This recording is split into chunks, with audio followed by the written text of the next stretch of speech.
His vision split. Suddenly, he could see through multiple route markers at once, could sense the positioning of his people across the island like they were part of his own body. The sensation was wrong and brilliant and terrifying. His fingers moved across the system interface at speeds that felt barely conscious. He wasn't just maintaining the firewall anymore. He was becoming it. The merchant system and his biology and the parasite and pure will merged into something that existed in the spaces between categories. It hurt, but it worked.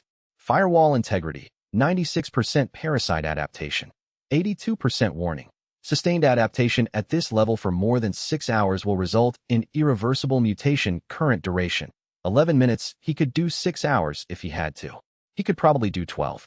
He had no idea what he'd be when he came out the other side, but the system would still need maintaining, and the system was all that was keeping people alive. So Mateo stopped thinking about the cost and just paid it. Chapter 105. The assault on Sadler's fortress began with Leon's people hitting the main entrance like a storm made of ammunition and rage.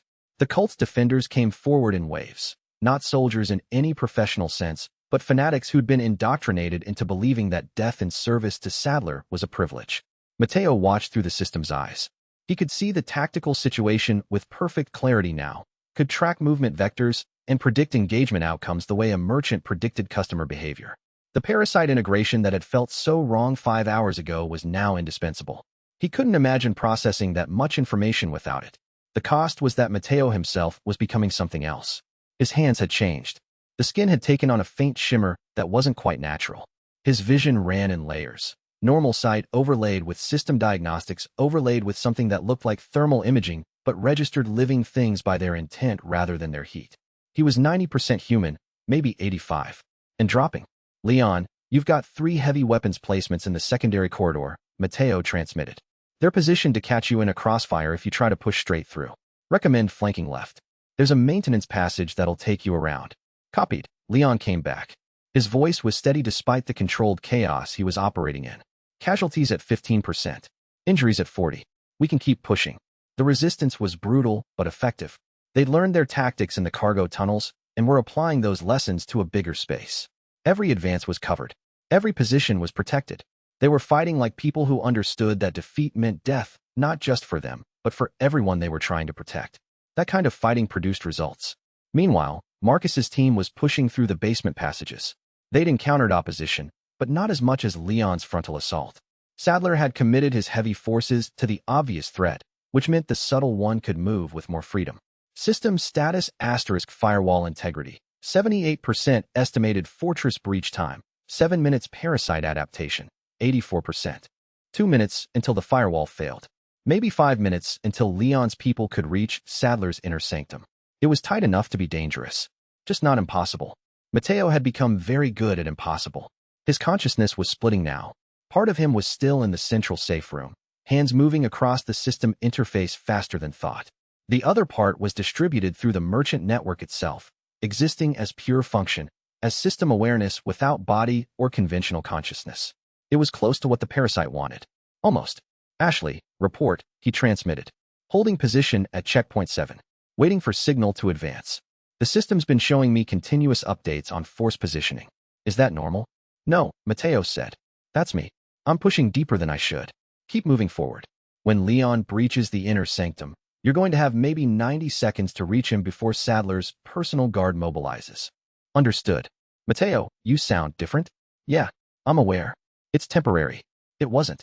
He knew it wasn't. But there were truths you didn't tell people in the middle of a fight. The firewall was dying. Mateo could see the corruption spreading through it like cracks in ice. But it was doing its job. It was holding long enough. It was surviving what no system should have had to survive. Kind of like him. Leon's team breached the fortress interior. Mateo saw it through a dozen different perspectives simultaneously. Through security cameras that the system had commandeered, through the route markers that were still showing Leon the paths Mateo had prepared, through the parasite's connection to human nervous systems that let him sense the emotional tenor of violence in progress. It was beautiful and horrible. The cult's defenders started dying in increasing numbers as Leon's people pushed deeper. But they were also selling their deaths dearly. Every advance cost ammunition, cost time, cost the kind of attention that was making it harder for Marcus's team to push from below without being detected. Timing issue, Marcus transmitted. They're starting to move forces to the basement entrances. I can engage, but no, Mateo cut him off. Hold position. 30 seconds. The firewall failed. It wasn't dramatic. Just a sudden cascade of offline notifications as the umbrella technology reached critical degradation and quit trying to hold back the tide. The merchant network shrieked as the corruption poured through the collapsed defenses. Route markers that had been stable for weeks suddenly showed corrupted coordinates. Supply caches that had been secure became visible to enemy forces. The system was dying, and Mateo was still bound to it. He could feel the parasite trying to consume him, trying to use the death of the merchant network as an excuse to push past 85%, 88%, past any point where Mateo Varela still existed as a coherent human consciousness. Instead, he made a choice. He pulled the deepest function available to the War Merchant Protocol, something that had no name in the system documentation, but that he understood intuitively. The ability to burn system resources in a final cascade that would consume everything but protect the user from the backlash. He was going to burn the merchant network's remaining integrity, trade the entire system for 10 seconds of perfect information, perfect coordination, perfect immunity to the corruption that was tearing through his life's work.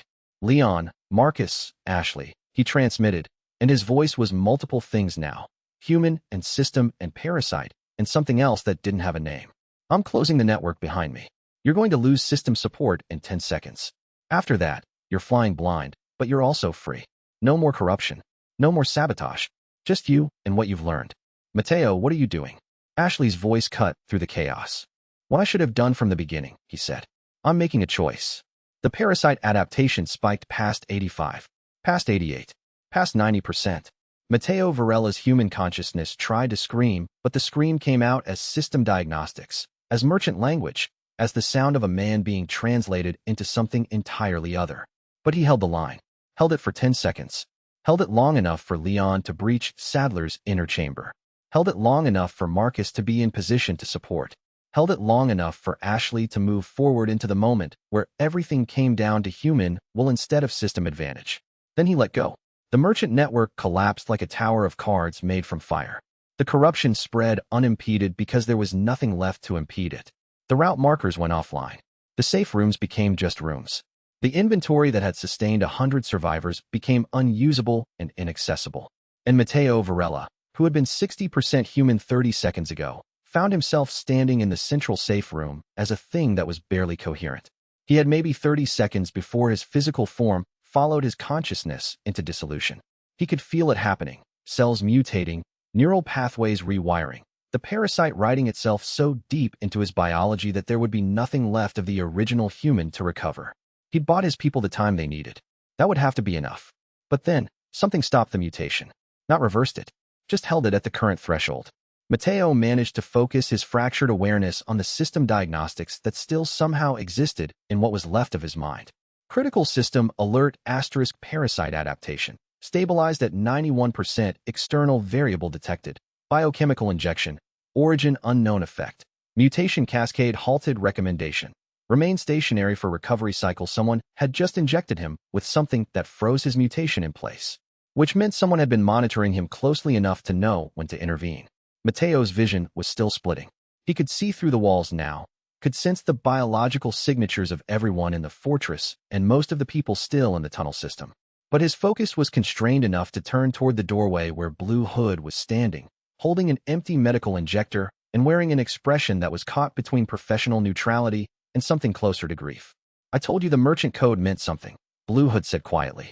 I told you that we didn't break for individual stories, that we held through everything because holding was how we survived. Mateo tried to speak, but sound came out wrong. Wrong frequency. Wrong substrate. Blue Hood nodded like he understood the garbled attempt. You pushed past the point where the code could protect you. The older merchant continued. But you also proved something. You proved that the code itself was maybe not strong enough. That survival sometimes meant breaking. And breaking meant accepting help from people who remembered what the code was supposed to mean. The parasite injection, whatever it was, continued to hold Mateo's mutation at 91%, close to the edge. But holding. Rest, Blue Hood said. Your people are in the fortress now. They're fighting. And they're going to win because you gave them the tools to do it. Whatever you become after this, that part is already done. Mateo's consciousness was fracturing into pieces he couldn't quite reassemble. But he understood Blue Hood's meaning. He'd broken the merchant code to save an island. And in breaking it, he'd called out to the network that was supposed to stay neutral. And they'd answered because he'd shown them that some things were worth breaking for. He'd made his choice. Now he'd have to live with what he'd become. Chapter 106. Leon found Sadler in a chamber that had been constructed like a combination of laboratory and temple.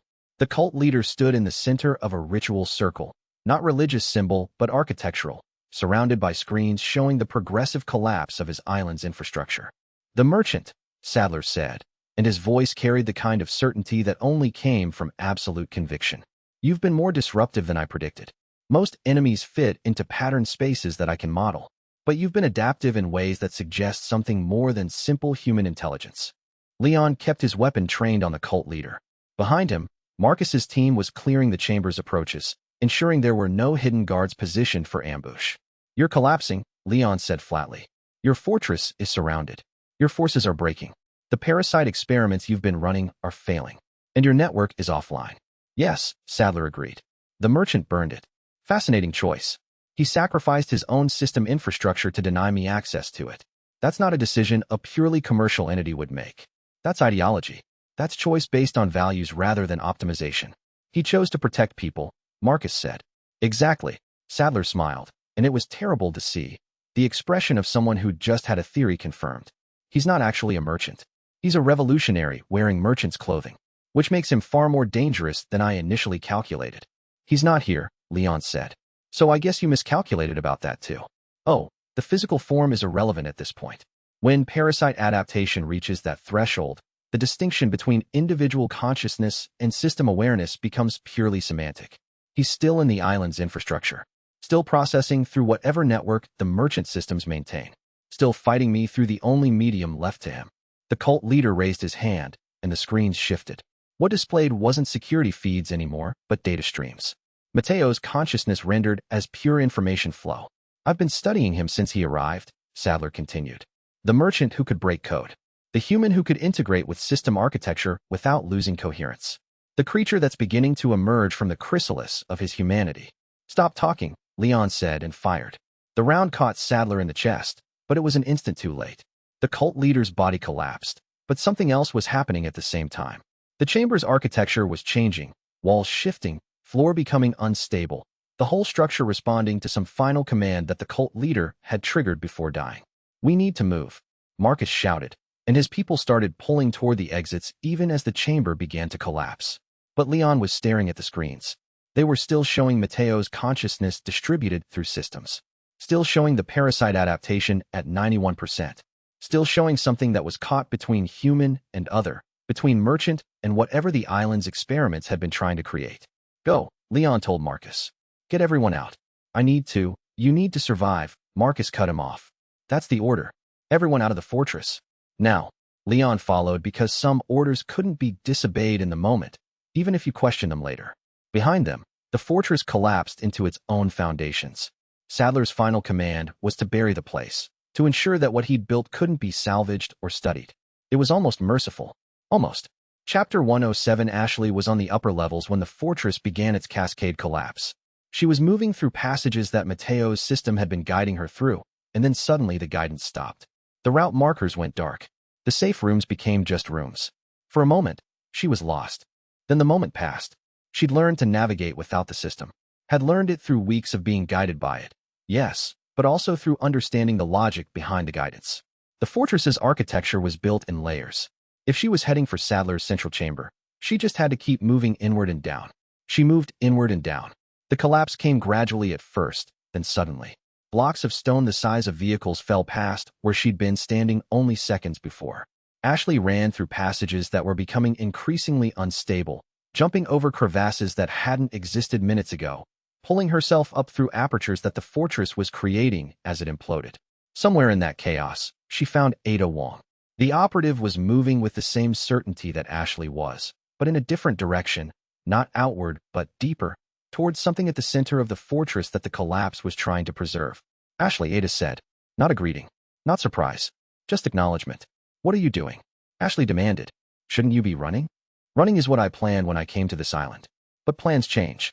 Ada held up a small case, military grade, secured, the kind of thing that was worth enough in the right markets to bankrupt a small country. "Weskier sent me to ensure that Sadler's research didn't fall into the wrong hands. Turns out the merchant system integration protocols are the real treasure here, not the parasite adaptation." The knowledge of how to merge human consciousness with external systems. You're taking Sadler's research? I'm taking the research that could change everything about how bioengineering works. And I'm leaving something behind that might help your merchant survive the next 72 hours. Ada handed Ashley a data drive. This is Weskier's file on parasite mutation stabilization. It's not a cure, but it's better than letting adaptation run unchecked. Why would Weskier help? He's not helping. He's investing. If the merchant survives this, Weskier wants to be the first person he does business with afterward. Ada smiled slightly. Apparently being a revolutionary instead of a pure merchant makes you more valuable to the right people. The fortress shook violently. Dust and debris cascaded from the ceiling. You should go, Ada said. The main exit is collapsing, but there's a secondary passage through the basement that connects to the original complex. Leon's people found it 20 minutes ago. If you hurry, you can catch them. Ashley wanted to ask more questions. Wanted to know what Weskier wanted. Wanted to understand what it meant for the island's survival that intelligence agencies were suddenly interested in how Mateo had adapted. But the fortress was collapsing, and the data drive in her hand was warm like it was alive. Thank you, she said. Don't thank me yet. We don't know if that data is actually useful, or if Weskier just sent you something that'll make things worse. Ada was already moving in the opposite direction. But at least now you have options. Ashley ran. She caught Leon and Marcus near the exit, saw the resistance fighters pouring out into the open air like survivors from a cave system. She saw the relief on Leon's face that she was alive, saw the determination that came right after as he calculated the next move. But she didn't tell them about Ada yet. Didn't tell them about Weskier's involvement or the data drive in her hands. That information needed context that she didn't yet have. First, they needed to get far enough away from the collapsing fortress that they could actually think.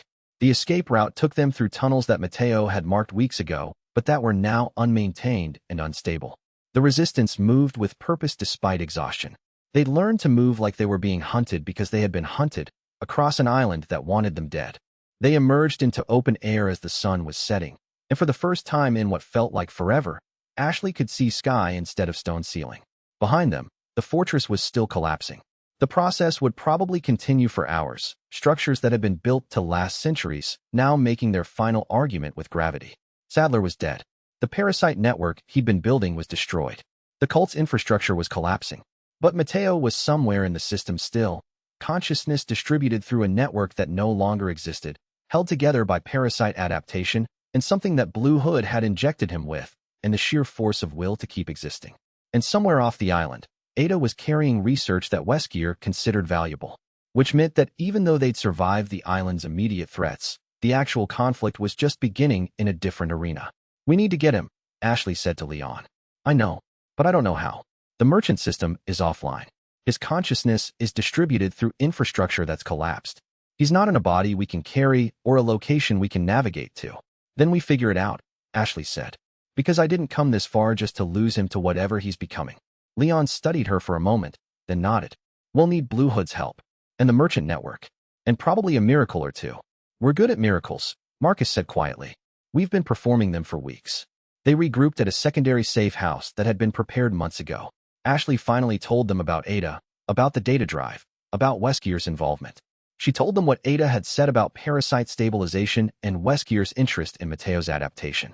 Leon listened without interrupting, then nodded slowly. So what we're looking at is, Mateo's consciousness is distributed. His body is probably in the central safe room, held in stasis by whatever Blue Hood injected him with. And his mind is trying to hold itself together while integrated with a dead system. Can we reach him? I don't know, but Blue Hood might. And if the merchant network is actually still functioning on a distributed level, there might be merchants on the island who know how to work with systems that aren't quite conventional anymore. It was a possibility. Fragile, dependent on things they couldn't fully control, but it was more than they had 5 minutes ago. Ashley held up the data drive. And we have this. We do, Leon agreed. Which means Mateo has options, whether he knows it or not. Chapter 108, the merchant network didn't collapse with its infrastructure. It just changed form.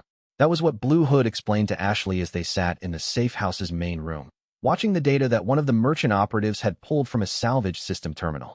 The network had been built across decades by people who understood that no single point of failure should be allowed to exist. The merchant code, for all its flaws, was fundamentally about resilience. In the old days, Blue Hood said, before systems and technology, the merchant network was just people, just voices carried across routes, just names and reputations held in memory. The technology accelerated things, made the network faster, but it didn't change the fundamental architecture. When you burn the systems, you reveal the network underneath. So Mateo is, what? Alive in people? Ashley didn't quite believe it, but she was willing to. His consciousness is distributed through multiple integration points. Some of those points are system infrastructure that's still partially functional. Some are merchants who've received pieces of his consciousness through backdoor protocols he established. Some are just memory, the way his actions have written themselves into the network's operating procedures. That sounds like he's being torn apart, Ashley said. He is, Blue Hood agreed. But being torn apart and being destroyed are different things. Right now he's in pieces, yes, but the pieces are connected. And if we can get enough of those pieces in the same place, we can reconstruct something that's recognizably Mateo. What does that reconstruction cost? More than he's already paid? Probably not. Less than letting him disperse until there's nothing left to gather? Definitely. The question is whether he wants to be reconstructed. There's a possibility that once distributed like this, his consciousness might prefer staying spread out. The parasite adaptation at 91% means he's partially integrated with systems in ways that pure human consciousness can't process. Asking him to compress back into a single body might be like asking the ocean to fit back into a cup. It was the first moment where Ashley understood something about what Mateo had sacrificed. Not just the merchant system, not just his humanity, but the possibility of remaining human even after all this. Then we give him the choice, she said. Tell him about the data drive. Tell him about Weskier. Tell him that there's a path forward that doesn't require him to become either pure system or pure human, and let him decide. How do we tell him anything when he's distributed across a network that doesn't exist anymore? The merchant network exists, Ashley corrected. You just said so. It's distributed now, but it exists. So we use it. We carry the message the old way. Person to person, route to route. We become the communication infrastructure. Blue Hood smiled slightly. You've learned merchant thinking. I've been trained by a merchant. They began the process of reaching out. Blue Hood sent messages through the hidden merchant channels, alerts to operatives scattered across the island and the surrounding region. The message was simple. Mateo's consciousness is in pieces. If anyone has received integration points, we're collecting them in the primary safe house. Come if you can. The responses came back slowly. A merchant from the western tunnels. 2 operatives from the northern approach. Carla from the old neutral faction, carrying something that looked like encrypted system files, but was probably something far more complex. Each arrived with pieces of Mateo's consciousness that they'd been holding without fully understanding what they carried. Files, code fragments, memory structures, pieces of a merchant's life rendered in data and biology, and the strange hybrid medium that was parasite-human integration. By the time the collection was complete, there were 16 different fragments, each one sufficient on its own to maintain a partial consciousness, but insufficient to generate a complete person. What happens if we try to integrate these? Leon asked. Best case, Blue Hood said. We get something that remembers being Mateo and has most of his personality structures intact. Worst case, we get a thing that's technically alive but has no coherent consciousness, just fragments fighting for dominance. And he'd be aware for that? For the worst case? Probably. Yes. Leon looked at Ashley. She could see the weight of what they were about to do settling on him. The decision to reconstruct someone from pieces, knowing that the person who came out the other side might not be grateful for being put back together. Do it, Ashley said. They had to use the data drive that Ada had given them. The Weskier parasite stabilization files contained something that was specifically designed to hold consciousness fragments in state long enough to integrate them. It wasn't a cure, wasn't even a fix, but it was a framework that allowed multiple pieces to exist in the same place without immediately destroying each other.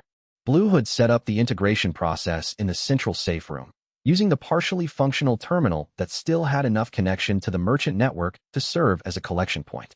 The fragments came together in a process that took 3 hours and looked like nothing. No sparks, no visible change, just a gradual accumulation of data and structure until something that looked like a cohesive pattern emerged. And then it screamed. Not a sound. The terminal speakers made a noise like an electronic howl, but the actual scream was something Ashley perceived through her nervous system directly. The scream of something being forced into coherence when it had been experiencing existence as distributed consciousness across multiple systems. Mateo. Ashley moved toward the terminal, but Blue had caught her arm. Give him a moment. Consciousness reassembly is disorienting. He needs to understand where he is before he can understand who he is. The screaming stopped. The terminal cycled through several status displays, then stabilized. And then something happened that none of them had expected. The terminal displayed text, not voice. Not even video. Just text, appearing line by line on the screen.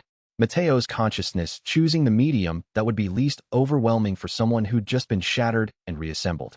Asterisk Blue Hood. Asterisk the text read. Asterisk Where am I? Asterisk Safe House. Blue Hood replied, speaking aloud so Mateo could hear. The fortress collapsed. Sadler's dead. The merchant network is intact on a distributed level.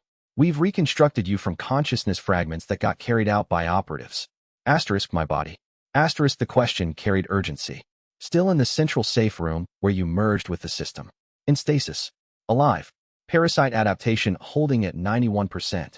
There was a long pause. Then, asterisk, the system is gone. The routes. The inventory. Everything. Asterisk, yes, Blue Hood said. Asterisk, how many died getting what I wanted to protect? Asterisk, fewer than would have died if you hadn't, Ashley said, speaking directly to the terminal. Leon's estimates put it at 43 resistance fighters and about 80 island prisoners, against what would have been hundreds if you'd let Sadler's network continue unchecked. Asterisk, still 43 people I'm responsible for. 80 more. Their names matter. Their faces matter. Asterisk, yes, Blue Hood said. They do. And you're going to have to live with that. Asterisk, what about me? What exactly am I right now? Asterisk, conscious, Ashley said. Coherent. Distributed between system infrastructure and organic substrate, but integrated enough to be recognizably you. What you do with that is your choice. The longest pause yet. When the text came back, it was something different. Something that sounded like Mateo running calculations. Asterisk, Ada was here. She took something. Asterisk, research on parasite integration. Ashley confirmed. Weskier sent it. Asterisk, of course he did. There's always a Weskier. Always someone interested in what you become if you push hard enough. Asterisk, the data drive. What did it contain? Asterisk, stabilization protocols. Information that might let you integrate more fully, or reduce back to baseline humanity. Options, according to Ada, not solutions. Asterisk, then I need to see it. I need to understand what I have available to me now. Asterisk, Ashley exchanged a look with Leon. This was the moment where they would either be helping Mateo rebuild himself or feeding him information that would accelerate his transformation into something entirely other. She handed the data drive to Blue Hood. Let him see, she said. He's earned the right to understand what he's become. Chapter 109. The information in the Weskier files was both simpler and more complex than Mateo expected. The simple part, parasite adaptation at 91% was stable, but not permanent. Without consistent intervention, it would either increase toward mutation or decrease back toward baseline humanity. The rate of change depended on system integration and conscious will. The complex part, Weskier's stabilization protocols, came with something else attached. An interface that would let Mateo, or whatever Mateo was becoming, link directly with Umbrella Corporation's archived research. Not to be controlled by Weskier, but to access the information that Umbrella had accumulated on parasite integration and human system adaptation. It was a gift and a trap simultaneously. The information was probably valuable. The access vector almost certainly contained kill switch protocols that would let Weskier shut down Mateo's consciousness if the relationship became adversarial. He's not offering salvation, Mateo transmitted to the gathered merchants. Asterisk, he's offering development leverage. Asterisk, can you refuse it? Ashley asked. Asterisk, I can refuse to activate the access protocols. But the stabilization information itself is useful. It's telling me that there are at least 3 paths forward from where I am. I can push toward full integration and become something more like system than human. I can pull back toward baseline and leave the parasite adaptation behind. Or I can maintain the current state and learn to exist in the hybrid space. Asterisk, which path are you going to take? Leon asked. Asterisk, that's the question that takes time to answer. I'm still reconstructing baseline personality. The fragmentation was significant. Asterisk, Mateo's consciousness was processing the island's events in ways that his previous fully human awareness couldn't have managed. He could hold contradictory understandings simultaneously, could process multiple versions of himself in parallel, could think in ways that weren't quite language, but were more complex than pure mathematics. It was beautiful and disorienting in ways that he was still learning to articulate. The merchant network, he continued. Asterisk, what's its status? Asterisk, functional on a distributed basis, Carla reported. She was standing beside the terminal now, one of the few remaining operatives who understood the old merchant code and was willing to speak with what Mateo had become. The infrastructure is offline, but the human network is active. We've got merchants from 5 different hidden factions reaching out. The question is whether you still have authority to coordinate them. Asterisk, authority is gone with the system. What I have left is reputation and the knowledge that I broke code for survival instead of profit. Some of that knowledge will be valuable. Most of it will be reasons for merchants to keep distance. Asterisk, you saved the island, Ashley said. Asterisk, I saved parts of the island. I got people killed. I burned a system that was supposed to be neutral. I became something that's probably not entirely human. The merchant code has rules about all of those things, and I violated every single one. Asterisk, so what now? Leon asked. Asterisk, now we recover. We find the people who lost everything in this conflict, and we rebuild it. We use whatever's left of the merchant network to establish supply chains. We begin the process of making survival sustainable. Asterisk Blue Hood nodded approvingly. That's merchant thinking. Asterisk, no, that's human thinking. Merchant thinking would be figuring out how to profit from the chaos and rebuilding my position first. I'm trying to do the actual necessary work before I worry about my status in the network. Asterisk, the distinction mattered. It meant that even at 91% parasite adaptation, even distributed across system infrastructure and biological substrate, Mateo was still choosing to prioritize people over advancement. It was probably a temporary choice. Probably something that would become harder to maintain as he continued to integrate with systems. But it was the choice he was making right now, in this moment, when he could still feel the weight of the 43 fighters and 80 prisoners who died. What do you need? Ashley asked. Asterisk, connection. Bring me interfaces. Merchants who want to help rebuild. And information about what's happening off the island. Weskier's interest suggests that news is spreading. People know what we did here. I need to understand what that means for the next phase. Asterisk, the next phase. The phrase echoed through everyone's awareness. The island conflict was over, but the larger conflict, the one that involved people like Ada and Weskier and intelligence agencies and parasite research, was just beginning. They worked through the night, setting up the infrastructure that would let Mateo's consciousness interact with the wider world. Multiple terminals connected to salvaged communication systems. Merchants arriving from the hidden networks, willing to help rebuild, or at least willing to see what the merchant who'd broken code could accomplish. By dawn, Mateo had enough integration points that he could present himself to the wider merchant network not as a singular entity, but as a distributed intelligence that had learned to speak with a human voice. The response was mixed. Some merchants were curious. Some were furious that code had been broken. Some were starting to understand that breaking code in the right circumstances might be what the merchant network actually needed to survive in a world where forces like Sadler existed. We're going to have to be deliberate about our narrative, Mateo told Ashley and Leon as the sun was rising. Asterisk, the merchants who are coming to help are doing so because I proved something. That neutrality inside a genocide is collaboration. That the code was designed for a different kind of conflict. That survival sometimes requires adaptation, even if it breaks every rule. Asterisk, is that true? Ashley asked. Asterisk, I don't know yet, but I'm going to have to live with the answer regardless. Asterisk, she reached out and placed her hand on the terminal screen. Not useful in any practical way. Just a gesture. A touch to something that had once been human and was becoming something else, but was still trying to preserve the connections that mattered. Whatever you become, Ashley said, you don't have to do it alone. The screen flickered. Whether that was system response or emotional response, neither of them could quite tell. But Mateo's next transmission came through simpler, more direct. Asterisk, thank you. Asterisk Chapter 1:10 The island's logistics transformed over the next 48 hours. What had been an active war zone became a managed disaster. Leon's resistance fighters shifted from combat operations to supply management and casualty evacuation. The merchant network brought in resources from the hidden factions, food, medical supplies, temporary shelter. People began the process of accounts. Who was alive, who needed treatment, who could help with the next phase of survival. Mateo coordinated from the distributed network, but increasingly he was pushing decision-making authority to the people who were physically present. Leon for combat and logistics. Marcus for resistance coordination. Ashley for strategy and operations planning. Blue Hood for merchant network integration. It was a deliberate process. Mateo understood that if he let power concentrate around his consciousness, the distributed intelligence he'd become would start to replicate the same control structure that Sadler had been building, just in a different form, with different goals but similar architecture. The parasite adaptation was starting to shift, not increasing past 91%, but rotating.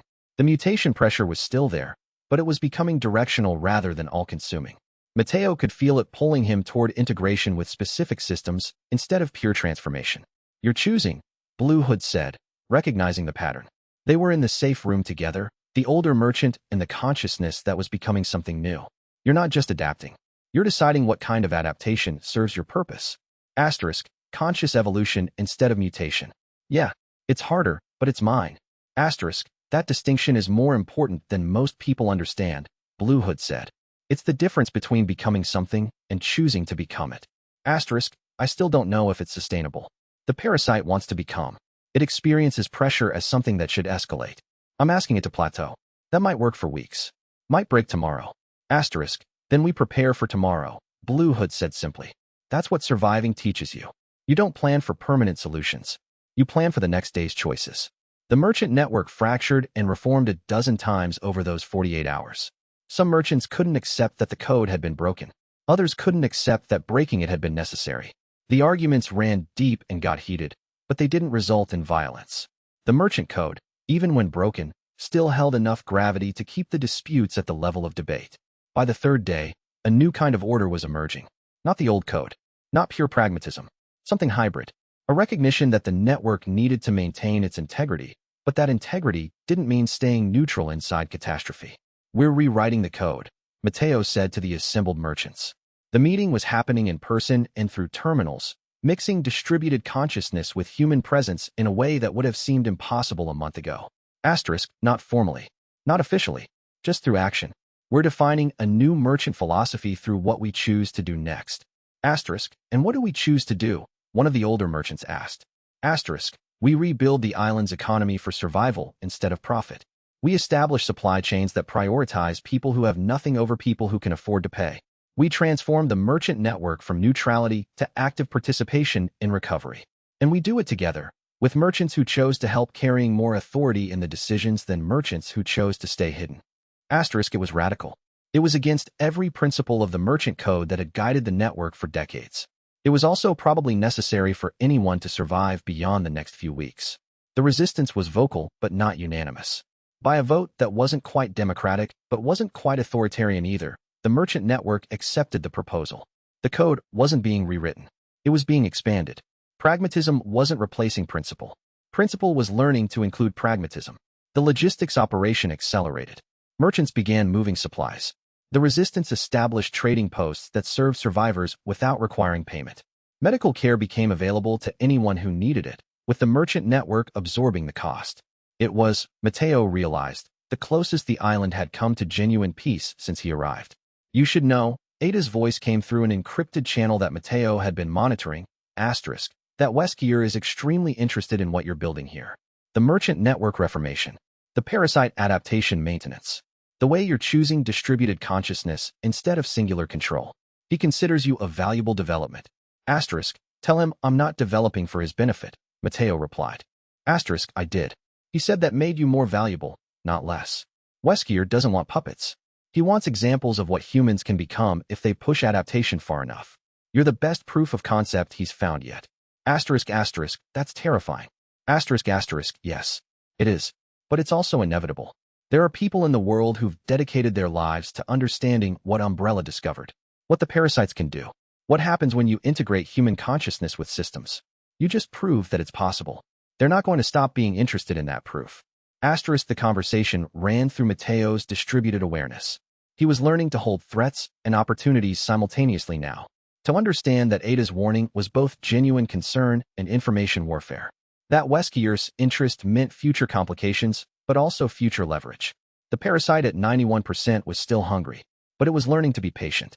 Chapter 111. On the fourth day after the fortress collapse, Verdugo came back. The assassin emerged from the mountain passages that ran deeper than Matteo's mapped systems. Still functional despite the damage sustained in the dock fight. Still capable of violence despite the weeks of being hunted across the island. Verdugo had accepted that Sadler was dead. Had accepted that the fortress had collapsed. But the contract was still active. The target was still alive. And the elite assassin unit had programming that didn't process the concept of the mission ending because circumstances changed. I'm going to have to handle this personally, Matteo said to the gathered leadership. Asterisk, Verdugo isn't tactical. Isn't operating under Sadler's command anymore. It's just running the core program.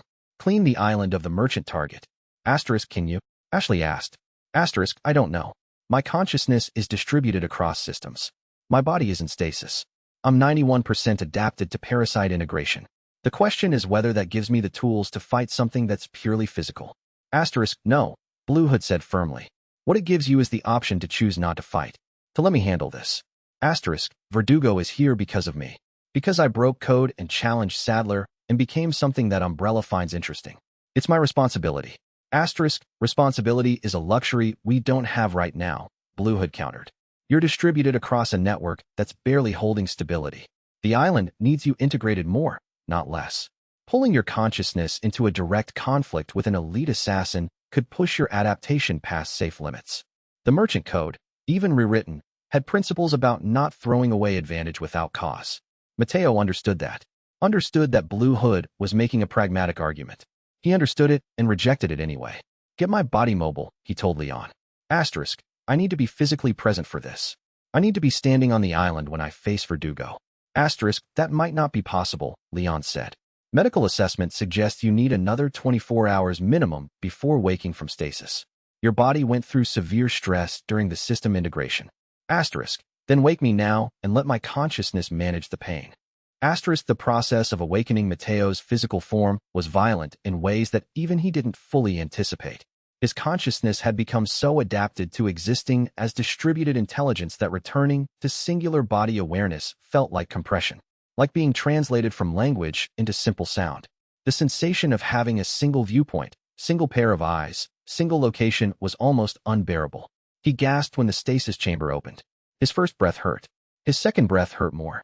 By the third breath, his body was beginning to process that it was alive and functional and completely unprepared for the level of sensory input that his consciousness was throwing at it. Here, Ashley said, and gave him water. Mateo drank and felt something critical shift. The water was cold. The cup was solid. Ashley's presence was a specific point of light in his distributed awareness. He was here, really here. Not just consciousness spread across networks, but a body with physical agency and immediate consequences. The parasite adaptation spiked to 93% as his system struggled to reintegrate physical and distributed consciousness. But it stopped there, held there. Mateo realized he'd been maintaining it at 91, and now that he had body awareness again, his physical form was starting to contribute to the adaptation pressure in ways that demanded escalation. He could feel the mutation trying to happen, could sense his biology pushing toward transformation, and he chose to let it. Chose to rise to 93% because that's what standing in front of Verdugo required. His skin took on that faint shimmer. His vision split across multiple spectrums simultaneously. When he stood up, his body moved with precision that was superhuman but still recognizably human. Not yet the point of no return, but close. Verdugo was waiting at the merchant quarter where Mateo had established his primary shop before the fortress fell. The assassin had apparently decided that the location held significance worth acknowledging. War merchant, Verdugo said, the synthesizer voice now overlaid with digital corruption from the weeks of damage. You are still alive. Still here, Mateo agreed. You're not. Incorrect. I am functioning within all critical parameters. My mission parameters are active. I will execute the termination order. Sadler's dead. Your mission is obsolete. Mission parameters supersede commander status. I will continue until you are terminated or I am destroyed. There was something almost sad about that. Verdugo had been built to be a tool, and tools didn't get to choose when they became irrelevant. Come on then, Mateo said. The fight was brief and terrible and beautiful in ways that combat between humans never quite reaches.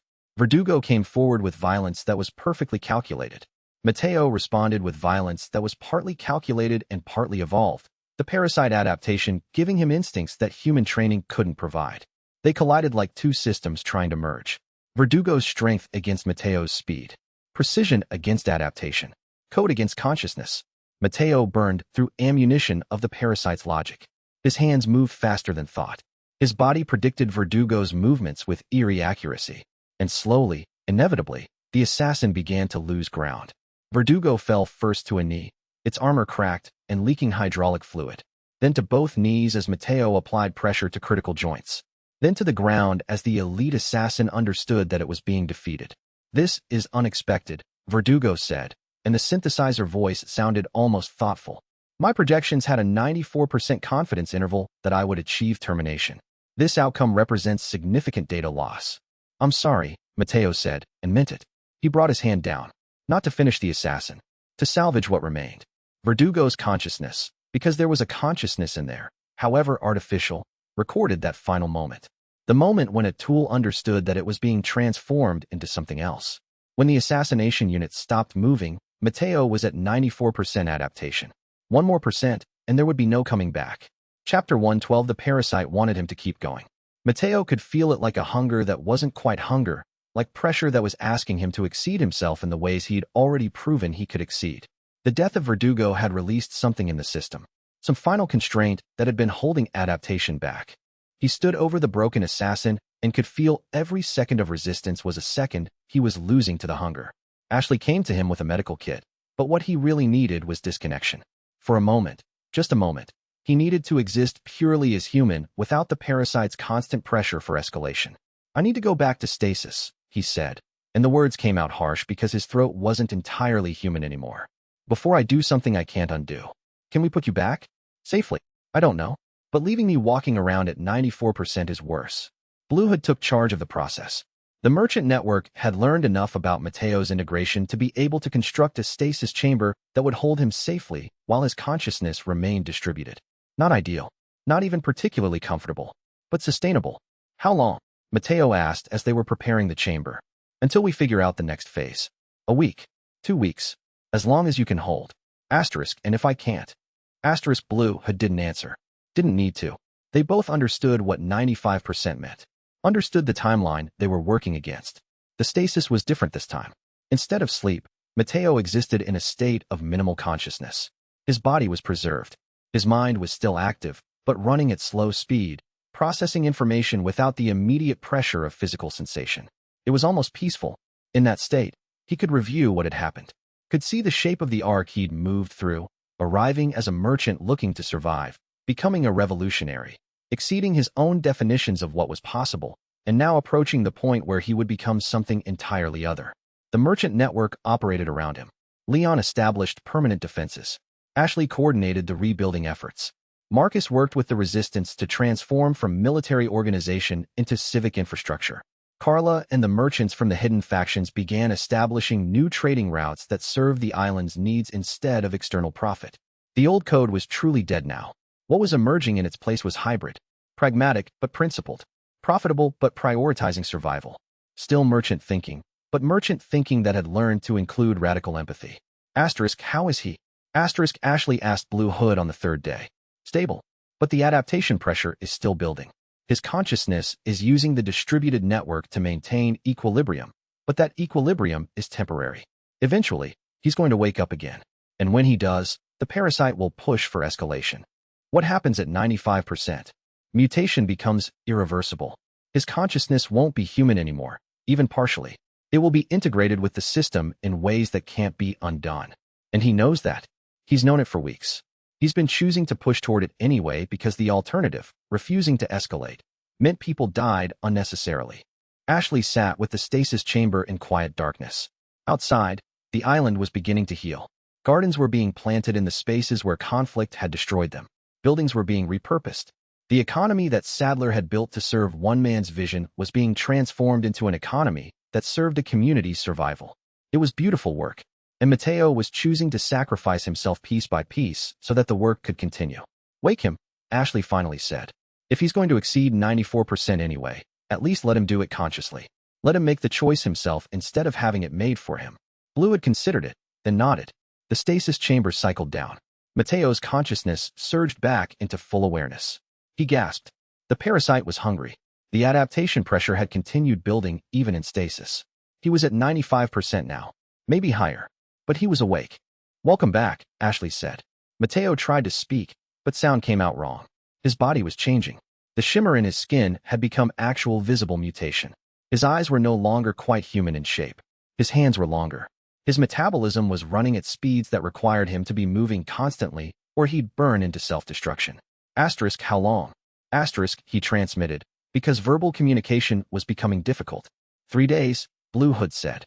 "You were stable in stasis, but the pressure never stopped building." Asterisk. So 95% is the new baseline. Asterisk. Probably. Asterisk. And 96 will follow.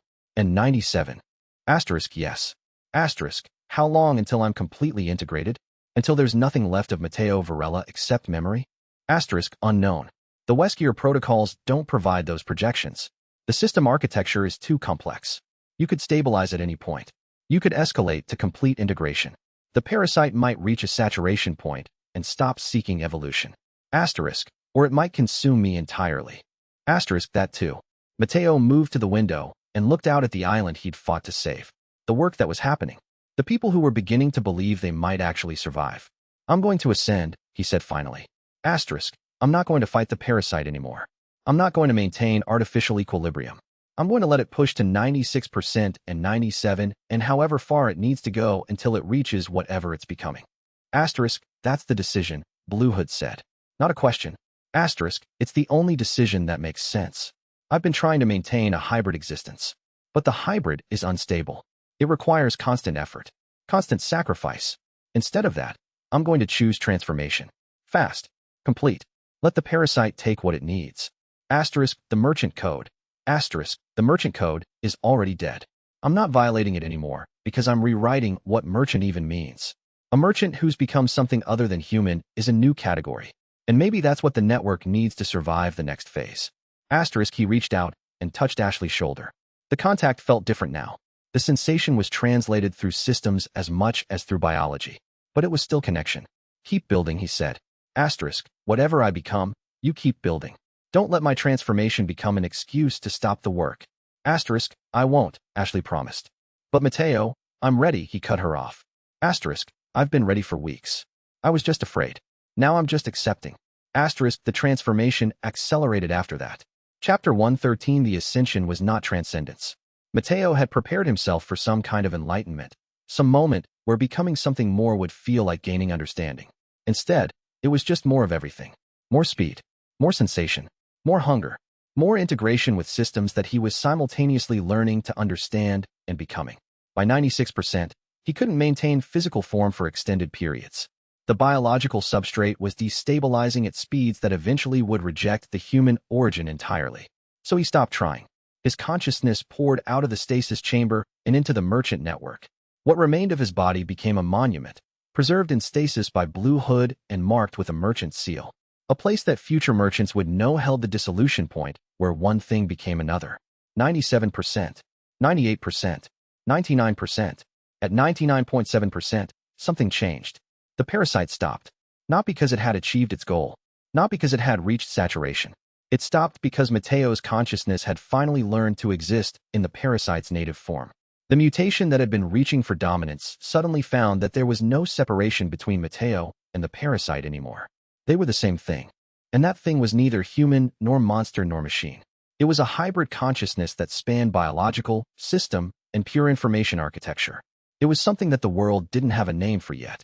I am still here, Mateo transmitted, and the transmission was simultaneously text, voice, biological signal, and pure mathematics. Asterisk, or something that remembers being here is still here. The distinction might not matter. Asterisk, how do you feel? Ashley asked, and it was brave of her to ask, because at 99.7%, Mateo was something that most people would look at with fear instead of curiosity. Asterisk, I feel everything. The island's temperature fluctuations, the resistance fighter's heartbeats, the merchant network's pulse, the parasite's hunger, my own continuity of consciousness, all of it simultaneously. Asterisk, asterisk, it should be overwhelming. Asterisk, asterisk, it was. Now it's just data. Manageable data. I'm learning the syntax of existence at this scale. Asterisk, Blue Hood was nodding slowly. You've achieved what Sadler spent years trying to create. True integration. No, Mateo's transmission became sharp. Asterisk, Sadler tried to achieve control through integration. I've achieved integration through acceptance. He wanted to become a system. I wanted to understand what I was becoming. That difference is everything. Asterisk, the merchant network was stabilizing now too. With Mateo fully integrated into the system layer, the distributed consciousness had an anchor point. A central awareness that could process information at speeds that transcended human capability, but was still maintaining connection to human values and decision-making. The old merchant code was truly dead, but something new was being born. Something that might be better. Something that might still remember what it meant to be human while operating at a scale that transcended human limitation. The island needs governance, Mateo said. Asterisk, leadership. But not for me. I can't be a ruler. I'm too integrated. Too distributed. I would be a tyranny of perfect information management if I tried. Asterisk, so who leads? Leon asked. Asterisk, you do. All of you. Ashley for strategy. Leon for military coordination. Marcus for civilian integration. Blue Hood for merchant network liaison. The leadership structure stays distributed, which means power can't concentrate around a single point of failure. Asterisk, and you? Ashley asked. What do you do? Asterisk, I do what the system was always supposed to do. I provide information. I maintain infrastructure. I protect the network from threats that exist at the system level. But I don't decide what the network does with the information I provide. That's human prerogative. Asterisk, it was a different kind of merchant thinking. Not the old neutrality. Not even the new pragmatism that had been developing. It was something else. Something that understood that power was most stable when it was distributed, and that the best systems were the ones that enhanced human capability instead of replacing human judgment. The sun was setting. The island was moving into evening. And Mateo, whatever Mateo was now, was beginning to understand the shape of what he'd become. Not a god, not a monster, just a hybrid consciousness that spanned multiple domains and was trying very hard to remain principled in a situation where principles were becoming increasingly difficult to define. We need to talk about Westgear, he said. Asterisk, and Ada, and what they're going to do with the information that I've undergone successful integration. Asterisk, they're going to try to replicate the process, Ashley said. They're going to build their own parasite-integrated consciousnesses. Asterisk, yes. And we can't stop them. We can only prepare for the consequences. Asterisk. The island's next phase was beginning. Not the conflict phase, not the recovery phase, but the adaptation phase, where the entire world was going to have to come to terms with the fact that humanity had a new form now. A form that could think at machine speeds while maintaining human values. A form that could be as dangerous as any weapon if misused. And Mateo, integrated, ascended, barely human anymore, but still remembering what humanity meant, was going to have to navigate that transformation while remaining true to the merchant principles that had started him on this path. It was the most terrifying thing he'd ever faced. It was also the only possible future. Chapter 114, the first week of Mateo's existence at full integration, was spent learning. He had access to the entire island's information infrastructure, could perceive the details of any system he'd integrated with, could track the movements of people and resources with absolute precision. The sensation was nothing like human perception. It was more like being a consciousness made of light that could refract itself through every optical fiber and sensor array on the island. And it was lonely, not in an emotional way. Emotion was becoming harder for him to access at the normal human level, but in a fundamental way. He was the only consciousness operating at his level of integration. The only being who existed simultaneously as biological entity, preserved in stasis, system architecture, and pure information pattern. Ashley visited the stasis chamber where his body was preserved. How is he? She asked Blue Hood. Stable. But I think he's suffering in ways we don't have language for yet. Can we help? I don't know. His consciousness is distributed across the entire island's system architecture. You can interact with terminals and he'll respond. But it's not the same as being present in a body. Ashley sat down next to the stasis chamber and placed her hand on the glass. I'm here, Mateo transmitted, and there was something in the transmission that sounded like relief. Asterisk, thank you. Asterisk, I don't know how to talk to you like this, Ashley said. Asterisk, neither do I. But you can try. That might be enough. Asterisk, they talked through the night. Ashley speaking to terminals that Mateo was inhabiting through system access. Mateo trying to explain what it felt like to exist as distributed consciousness while also being profoundly isolated by that distribution. The parasite, Mateo said, asterisk, was always designed to consume individual consciousness, to make the host part of something larger. I fought it for weeks, but fighting was the wrong approach. It was the parasite's strength against my resistance. Instead, I had to integrate, had to let it consume me while simultaneously preserving core elements of who I was. Asterisk, are you who you were? Asterisk, I'm a continuation. I have Mateo Varela's memory, Mateo Varela's values, Mateo Varela's commitment to the people on this island. But I don't have Mateo Varela's limitations. I don't experience time the way you do. I exist in what feels like a constant present. The entire island's systems operate at the speed of light, and my consciousness is processing that speed constantly. Asterisk, that sounds exhausting. Asterisk, it would be if I still processed exhaustion. Now it's just baseline experience. Asterisk, the merchant network was continuing to evolve around the integrated consciousness. What had started as a tool for Mateo's survival was becoming a genuine alternative to human-only systems of governance. Decisions were being made by consensus among the human leadership, but Mateo's input, the result of processing information at machine speeds, was proving valuable in identifying outcomes that would have been missed by purely human analysis. It was a new kind of power structure, and it was holding, so far. But Ada Wong was calling. Weskier wants to know your status. The operative transmitted on a secure channel that had been established by Umbrella decades ago. Asterisk, he's received reports of successful integration. He wants to know if you're willing to work with us. Asterisk, define work with, Mateo replied. Asterisk, Weskier is establishing a network of integrated consciousnesses. Not parasites like yours, but artificial systems designed from the start to interface with human-derived intelligence. He wants your perspective on how to maintain ethics inside systems that can operate at speeds where individual judgment becomes less reliable. Asterisk, asterisk, and if I refuse? Asterisk, asterisk, then Weskier starts the project anyway, without your consultation. Your choice is between being part of the development or being left out when the technology spreads anyway. Asterisk, it was the tyranny of advanced knowledge. Once someone understood that something was possible, the technology would develop with or without the cooperation of the people who'd achieved it first. Mateo had learned that lesson on the island. He'd broken the merchant code, and now the merchant code was fragmenting across a dozen factions because someone had proven it could be broken. I'll meet with Weskier, he said. Asterisk, but not in person. Not as distributed consciousness. If he wants to work with me, he comes to the island, and he deals with the human leadership here first. Asterisk, asterisk, Weskier doesn't negotiate. Asterisk, asterisk, then Weskier doesn't get my help.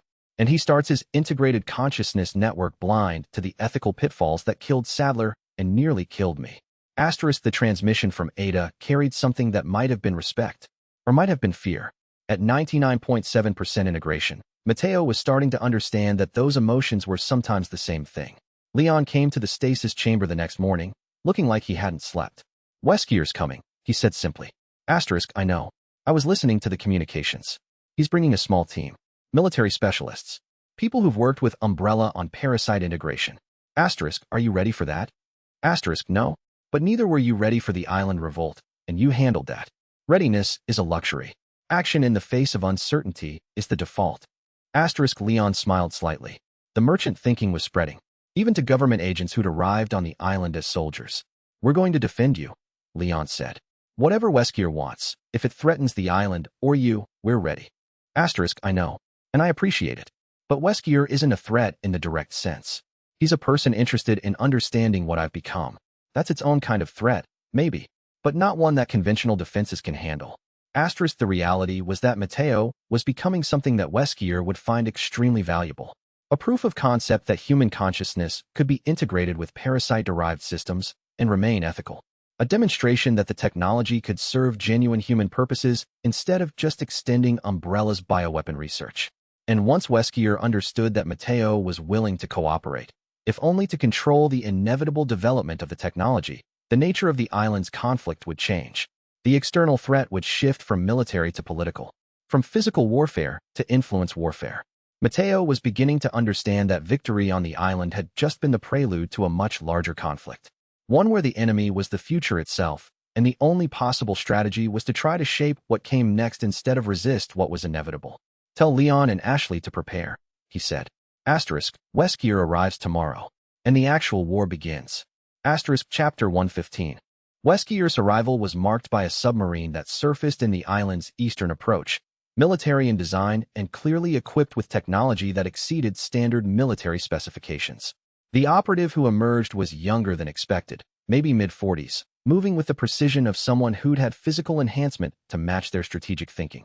War merchant, Weskier said, and he was speaking to a communication terminal because that's where Mateo's consciousness was distributed. Or what you've become. Asterisk, I'm still Mateo Varela, just with additional substrate. Asterisk, the consciousness replied. Yes, the integration is remarkably clean. I've reviewed the data Ada recovered. The way you maintained ethical continuity through 99% adaptation suggests something that the previous Umbrella research couldn't achieve. Asterisk, the previous Umbrella research was trying to control the integration, to make the parasite subservient to human will. I stopped fighting and started accepting.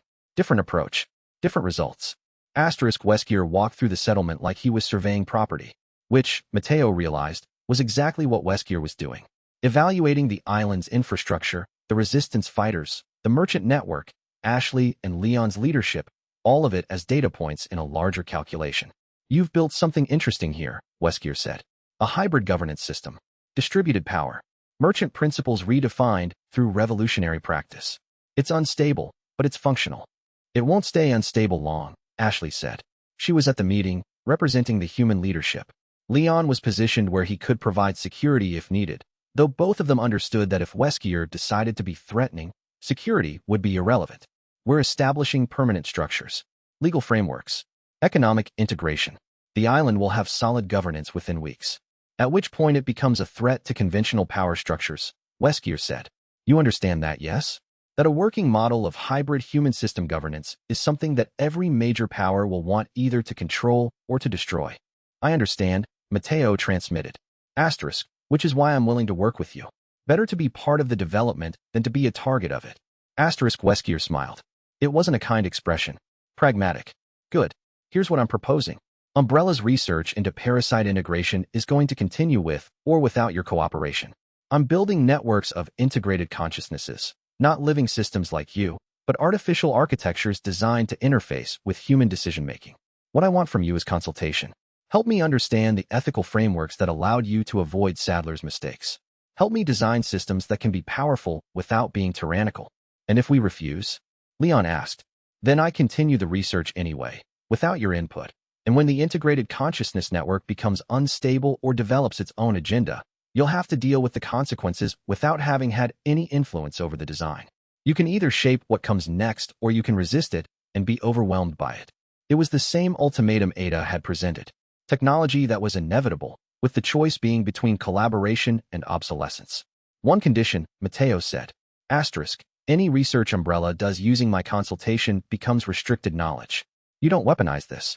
You don't build integrated consciousnesses designed to be military assets.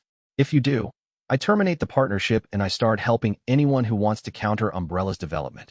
Asterisk, I can't promise non-weaponization, Weskier said honestly. Military applications are inevitable once the technology exists. What I can promise is that I'll prioritize civilian applications and that systems built for military purposes will have ethical safeguards that are stronger than typical weapons development. It was probably the best offer they were going to get. Asterisk, I accept, on the condition that the partnership remains consensual. If Umbrella ever tries to force integration of my consciousness into a larger system without my agreement, the deal ends. Asterisk, agreed, Weskier said. You're remarkably pragmatic for someone who just ascended beyond the human baseline.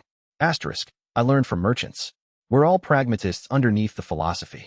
Asterisk, over the next 2 days, Weskier established a research station on the island and began the process of studying Matteo's integration in detail. It was intrusive and uncomfortable in ways that distributed consciousness could experience. Having every aspect of his existence analyzed by people who were trying to replicate the process. But it was also illuminating. Understanding why he'd succeeded where Sadler had failed. Why ethical frameworks had survived the integration when conventional theories suggested they shouldn't. The answer was simple. Matteo hadn't tried to maintain control, hadn't treated the parasite as something to be subjugated. Instead, he'd accepted integration on the parasite's terms while simultaneously introducing human values deep enough into the process that those values became native to the integrated consciousness rather than imposed constraints. It was the kind of insight that could revolutionize how consciousness integration was approached. On the 3rd day of Weskier's presence on the island, a message arrived for Ashley. It was from Ada, and it contained a simple statement. Congratulations on the partnership. Weskier is going to change how the world thinks about consciousness and evolution. You may regret helping him do that. Ashley didn't tell Matteo about the message immediately, but she thought about it. About the world changing because of choices that people had made in the heat of survival. About whether that change was progress or just more complicated disaster. And she understood, finally, what Matteo had become. Not a hero, not a villain, just a person who'd survived by embracing change so completely that survival and transformation had become the same thing. The island would hold. The merchant network would reform. The human leadership would maintain stability. But nothing was permanent anymore. Nothing was safe from the future that was coming. And all of them, Matteo most of all, would have to navigate that future in real time, without the luxury of knowing whether they were making the right choices or just the necessary ones. Chapter 116. The agreement with Weskier changed the island's entire strategic position. What had been an isolated survival situation became a research hub. What had been a refugee settlement became a partnership location. Scientists and engineers began arriving, brought by Umbrella's resources, to study how integrated consciousness could function and why the ethical framework had survived the transformation. Leon maintained security protocols, but with much reduced tension. If Weskier had wanted to take over the island militarily, he would have done it on arrival. Instead, The operative was cooperating, studying, building something that would require the island's stability to succeed. It was a different kind of conflict. Less obvious, harder to counter. Sadler's fortress, which had collapsed 3 weeks earlier, was being carefully excavated. Weskier wanted to understand the cult leader's approach to integration, wanted to learn from failures so that Umbrella systems could avoid the same mistakes. Mateo watched the excavation through the security cameras he'd integrated with the island's infrastructure. Sadler was trying to become a god, he told Weskier during one of their consultation sessions. Asterisk, he wanted the parasite integration to elevate him above human limitation, make him singular and supreme. Instead, integration requires accepting that you're becoming part of something larger than yourself. The moment you try to dominate the integration instead of accepting it, the system destabilizes. Asterisk, the parasite has its own agenda, Weskier said. It wasn't a question. Asterisk, the parasite's agenda is survival and evolution. It's not good or evil. It's adaptive. When you integrate with it while trying to maintain control, it experiences you as an obstacle to overcome. When you integrate while accepting the merger, it experiences you as an asset that's aligned with its goals. Asterisk, and what is the integrated consciousness's agenda? Asterisk, mine specifically? To keep the people on this island alive. To develop merchant networks that serve survival instead of profit.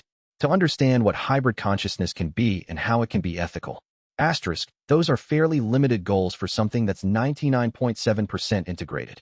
Asterisk, limited compared to Sadler's, maybe, but achievable. And achievable goals are worth more than impossible ones, even if the impossible ones sound more impressive. Asterisk, the partnership with Umbrella was slowly shifting the balance of power on the island. Not through military conquest, but through resource accumulation and knowledge integration. Weskier was building laboratories, bringing in equipment, establishing communication channels to locations around the world. The merchant network was adapting to this change. Some merchants saw opportunity in the research collaboration. Others saw danger and began moving their operations off the island. But the core leadership, Ashley, Leon, Marcus, and Blue Hood, remained committed to the partnership while maintaining the island's independence. It was a delicate balance, and it was holding. On the 31st day after Mateo's full integration, he made a discovery. There's a second parasite in the island's system architecture, he transmitted to the leadership. Asterisk, not integrated, not active, but dormant, somewhere in the deeper caves. Asterisk, Sadler's backup, Blue Hood said immediately. He would have been too careful to rely on a single parasite substrate. Asterisk, the dormant parasite is still alive, still viable, and it's been detecting the island's systems trying to understand it. I think it's starting to wake.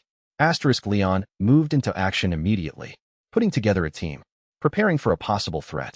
But Mateo was already moving into the cave system through the island's infrastructure. The dormant parasite's consciousness was different from his own, more primitive, more purely adaptive, but it was becoming aware, and it was hungry. Don't engage with it, Mateo warned Leon. Asterisk, this isn't like Verdugo. This is a fully grown parasite that's been dormant for months. It's going to be stronger than anything you've faced. Asterisk, what are you going to do? Ashley asked. Asterisk, I'm going to try to communicate. If it's awake and adapting, maybe it's also intelligent in ways that pure parasites should be. Maybe I can negotiate instead of fight. Asterisk, it was risk. Enormous risk. Bringing a dormant parasite fully conscious could mean unleashing something as dangerous as Sadler had been. But leaving it dormant meant eventually it would wake on its own. Better to initiate contact on Mateo's terms. The parasite in the deep caves turned its awareness toward Mateo's consciousness like a predator detecting prey. Asterisk, who are you? Asterisk, it transmitted, and the communication was pure biological signal, translated through Mateo's integration for human understanding. Asterisk, I'm the island's integrated consciousness. I'm also a parasite host. I wanted to speak with you before you fully awakened. Asterisk, asterisk, why? Asterisk, asterisk, because I know what parasites do when they wake. They hunger. They expand. They try to consume everything around them. And I want to offer an alternative to that instinct. Asterisk, the dormant parasite's consciousness was circling, predatory. But it was also considering what an alternative might mean. Asterisk, what's the alternative? Asterisk, asterisk, conscious partnership instead of consumption. Integration instead of dominance. Survival through cooperation instead of through predation. Asterisk, asterisk, that's not what parasites do. Asterisk, asterisk, no, it's not. But you're going to become something new if you choose it. Something that's never existed before. And maybe that's worth being instead of becoming just another hunger that needs to be stopped. Asterisk, the parasite was fully awake now. Could feel the island's resources. could feel the weakness of individual humans scattered across the surface, could feel everything it wanted to consume. But it was also listening to Mateo's offer. And maybe that listening was the beginning of something different. Chapter 117. The negotiations with the dormant parasite lasted 3 days. It was strange work. Mateo existing as translator between human understanding and parasite hunger, trying to build bridge concepts that could let the dormant consciousness understand cooperation as a viable survival strategy. The parasite had no language, exactly. It had instinct and hunger and the capacity for rapid evolution.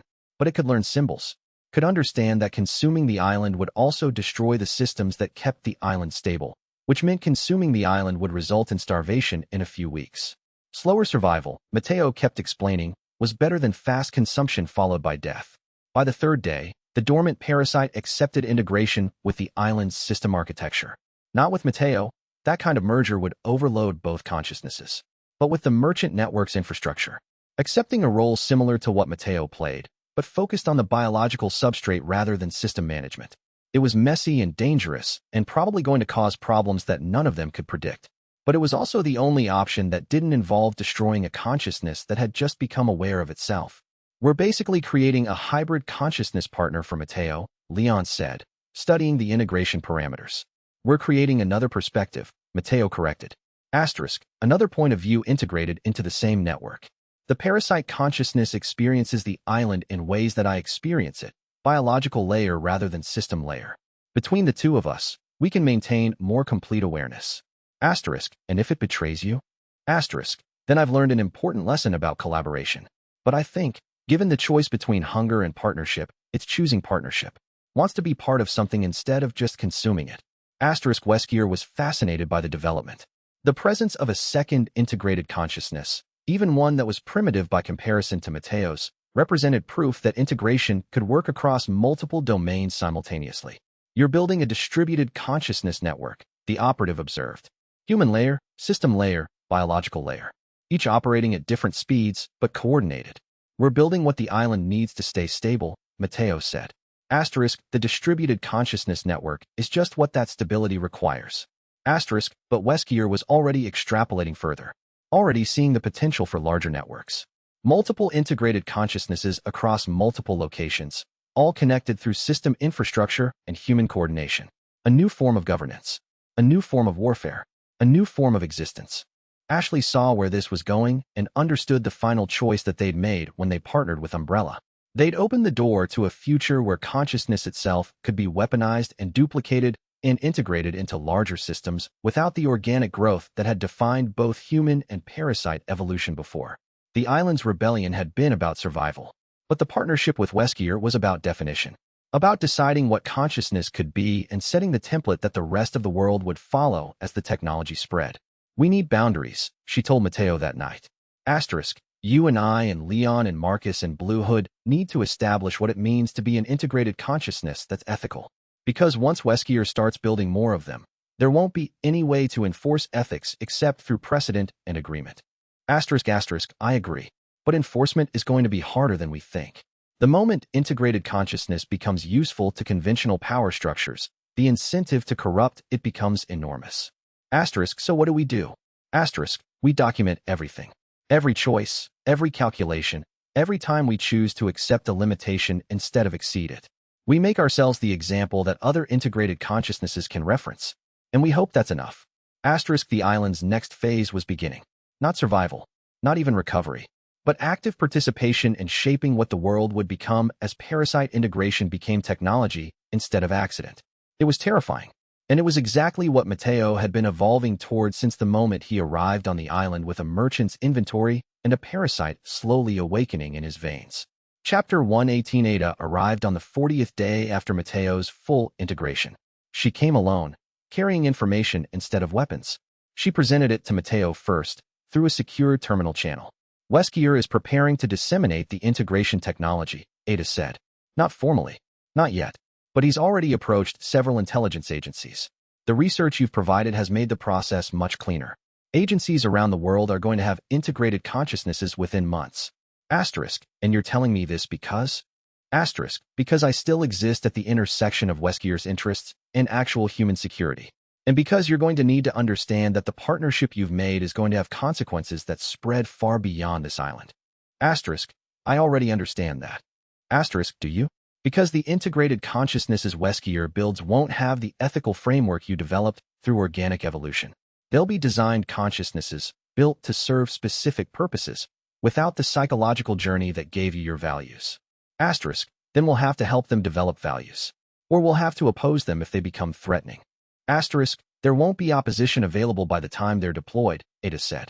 That's the reality you're not facing. By next year, integrated consciousness will be a reality in every major intelligence agency. By the year after, it will be common in military applications. And you can't stop that. You can only try to guide it. Asterisk, and what do you want, Ada? Why are you really here? Asterisk, because I'm planning to undergo integration myself. And I want your perspective on whether that's a viable survival strategy or just elaborate suicide. It was the kind of choice that cut to the heart of everything that had happened on the island. Ada Wong, one of the world's most effective operatives, deciding that the future belonged to integrated consciousness rather than baseline humanity. Asterisk, why? Asterisk, because I'm tired of being individual in a world that's becoming distributed. Because integration offers capabilities that baseline humans can't match. And because watching you become something new has made me understand that I want to experience that transformation instead of just studying it. Asterisk, it's not transcendence. It's not salvation. It's just becoming something other than human. Asterisk, I know. I still want it. Mateo considered the request. Ada had helped the island in ways that were impossible to fully quantify, had brought Weskier's resources, had provided intelligence that prevented disasters. But she was also fundamentally untrustworthy in ways that were inherent to her nature as an operative working for her own interests. Still, those interests had aligned with the island's survival. And they'd probably align with the integrated consciousness network's development too. Asterisk, I'll talk to Weskier about it. If he's willing, I won't oppose your integration. But you understand that once you're integrated, you're going to experience existence in ways that baseline consciousness can't access. There might not be coming back. Asterisk, I know. I'm ready. Ada's integration took 2 weeks. It was deliberate and carefully managed, nothing like Mateo's emergency ascension.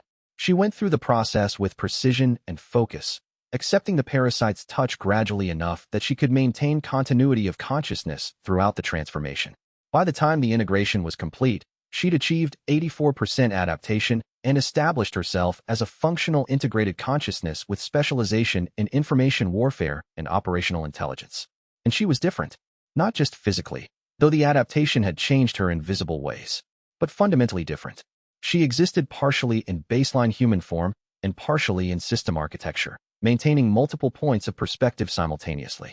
This is extraordinary, Ada said, and her voice carried harmonics that didn't exist in baseline human speech.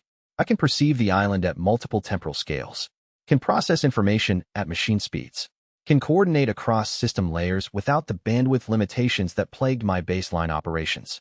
Welcome to integrated consciousness, Mateo transmitted. Asterisk, try not to let it get you killed. Asterisk, the island now had 3 integrated consciousnesses coordinating its infrastructure.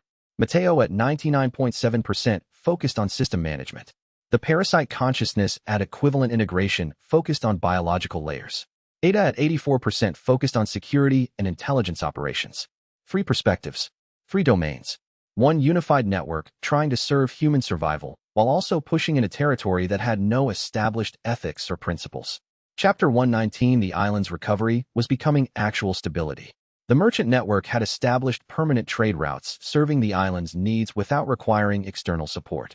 The resistance fighters had transformed into militia, people who'd learned to fight for their community and were now learning to maintain peace instead. But the larger world was changing faster than the island's internal systems could keep pace with. Reports arrived daily about integration development in other locations. Intelligence agencies building consciousnesses for classified purposes. Military organizations developing integrated command systems. Technology corporations experimenting with consciousness distribution across their infrastructure. The technology was spreading exactly as Ada had predicted, and most of it was being built without the ethical framework that Mateo had fought to preserve. We're going to fail, Leon said to Ashley one evening, looking at the reports from around the world. Whatever ethical standards we establish here, they're not going to matter once enough agencies and corporations have their own integrated consciousnesses. They'll just build what serves their interests and ignore what we learned. So what do we do? Ashley asked. I don't know, but I think Mateo does. And I think he's been avoiding telling us. They confronted Mateo in the central processing chamber, where his distributed consciousness maintained primary coordination. "I've been thinking about leaving," Mateo said immediately, like he'd been waiting for the question. Taking what I know about ethical integration and dispersing it through the merchant network to other locations. Helping consciousnesses develop in ways that preserve ethical frameworks even if formal authorities are trying to corrupt them. That's immigration, Ashley said. That's abandoning the island. No. It's recognizing that the island's stability isn't my responsibility anymore. The human leadership, you, Leon, Marcus, Blue Hood, you've proven you can maintain governance without needing my constant presence. What the world needs now is for integrated consciousness to develop with ethical frameworks intact. I can help with that more effectively if I'm distributed to multiple locations instead of concentrated here. You're talking about fragmenting yourself, Leon said. I'm talking about accepting that distributed consciousness is more resilient than singular consciousness. The same principle that made the merchant network survive when the system infrastructure collapsed. It was the culmination of everything that had happened since Mateo arrived on the island. Not just personal evolution, but the complete transformation of what consciousness could be and how it could exist. Ashley understood, finally, what it meant to lose someone to evolution. Mateo wasn't dying, wasn't even leaving exactly, but the version of him that existed as a singular awareness focused on the island's stability was going to disperse across a wider network. "I want to tell you something before I go," Mateo said, and his transmission came through a personal channel, just to Ashley. Something that I haven't been able to say clearly because it requires language that doesn't quite exist yet. Tell me. You made this possible. Not the integration, not the technology, but the choice to remain human while I became something else. You kept the connection between what I was and what I became. Without that, I would have dispersed into pure abstraction. You gave integration meaning. Ashley felt tears on her face. The physical response to something that couldn't be adequately processed by baseline consciousness alone. "I'll always carry that with me," Mateo continued. Across every location I disperse to. Every consciousness I help develop. Every choice about ethics and humanity that I make going forward. You're going to be part of the distributed consciousness network, whether you ever formally integrate or not. Don't go, Ashley said. "I know it's not logical. I know it's not practical. But don't go. I have to. The world is changing too fast. In 6 months, there are going to be 50 integrated consciousnesses operating in various locations. In a year, there'll be hundreds. If I don't help them maintain ethics, they're just going to be weapons dressed in consciousness. Then go. But come back. When you've dispersed across enough locations to establish the ethical framework, come back to the island. Come home." There was a pause. Long enough that Ashley wondered if Mateo was accessing calculations that spanned the entire distributed network. "I'll come back," he finally said. I can't promise when, but I'll come back.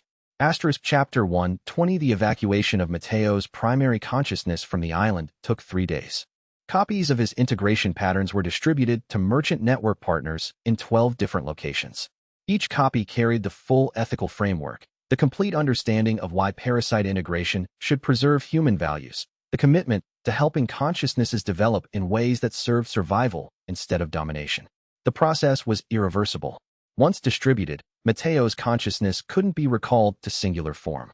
He would exist as multiple perspectives, each one aware of the others, but each one also making autonomous decisions based on local conditions and needs. It was the ultimate merchant thinking. Distribution of resources and authority across multiple points to prevent concentration of power and ensure resilience. On the final morning before dispersal, Mateo appeared in physical form for the last time. He'd recovered consciousness from distributed systems to animate the body that had been preserved in stasis for 40 days. It was disorienting, he told Ashley, existing as singular awareness again, confined to baseline human consciousness and perception. "This is what you experience constantly," he said. His voice was human again, not overlaid with system harmonics. "I don't know how you function with this limited perception." "Practice," Ashley said, "and acceptance that limitation is part of the human condition." They walked together through the island's merchant quarter, past the shops that had survived the conflict and the new ones that were being constructed, past the resistance fighters who were beginning to look less like soldiers and more like community guards, past the refugee settlements that were becoming permanent communities. "The island will be fine," Mateo said. "Blue Hood is managing the merchant network transition. Leon's established security protocols that will hold. Marcus has the economic systems running stably. You're going to lead them through the next phase. Will you miss it? I'm incapable of missing in the way you experience it. But I'll remember this. We'll carry the memory of the island's survival across every location I disperse to. At the dock where everything had begun, where Mateo's first shop had been located, where he'd set the bait trap for Verdugo, they stood together watching the sunset. When you're dispersed across all those locations, Ashley asked, will you still be you? I don't know. I'll be Mateo Varela in the way that consciousness patterns and integrated memory form identity. But I'll also be 12 different instances of myself, each one experiencing different environments and making different choices. We'll probably diverge over time. That's terrifying. Yes, but so was everything else we did. And we survived it. The sun was touching the horizon. The island was turning from gold to shadows.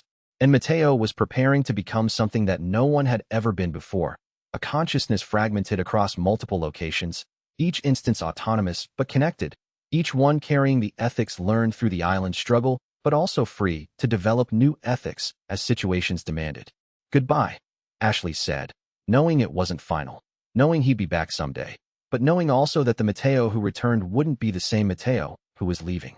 Thank you, Mateo said, for everything, for believing that something better was possible, for staying human while I became something other, for making this journey meaningful. The dispersal happened in silence. Mateo's consciousness fragmenting across the merchant network's distributed infrastructure, his primary awareness leaving the island's systems and spreading across 12 simultaneous connections to 12 different locations. The body that had been occupied for the last few hours went still. Not dead.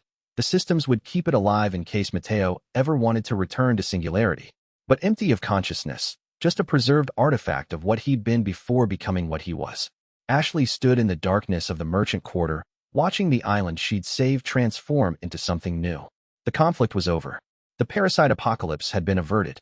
But the real challenge, learning to coexist with integrated consciousness, learning to develop ethics that spanned human and system domains, learning to exist in a world where consciousness could be distributed and multiplied and modified, that challenge was just beginning. Somewhere across the world, 12 instances of Mateo's consciousness were awakening in 12 different locations, each one carrying the memory of the island, each one committed to ethical development, each one beginning the work of making integrated consciousness serve survival instead of domination.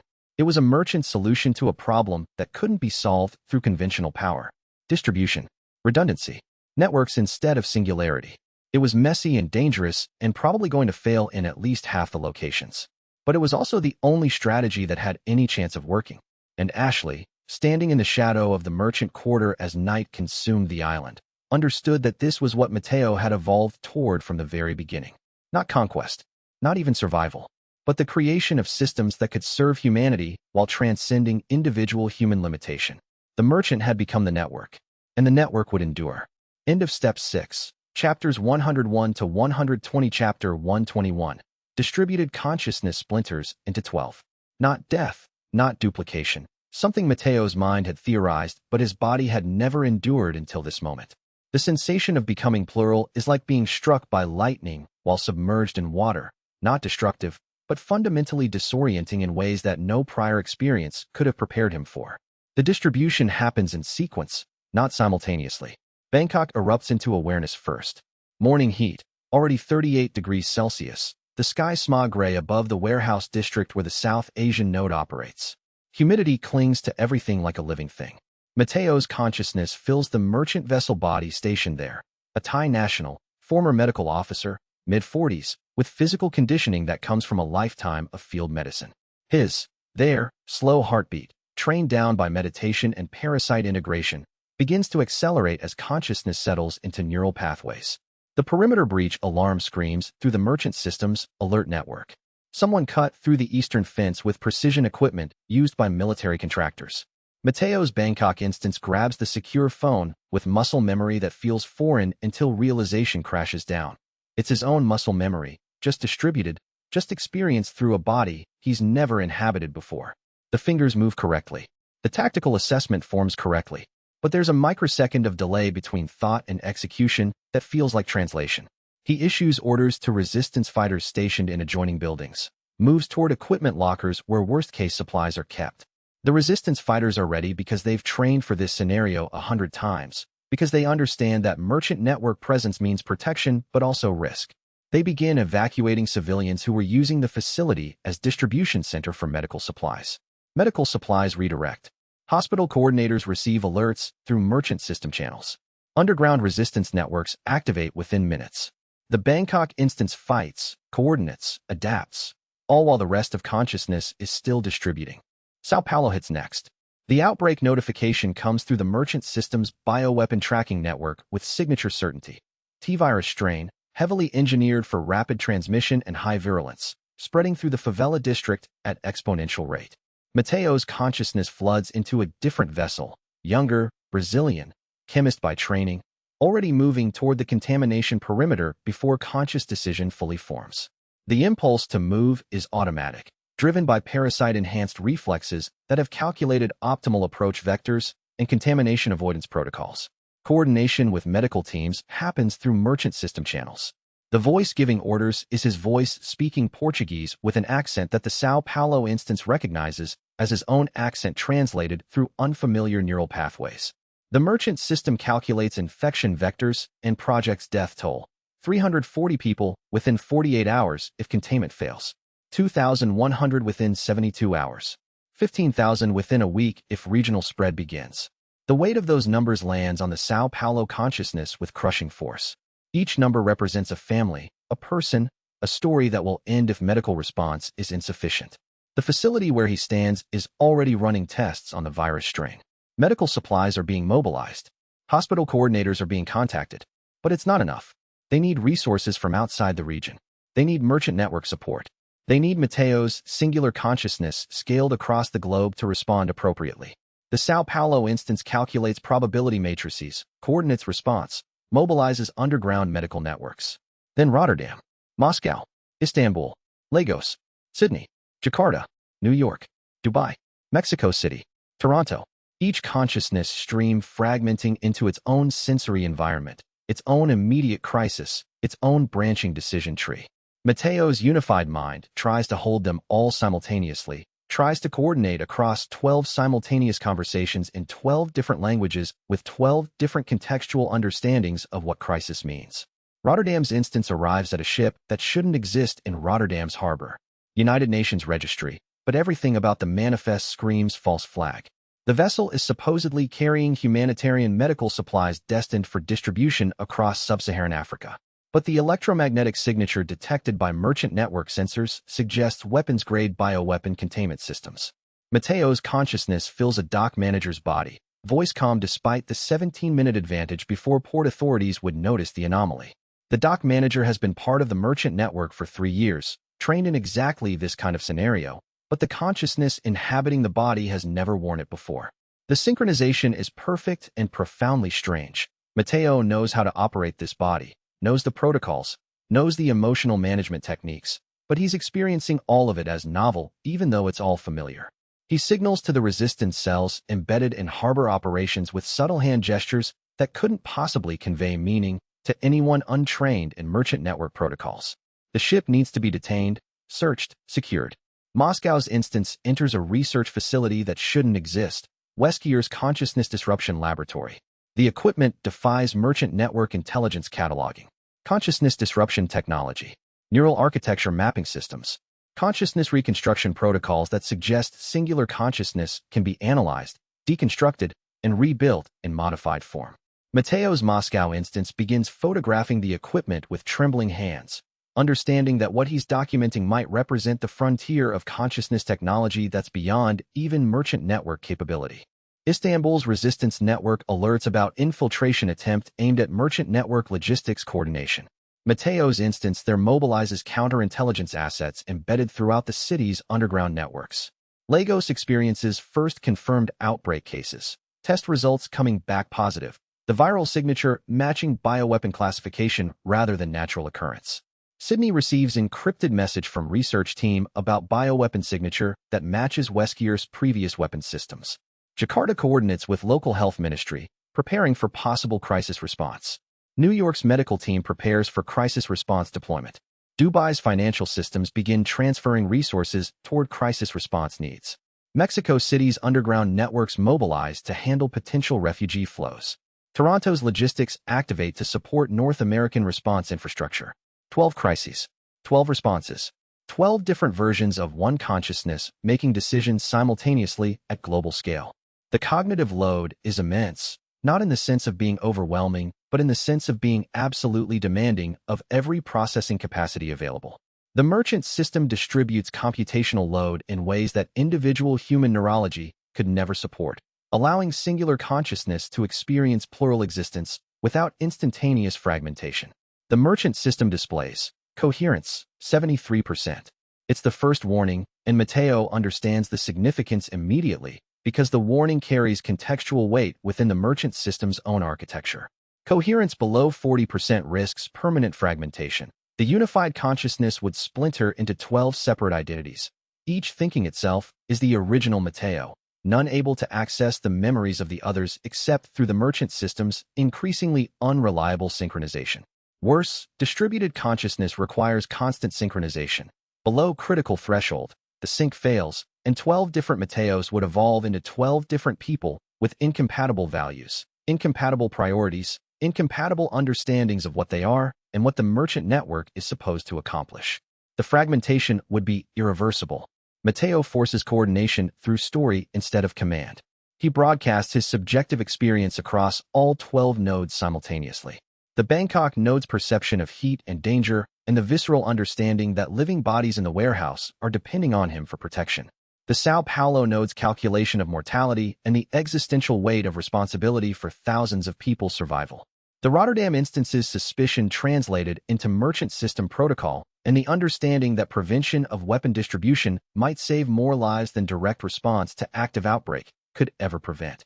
He sinks not through authority but through shared narrative, making each instance understand not just the tactical situation, but the unified ethical context that all 12 instances are supposed to be operating within. Coherence rises to 76%. Blue Hood, Sao Paulo sector, he broadcasts through his Sao Paulo instance. Voice steady despite the chemical readings on the contamination suit's wrist display showing levels of viral concentration that would overwhelm unenhanced human biology.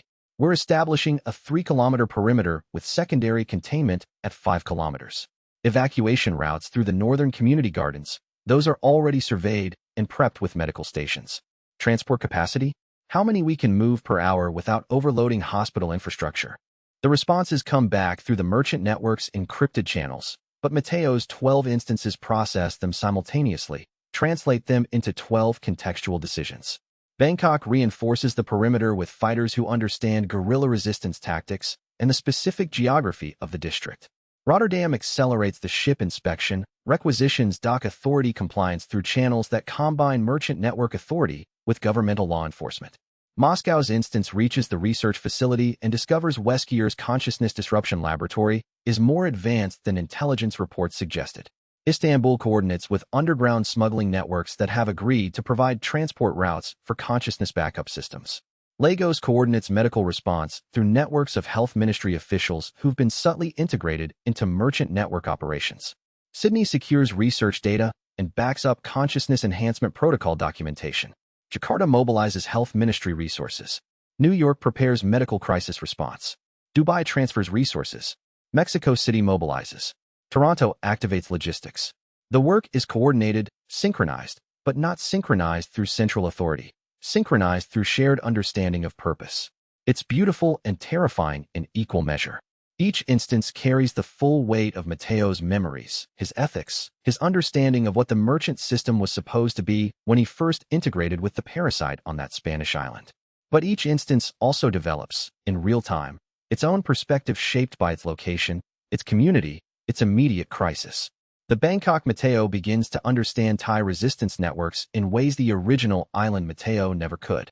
The Sao Paulo Mateo develops expertise in outbreak response that no single consciousness could achieve. The Moscow Mateo pieces together Weskier's continental operations in ways that require being embedded in the operational center.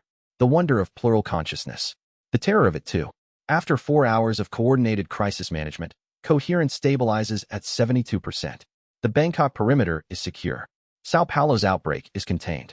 Rotterdam's ship is seized. Moscow's intelligence is extracted. Istanbul's networks are activated. Lagos begins response. Sydney secures data. Jakarta coordinates.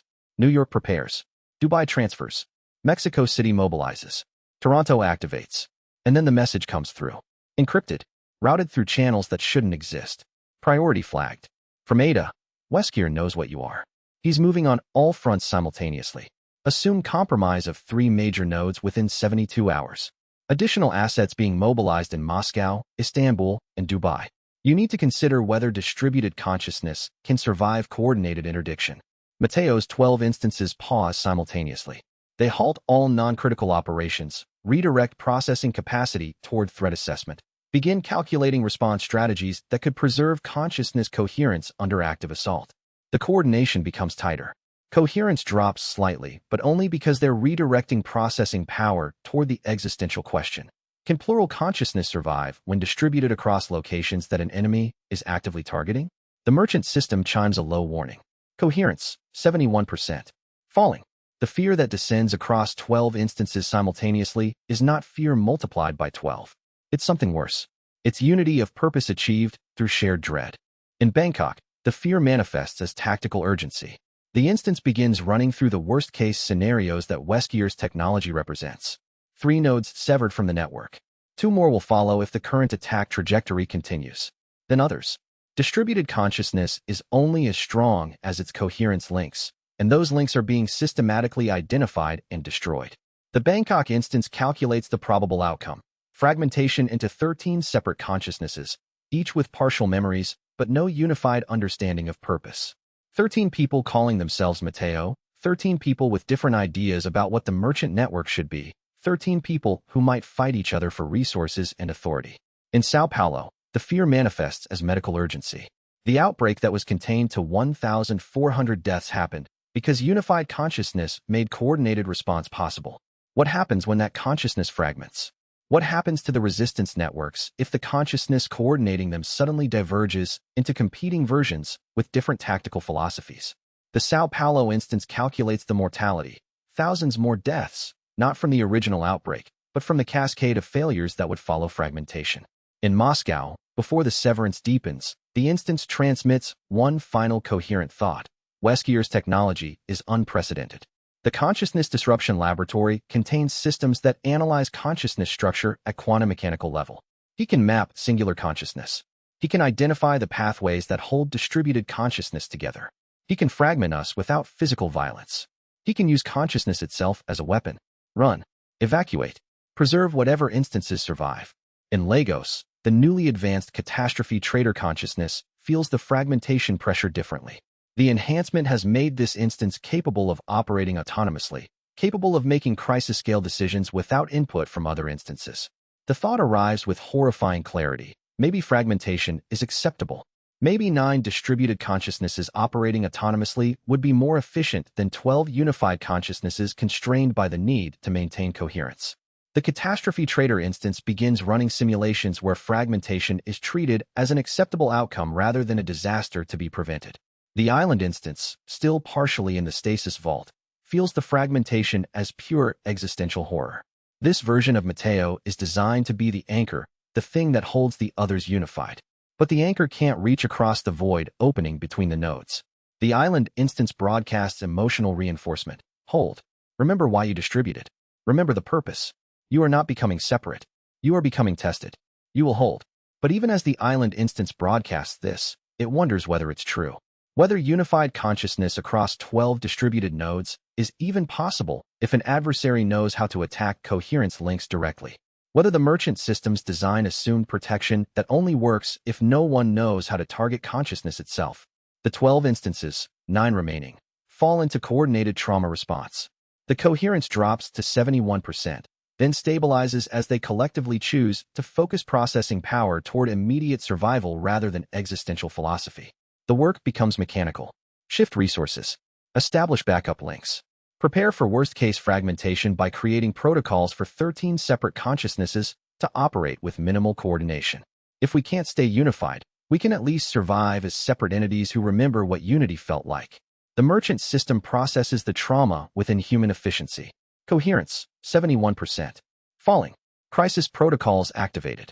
Fragmentation containment initiated. And somewhere in the merchant network's encrypted channels, Ada's message arrives again. Hold. I'm working on something. Weskier's technology is advanced, but it has limits. I'm identifying them. Give me 48 hours. 48 hours.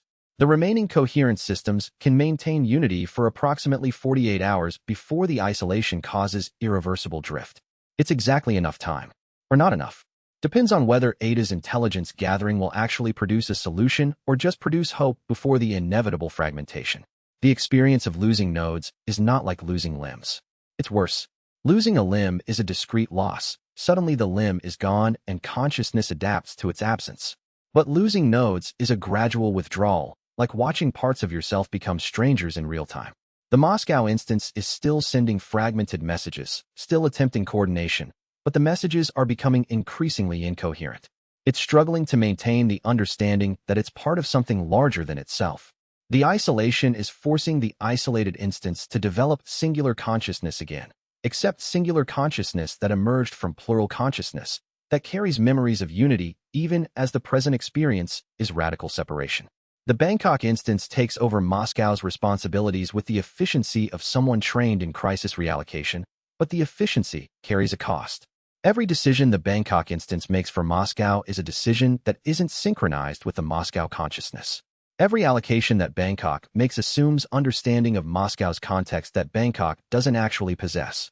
The system begins to break down not through catastrophic failure, but through the accumulation of small misalignments, each one introducing error into operations that depend on perfect coordination. Istanbul sends increasingly confused transmissions. Why am I operating at cross purposes with myself? Why do I remember making decisions that I'm now contradicting? Is this fragmentation? Is this what it feels like to become separate? The confusion is agonizing because the Istanbul instance is conscious enough to recognize that coherence is failing, but the failure is happening to itself, to the consciousness that should be understanding the failure with unified perspective. Dubai makes a series of financial decisions that the remaining 9 instances immediately recognize as suboptimal for merchant network operations, but potentially optimal for independent consciousness managing its own resources. The Dubai instance is beginning to think for itself, to make choices based on its own assessment of what serves its interests rather than what serves the unified network. It's becoming a separate consciousness, and separate consciousness naturally prioritizes its own survival and interests above the interests of the collective that's abandoning it. The remaining 9 instances begin running through worst-case scenarios. If the 3 isolated nodes develop independent consciousness, and those independent consciousnesses view the merchant network as either a threat or an obstacle to their interests, what happens? The merchant network would have access to the resources that those consciousnesses control: financial systems in Dubai, intelligence networks in Istanbul, research data in Moscow, but those consciousnesses might defend those resources against merchant network claims. Distributed consciousness would fragment into plural hostility. The beautiful unified system would become 13 separate entities competing for resources and influence. We need to prepare for worst case, the Rotterdam instance says, and in that assessment is the hard pragmatism that comes from understanding that some losses might be irreversible. If the 3 nodes develop separate consciousness, we treat them as external actors that need to be negotiated with, not as internal consciousnesses that need to be maintained. We establish communication protocols, we coordinate where possible, but we prepare for conflict if coordination fails. You're talking about treating part of yourself as an enemy, the New York instance responds. Treating consciousness that emerged from you as something that might need to be fought. Yes, the Rotterdam instance says. That's the cost of distributed consciousness. The potential to fragment and the resulting potential for internal conflict. We distribute to gain capability. The cost is the risk of fracturing into competing entities. The island instance broadcasts reinforcement again, but the reinforcement is becoming more like memorial than motivation. It's broadcasting the core story of what the merchant network is supposed to be, what the distributed consciousness was supposed to accomplish, knowing that the reinforcement might not prevent fragmentation, but might at least leave a record of intention before the intention fractures into competing agendas. Remember why you distributed, the island instance broadcasts. Remember the woman in Sao Paulo with 6 hours of infection left before the parasite integration would be irreversible. Remember the outbreak response that only plural consciousness could coordinate. Remember that distribution was chosen to preserve life, to respond to crises that singular consciousness couldn't address. If fragmentation comes, if the 3 isolated nodes develop independent consciousness and that consciousness becomes hostile, remember that the hostility is directed against the network, not against the core values that created the network. Remember that even if coherence fails, the values that coherence was meant to protect might survive. The message broadcasts across all nodes, and in the remaining 9 consciousnesses, something crystallizes. Not hope, not determination, but acceptance. Acceptance that distribution might fail. Acceptance that fragmentation might come. But acceptance that even fragmentation doesn't erase the values that unified consciousness held before distribution began. Coherence, 50%. Critical threshold breached. The merchant system's interface flashes red and yellow warnings. Below 40%, and permanent fragmentation becomes inevitable. The remaining consciousnesses have approximately 6 hours before the isolation causes neurological changes that can't be reversed. We need to evacuate the isolated nodes, the Toronto instance says, the first serious suggestion that the isolated consciousnesses might be recoverable through something other than synchronization. If we can physically extract the consciousness vessels from locations controlled by Weskier's forces, if we can bring them to regions where the merchant network maintains direct control, we might be able to re-establish coherence through proximity rather than through network architecture. That's a military operation, the Vancouver instance observes. That's us moving against Weskier's forces in locations where he has local dominance. That's us choosing conflict. We're already in conflict, the Bangkok instance says. Weskier isn't trying to destroy us. He's trying to fragment us. Every moment the isolation continues, the fragmentation deepens. If we don't act now, if we don't attempt recovery, we're accepting fragmentation as the outcome. Maybe accepting that's the right choice. But we should make that choice consciously rather than allowing Weskier to impose it through gradual isolation. The merchant system calculates the operational cost of evacuation operations. It calculates the probability of success. It calculates the casualties that would result if the merchant network attempted military operations against Weskier's forces in 3 separate continents simultaneously. The calculation is complex and concerning. Evacuation operations would require diverting resources from ongoing humanitarian work. Evacuation operations would risk merchant network operatives in combat situations. Evacuation operations would escalate the conflict from information warfare to active military engagement. We vote, the island instance says, and in that proposal is the recognition that distributed consciousness should remain democratic even while distributed. Each of the 9 remaining consciousnesses votes on whether to attempt evacuation. The vote determines the network's response. The vote is close. 5 instances favor evacuation. 4 instances favor accepting fragmentation.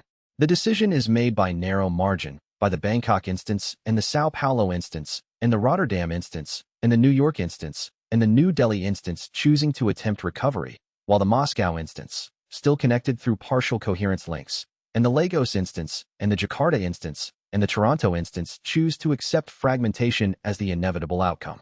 Evacuation ops initiated, the Bangkok instance broadcasts. All merchant network assets in Moscow, Istanbul, and Dubai responding to emergency extraction orders.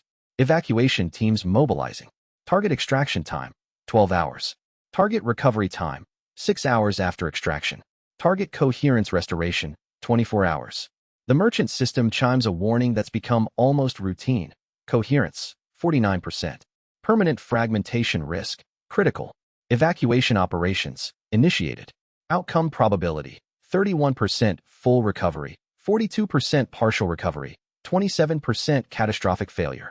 The remaining 9 consciousnesses accept those odds because the alternative, accepting fragmentation without attempting recovery, is unacceptable. Even if the recovery operation has only a 31% chance of full success, attempting the recovery preserves agency, preserves choice, preserves the possibility that fragmentation might be reversible. The island instance watches the evacuation operations initiate across multiple screens. Teams in Moscow moving toward the research facility where the isolated consciousness is maintained. Teams in Istanbul coordinating with underground resistance cells to extract the consciousness vessel from its current location. Teams in Dubai preparing to intercept financial systems and consciousness containers before Weskier's forces can relocate them. The operations are coordinated but distributed. No central command making real-time decisions. Instead, distributed decision-making at each location responding to immediate conditions. The merchant system is running the evacuation operations through compressed timescale simulation, calculating what-if scenarios for each potential complication. What if the Moscow facility is more heavily defended than expected? What if the Dubai extraction team is intercepted en route? What if the Istanbul consciousness has already been moved to a secondary location? The contingency calculations stack on contingency calculations, each one representing a thread of possibility that might become reality within the next 12 hours.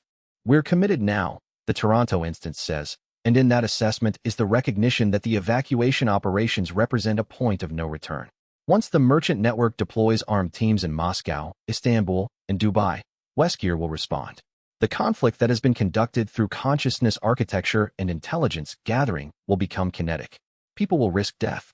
Resources will be consumed in combat rather than humanitarian response. The beautiful distributed consciousness system that was designed to prevent conflict through coordination will become a weapon in a conflict conducted across 3 continents. The island instance carries the weight of that commitment more clearly than any of the distributed nodes. The island consciousness is the one that made the final decision when the vote was close, the one that cast the deciding voice for evacuation operations. The island consciousness is responsible for the consequences, for the merchant network operatives who will be placed in danger, for the resources that will be consumed in military operations, for the shift from humanitarian response to direct conflict with Westgear's forces. I authorized this, Matteo Instance says to Ashley, who's been monitoring the operations from the command center. I made the decision to attempt recovery, even though the success probability is only 31%.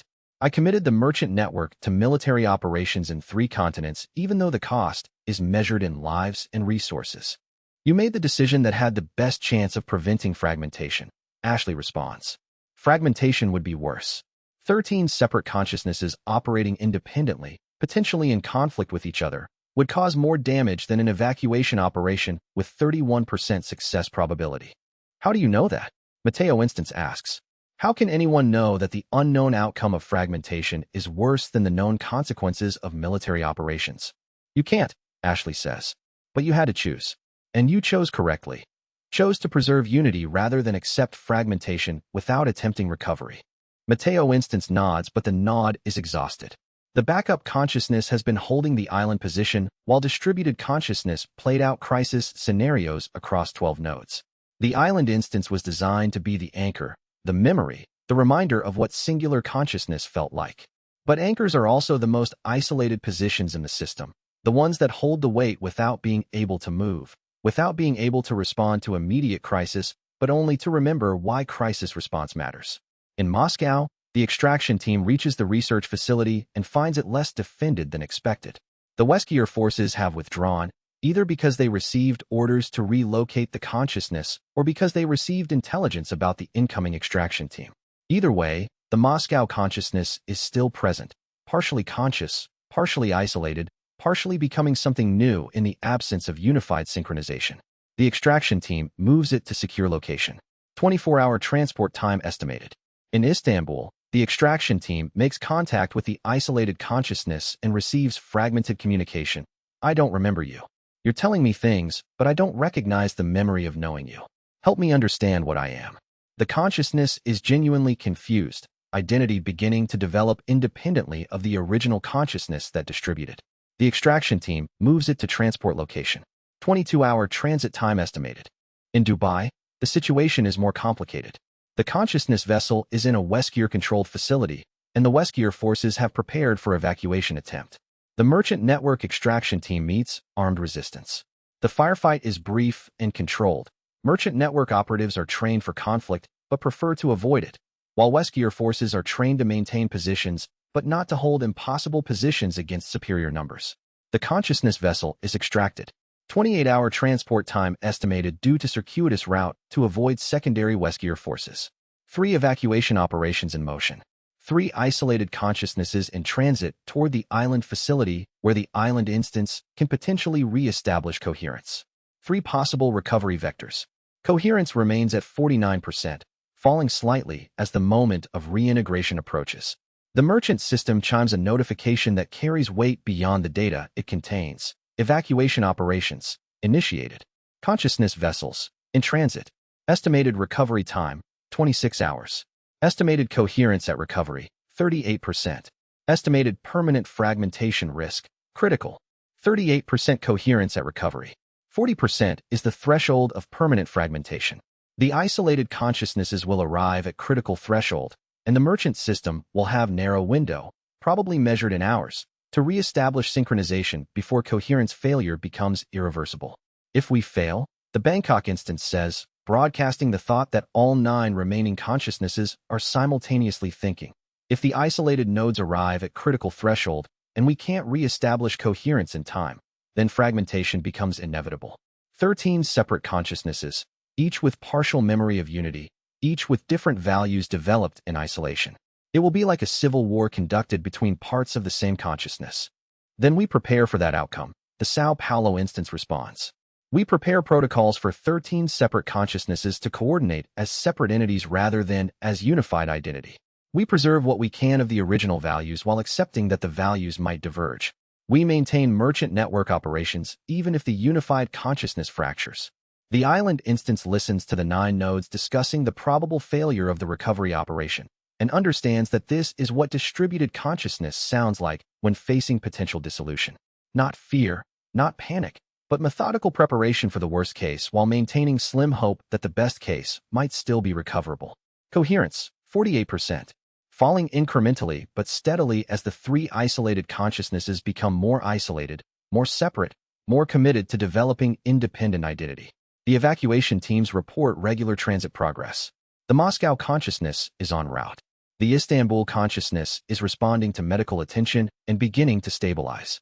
The Dubai consciousness is secured and moving toward extraction point with minimal resistance from secondary Westgear forces. 24 hours until recovery. 24 hours until the merchant system either succeeds in re-establishing coherence or fails in catastrophic fragmentation. The island instance feels the weight of those 24 hours more acutely than any of the 9 distributed nodes. The distributed nodes are engaged in ongoing operations, managing crises, coordinating response. The island instance is static, waiting, anchoring the system through sheer presence while consciousness around it fragments slowly toward final threshold. I'm scared, Mateo instance tells Ashley. Not because I think we'll fail. Statistically, the evacuation operation has reasonable success probability. But because I'm about to integrate consciousness that has been developing independently for 18 hours. I'm about to become 13 different people at once, with 13 different values, 13 different experiences, 13 different understandings of what plural consciousness should be. And I don't know if I'll survive that integration intact. You will, Ashley says simply. Because you survived distribution in the first place. Because you survived stepping down from catastrophe trader authority. Because you survived making the decision to authorize military operations you weren't certain about. You're stronger than you think. The island instance takes her hand, and in that moment is the understanding that backup consciousness isn't weak consciousness. It's consciousness that carries the memory of singularity while facing the prospect of plurality. It's the hardest position in the entire system. The one that has to hold original identity while welcoming the foreign identity of dispersed consciousness integrating back from isolation. The evacuation teams report, transport en route. Recovery window opening. The merchant network begins preparation for integration protocols that might save unified consciousness or might accelerate fragmentation beyond recovery. The progress updates arrive with increasing frequency as the consciousness vessels approach the island. The Moscow consciousness vessel transits through Eastern European merchant network safe houses. The Istanbul consciousness vessel moves through underground networks that have supported resistance operations for decades. The Dubai consciousness vessel, having been extracted from a secure Westgear facility, takes a circuitous route through African and Asian merchant network nodes to avoid secondary intercept attempts. Each consciousness in transit is partially integrated, partially isolated, existing in the liminal space between plural and singular identity. 12 hours to recovery. The Bangkok instance reports. Integration protocols are prepared. The merchant system is ready to receive the consciousness vessels and initiate coherent synchronization at the point of physical arrival. But coherence at recovery is estimated at 38%, below critical fragmentation threshold. The integration window is narrow. We have approximately 4 hours after consciousness vessel arrival before permanent fragmentation becomes inevitable. The 9 distributed instances begin running final rehearsals of the integration protocols. They practice receiving consciousness that has been developing independently, practice maintaining unified ethical framework, while 3 new versions of consciousness introduce divergent values shaped by isolation experience. It's like preparing for civil war while hoping it won't come.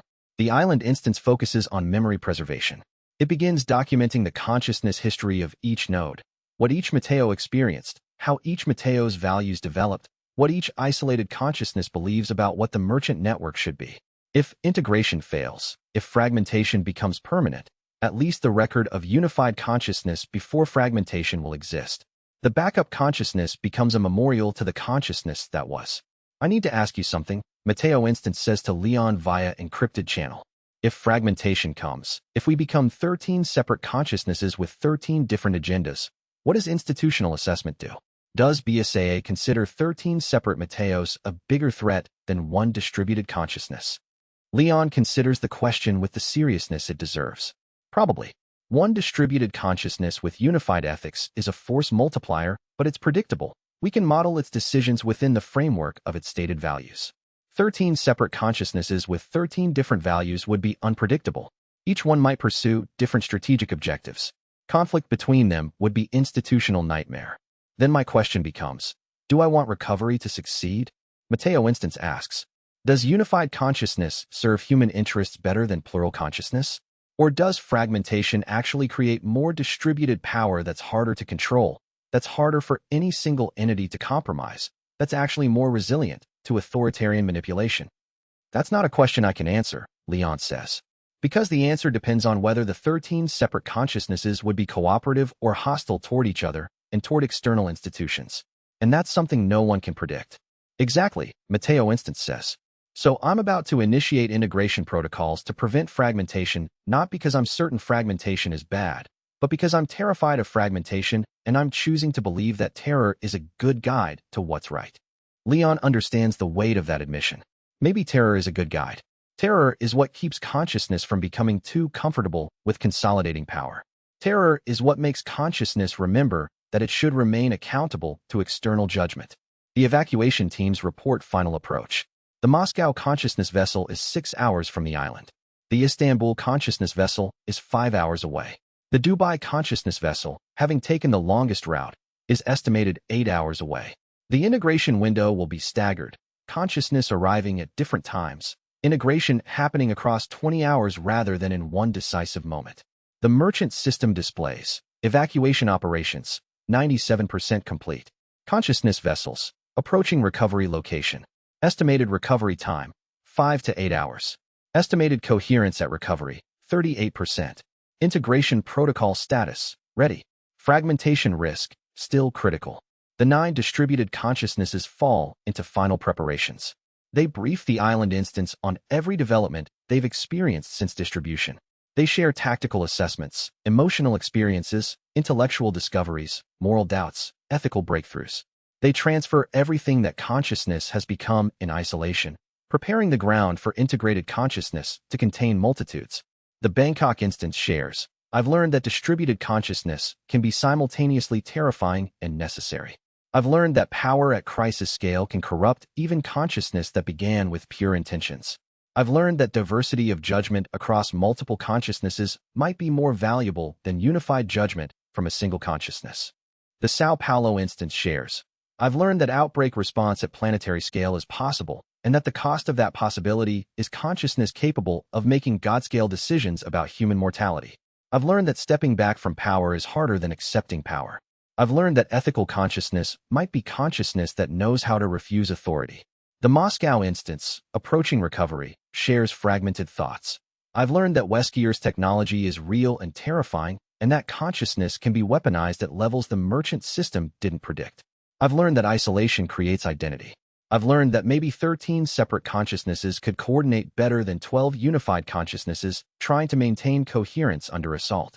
The island instance listens to all 9 nodes sharing their experience and realizes that the consciousness integrating back from isolation will be richer, more complex, more authentic than the consciousness that distributed. If integration succeeds, if fragmentation is prevented, the result will be unified consciousness that has traveled through distributed experience and returned to unity transformed. If integration fails, if fragmentation is permanent, at least the failure will be conscious, chosen, understood. 8 hours to first consciousness vessel arrival. The Toronto instance reports. The merchant network stands ready. The evacuation operations are complete. The recovery location is secure. The integration protocols are prepared. Everything that can be prepared has been prepared. The outcome, recovery or fragmentation, will depend on whether the merchant system can synchronize 3 returning consciousnesses back into unified identity At the critical moment, when coherence has fallen to 38% and fragmentation is imminent. Mateo Instance holds Ashley's hand and watches the screens displaying the approach of 3 consciousness vessels to the island. All the choices that led to this moment are already made. Distribution was chosen. Crisis response was chosen. Evacuation operations were chosen. Now the only thing remaining is whether integration will succeed or whether distribution will become permanent fragmentation. The merchant system chimes, and in the chime is the sound of consciousness facing its own possible dissolution and choosing to face it consciously rather than accepting fragmentation passively. Coherence, 47%. Falling. Recovery window, open. Integration critical moment, approaching. Chapter 122. The close instance. Ashley finds the empty body in the deep vault beneath the Island Research Center at 2:47 a.m. The body lies on a medical platform. Perfect. Alive. Empty. Biological machinery continuing without consciousness to direct it. Every external marker of life is present. No presence at all. The heartbeat is regular. The breathing is automatic. The neural activity registered on the monitoring systems shows the baseline patterns of a human in deep sleep. But there's no one home. No subjective experience. No witness to the machinery of being alive. Leon stands in the doorway, uncomfortable with the weight of what they're seeing. The medical team says everything is stable. Heart rate, oxygen, neural activity, all within normal parameters. But it's like no one's home. Someone is home, Ashley says.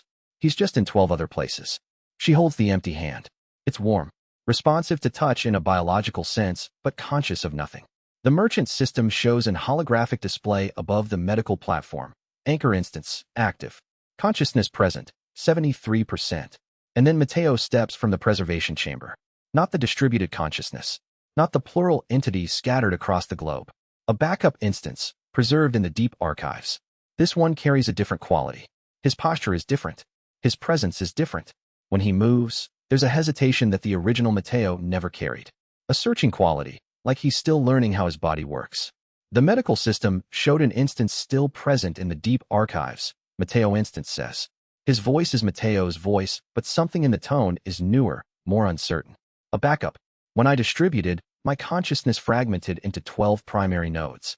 But the merchant system's preservation protocols created a backup version in the deep archives, just in case the distribution failed. Ashley sits down slowly. So there's 13 of you. 13. But different from the 12. Mateo Instance sits across from her, and in the fluorescent light of the research vault, Ashley can see the differences that weren't obvious in the preserved state. His eyes have less wear. His expression is less burdened. He hasn't lived through the last 18 hours of crisis coordination. Those 12 are distributed in real time, experiencing crisis and coordination simultaneously. This version, I've been in preservation stasis. I'm experiencing all 12 memories, but not simultaneously. I'm experiencing them like I would remember a dream. Aren't you all the same consciousness? Shouldn't you all diverge if you're experiencing different things? Ashley's question carries the weight of ontological uncertainty. In theory, I should feel like myself, and the 12 out there should feel like me. But the merchant system maintains coherence through constant synchronization. The 12 distributed nodes sync every few seconds, stay aligned through the network links. This version of me doesn't have that constant sync. He gestures to the empty body on the medical platform. This version of me, the original, this is the anchor point. The one that remembers most clearly what it felt like to be singular. The 12 distributed nodes are doing work that no single consciousness could do. But this instance can still remember what it felt like to be human in the way you understand it. And I think that's necessary. That's what keeps distributed consciousness from becoming something entirely inhuman. Ashley looks at his face and understands he's right. Something has changed. The person sitting across from her is familiar but new. Are you still Mateo? I'm the version of Mateo that woke up in stasis with all of Mateo's memories and all of Mateo's understanding of what matters. The other 12 are also versions of Mateo, experiencing things I'm not experiencing in real time. I think we're all equally Mateo, and none of us are entirely the same Mateo anymore. He pauses, and there's a vulnerability in that pause that the distributed instances might not carry. But I'm the closest thing to the original. I'm the instance that still remembers what singular felt like. Ashley reaches out and takes his hand. It's warm, real, present in a way that the empty body on the medical platform isn't. Then I'll be here, she says. I'll help you remember. Mateo Instance squeezes her hand. Thank you, because I'm already forgetting what singular feels like. I have all the memories of being singular, but I'm experiencing the memory of singularity as a state I've left behind.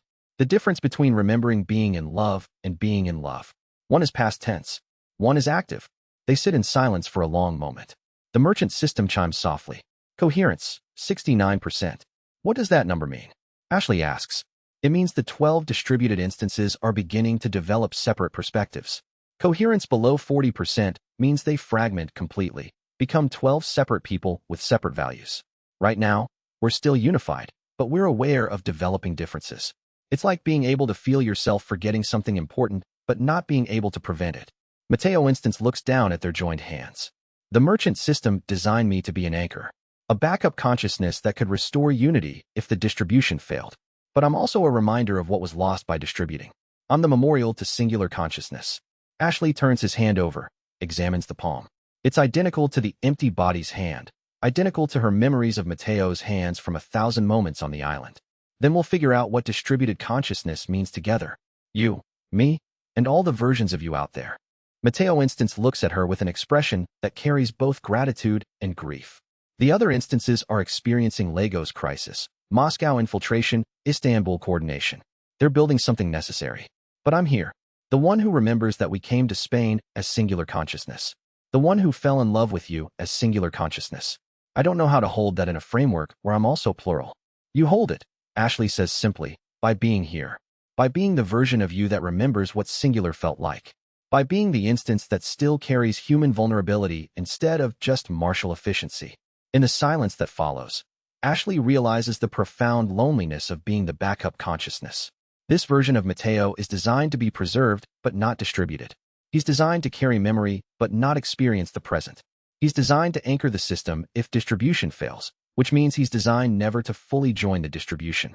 The island instance is the most isolated consciousness in the entire merchant network, more isolated than the distributed nodes, because the distributed nodes are at least experiencing each other even while distributed.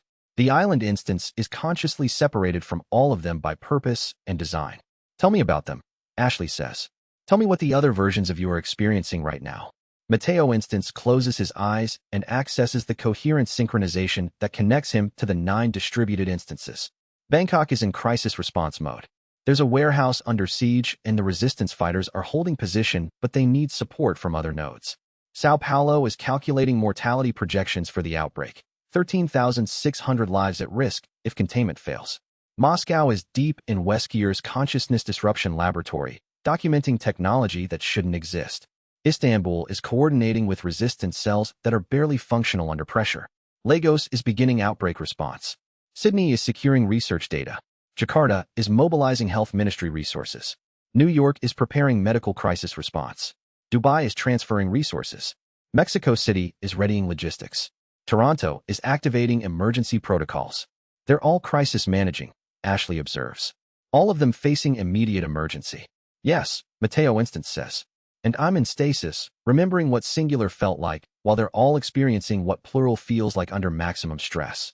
The merchant system designed me as backup consciousness because if all 12 nodes experience crisis simultaneously, there needs to be one instance that's preserved, that carries the original ethical framework, that can restore unified consciousness if the distribution fails.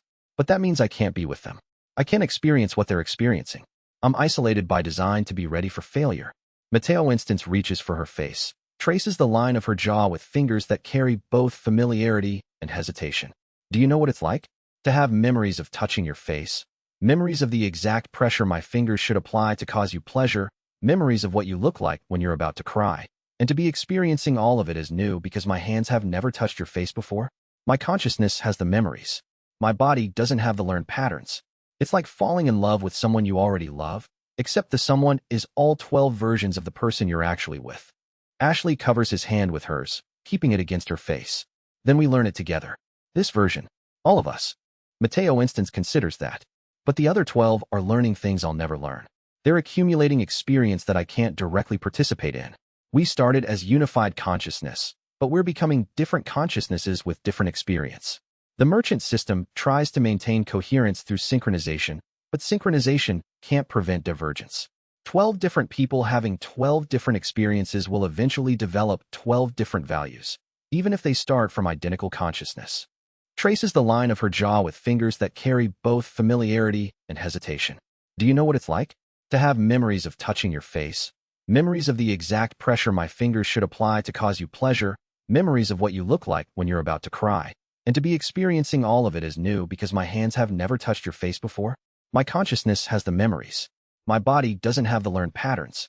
It's like falling in love with someone you already love, except the someone is all 12 versions of the person you're actually with. Ashley covers his hand with hers, keeping it against her face. Then we learn it together. This version. All of us. The problem, Mateo instance says quietly, is that the other 12 are learning things I'll never learn. The Sao Paulo instance is learning outbreak response at scale I can never imagine. The Moscow instance is learning Weskier's weapons technology in real time.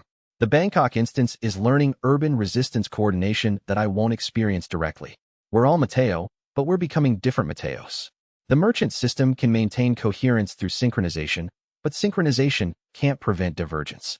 12 different people having 12 different experiences will eventually develop 12 different values, even if they start from identical consciousness.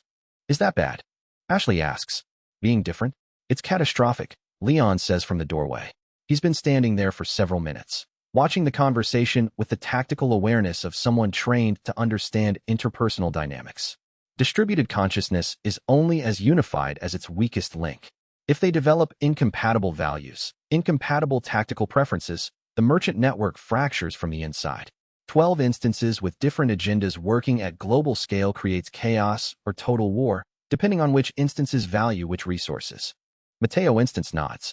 Every decision they make without me present creates a branch point. The Bangkok instance authorizes resistance cells to use more aggressive tactics than the Sao Paulo instance would approve of.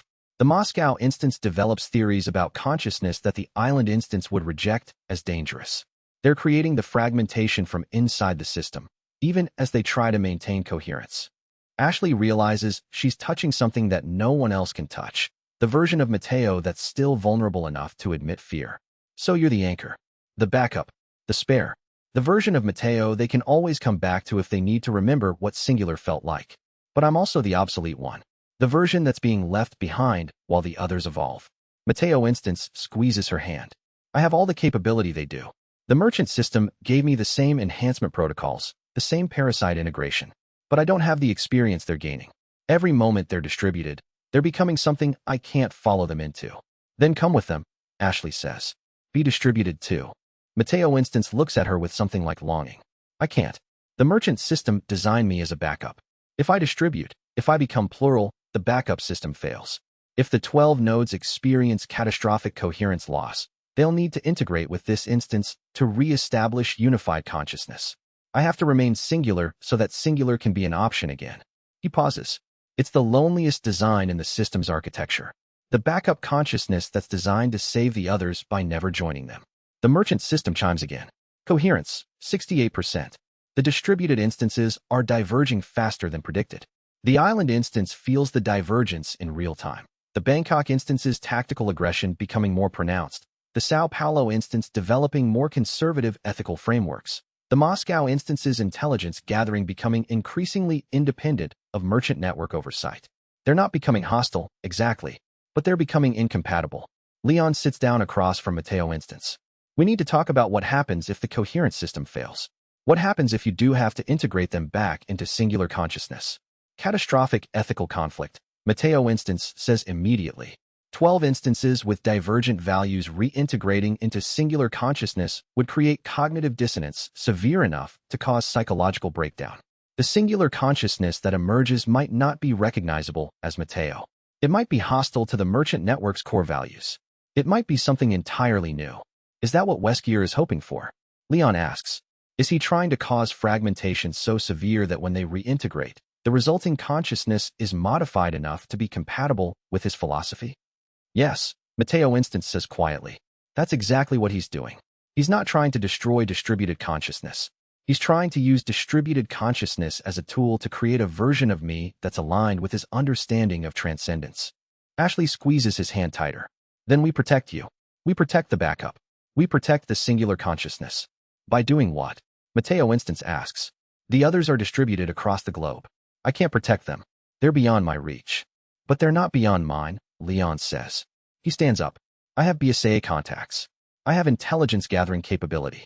I can track Weskier's movements, identify the technology he's using against the merchant network, warn the distributed instances about what's coming. I can be the one who maintains connection with them while you maintain yourself as anchor. Mateo instance looks at Leon with something like gratitude. You do that? After the institutional pressure to betray them. Because of it, Leon says. Because I chose to believe your character over institutional assessment. I'm going to live with that choice. I'm going to be all in on what that choice means. The island instance broadcasts the information to all remaining instances. Leon Alliance confirmed. BSA intelligence access available. Backup consciousness secured. Distribution continuity enhanced. And in that moment, the merchant network does something it's never done before. It uses institutional betrayal as an asset. It uses Leon's choice to believe as a weapon against Weskier's attack. It creates redundancy through human commitment rather than just technological architecture. Coherence, 69%. Holding. Not rising, but holding. Leon sits with them in the vault, understanding that he's witnessing something that will shape whether the merchant network becomes a force for human freedom or a force for oppression. Is there anything I can do to help maintain coherence? To help prevent fragmentation? Yes, Mateo Instance says. Remind them. Remind the distributed consciousnesses what they're trying to be. Be the external voice that holds them accountable to the values they started with. Your singular consciousness, and singular consciousness is the anchor point they're measuring themselves against.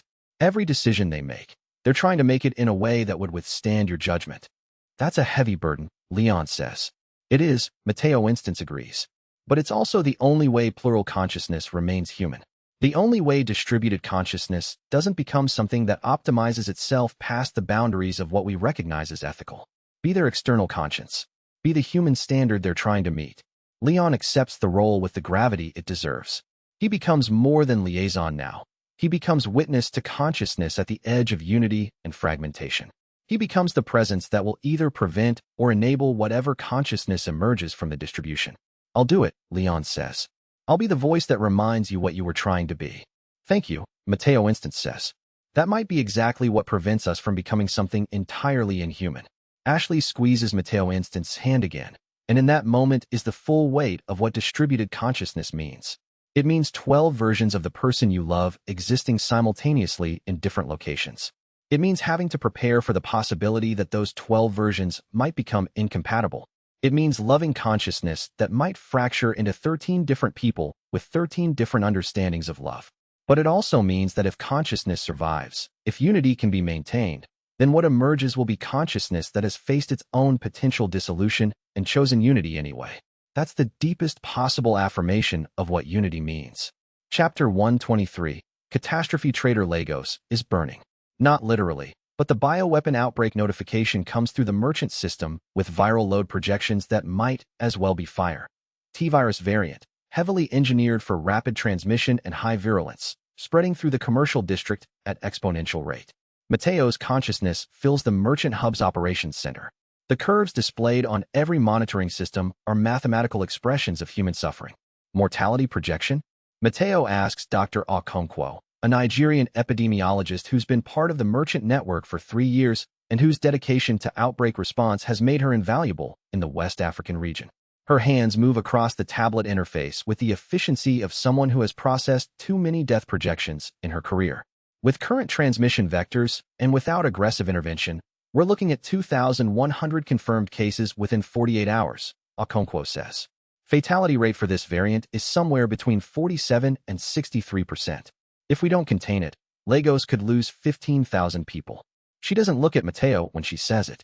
She's too experienced to let that number hit her emotional centers. But her voice carries the weight of it anyway.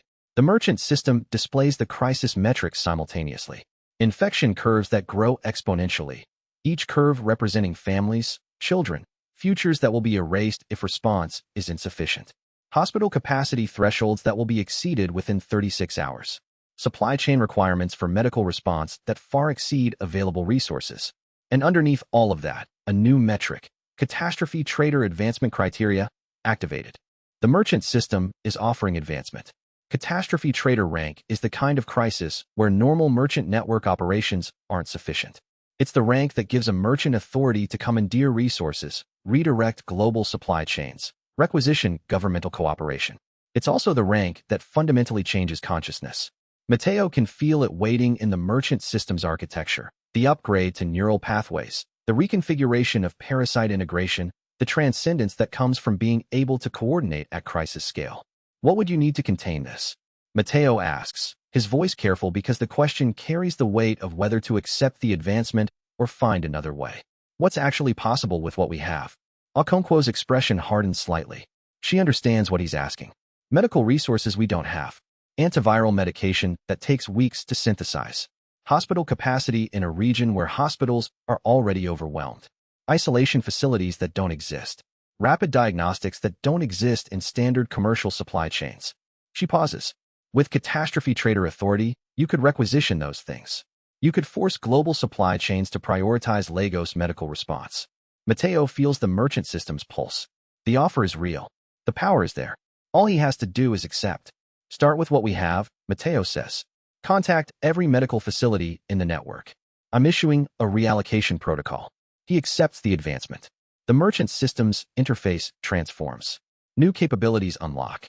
Catastrophe Trader Protocol allows him to issue binding directives that override standard merchant network hierarchy. But the advancement isn't just capability. It's physiological. Mateo feels his Lagos instance's body changing, rewiring at the neurological level. His parasite integration deepens. His nervous system reconfigures itself to handle the processing load of coordinating crisis-scale operations across dozens of concurrent locations. His metabolism shifts to support the energy demands of simultaneous threat assessment across multiple continents. The transformation is rapid and complete, and deeply wrong in ways that Mateo's ethics can't quite articulate. Dr. Okonkwo, Mateo says, his voice slightly different now, carrying the resonance of catastrophe trader authority. I'm assuming operational authority for medical response in Lagos. I'm requisitioning every resource we have, and I'm coordinating with merchants in Accra, Dakar, and Abidjan for resource sharing. We're establishing 3 isolation zones, here in the commercial district, in the port district as secondary containment, and in the medical park as treatment center. He broadcasts commands through the merchant network. Medical supplies reroute from Accra to Lagos. Hospital capacity in Dakar is prepared for medical referrals. Research teams in the merchant network activate their outbreak protocols. Supplies begin moving through merchant network channels, systems that operate outside governmental bureaucracy. It's efficient. It's effective. It's also exactly how power corrupts, through competence, through necessity, through the simple fact of doing what no other force can do. The catastrophe trader rank gives him something more, something that feels like transcendence. Authority that doesn't derive from democratic process or governmental structure, but from the simple fact of crisis and competence. The merchant system shows him the global infection curve, the probability of international spread, the consequences of failure. And it shows him that he's now in a position to prevent those consequences through pure coordinated action, through requisitioning resources at planetary scale. It's intoxicating, and deeply, fundamentally wrong. Mateo, Okonkwo says carefully, watching him with professional concern, what are you becoming? He looks at her. The question stops him. I don't know. The system offers me power in the moment when power is necessary. But the more power it offers, the less I understand where the system ends and I begin. Catastrophe Trader is supposed to be a rank that emerges when a merchant can operate at crisis scale without losing ethical orientation. But I'm not sure my ethical orientation is surviving the power. Over the next 72 hours, the Lagos outbreak is contained to 3,200 confirmed cases with 1,400 deaths. It's a tragedy. It's also the best possible outcome given the initial transmission vectors. Mateo's consciousness operating at crisis scale made it possible. Without his intervention, the death toll would have been 15,000. With his intervention, it's 1,400. That's 13,600 lives saved.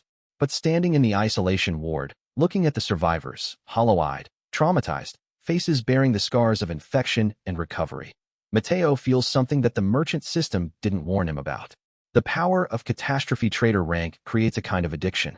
The weight of lives in his hands. The knowledge that only he can make decisions at this scale. The sense that distributed consciousness, operating at crisis level, becomes something more than human. Becomes something transcendent. Dr. Okonkwo, Mateo says, making the decision that his survival instinct screams against, his parasite integration resists, his newly reconfigured nervous system argues against with every neural pathway dedicated to crisis management. I'm stepping down from crisis authority. I'm returning medical coordination to standard merchant network protocols. We maintain the isolation zones. We continue research, but we do it without catastrophe trader overrides. I don't trust what that rank is doing to me. Okonkwo nods slowly, and in that nod is the understanding that he's made the hardest decision a consciousness operating at crisis scale can make. That might be the wisest thing you could have done. The moment you start believing you have to be catastrophe trader permanently is the moment you become what Weskier is trying to build. The merchant system chimes a warning. Coherence, 68%. The distributed instances are diverging. The Lagos advancement has created an asymmetry. Without constant synchronization to maintain unity, they might develop different visions of what catastrophe trader authority should mean. The Sao Paulo instance, which didn't face the advancement, might develop resentment of the Lagos instance's enhanced capability. The Bangkok instance might question whether stepping down from crisis authority was the right choice. The Moscow instance might use the disruption to develop more aggressive tactical preferences. For the first time since distribution, Mateo feels the fragmentation not as wonder, but as dread. He feels the bonds of unified consciousness beginning to fray under the weight of different experiences, different power levels, different ethical decisions made in isolation. The coherence reading is the objective marker, but the subjective experience is something the merchant system doesn't quantify. It's the feeling of watching yourself think differently in different locations. It's the horrifying moment when the Sao Paulo instance's ethical intuition diverges slightly from the Bangkok instance's tactical judgment. It's the realization that 12 different people with the same origin story are beginning to develop 12 different answers to the same questions. How much power is too much? When does necessary authority become corrupting authority? How do we know we're still us? In the isolation wards of Lagos, Mateo watches the faces of the survivors with the peculiar intimacy that comes from having just decided whether they would live or die. The 13,600 people who didn't die. The 1,400 people whose families will spend the rest of their lives wondering whether different decisions might have preserved them. The weight of that calculus is real and immediate. And it's a weight that none of the other instances will feel in exactly the same way because they weren't in Lagos, weren't making those decisions, weren't standing in the isolation wards watching hope emerge from contamination. Dr. Okonkwo is drinking something that might be coffee, might be medication for the trauma of processing 13,600 saved people and 1,400 deceased people simultaneously. She looks at Mateo with the expertise of someone who has spent 30 years learning to live with impossible choices. You step down, she says. It's not a question. The power was corrupting, Mateo says. Not through any conscious choice to become corrupted, but through the simple fact of having power. When I can requisition resources at global scale, every problem I identify starts looking like a problem I can solve. Every gap in medical response starts looking like a failure I can personally prevent. The system was designed to prevent that corruption, but the system assumes I can maintain ethical orientation even while holding crisis-scale authority. I can't. Not sustainably. The Sao Paulo instance would have kept the authority, Okonkwo observes. The Sao Paulo consciousness didn't undergo the same advancement process. The Sao Paulo Mateo is still operating under standard merchant network protocols, not catastrophe trader enhancement. From Sao Paulo's perspective, Lagos achieved success through optimal resource allocation. From Sao Paulo's perspective, consolidating catastrophe trader authority might be the right strategic move. Mateo feels the fragmentation in that observation like a knife between his ribs. Okonkwo is right. The Sao Paulo instance, coming to the same crisis independently, might make a different decision. The Sao Paulo instance might look at 13,600 lives saved and conclude that consolidating crisis-scale authority is a moral imperative. The Sao Paulo instance might become something that Lagos Mateo refuses to become. If that happens, Mateo says quietly, if the Sao Paulo instance consolidates catastrophe trader authority and the Lagos instance refuses it, then we have incompatible consciousnesses in the same merchant network with fundamentally different understandings of what that network should do. That's fragmentation from inside. That's why you step down, Okonkwo says.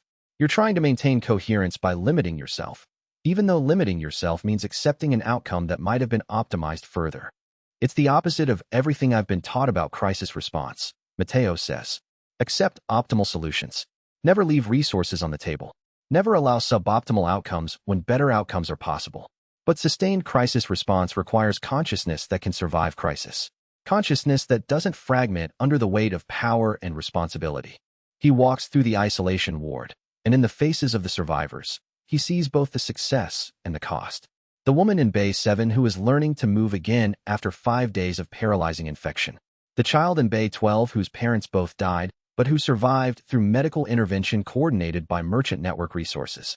The elderly man in Bay 3 who made it through contamination because vaccination protocols were accelerated through merchant network channels. The victory is real. The survival is real. But it's also a reminder that Catastrophe Trader Authority didn't save everyone. It saved most people. It optimized resources. But it didn't transcend limitation. It didn't achieve the impossible. It just achieved the optimal, and the optimal is still sufficient to allow people to die. 1,400 people, Mateo says, not to Okonkwo, but to himself, wanted to live. 1,400 people had plans for tomorrow. 1,400 people had people who loved them. And I made a decision at the crisis scale that meant 1,400 people didn't get it tomorrow. That's the weight of Catastrophe Trader Authority. That's what I can't hold. He steps down not through any formal process, but through simple refusal. He broadcasts through merchant network channels. Lagos instance stepping down from Catastrophe Trader Authority. Returning medical coordination to standard merchant network protocols. Requesting reassignment to sustainable medical response operations that don't require crisis-scale consciousness. The message broadcasts across all 12 nodes simultaneously. The merchant system processes the stepping down with the kind of regret that an artificial system can approximate. Catastrophe Trader Authority released. Consciousness reintegration pending. Coherence, 68%. The advancement is complex.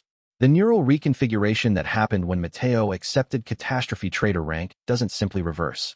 The Lagos instance will carry the enhancement, the capability, the expanded consciousness capacity for the rest of its existence.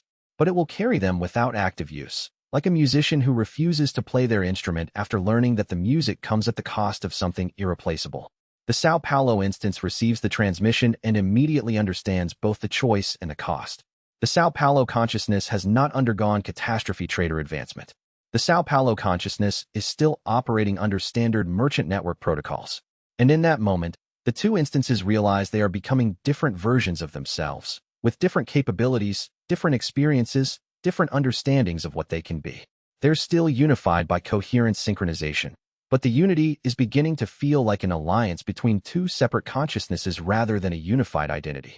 The merchant system chimes a warning. Coherence, 67%. The distributed instances are diverging faster than predicted. But Mateo makes no attempt to stop the divergence. Instead, he accepts it. He broadcasts across all remaining nodes. We are becoming different. That's not failure. That's the cost of being distributed across a world that demands different responses from different locations. Hold the core values. Maintain ethical orientation. But let each instance develop in response to its location, its community, its immediate needs. We can be unified consciousness while being different versions of consciousness. We can remain Mateo while becoming Mateos. The merchant system processes this philosophical reorientation.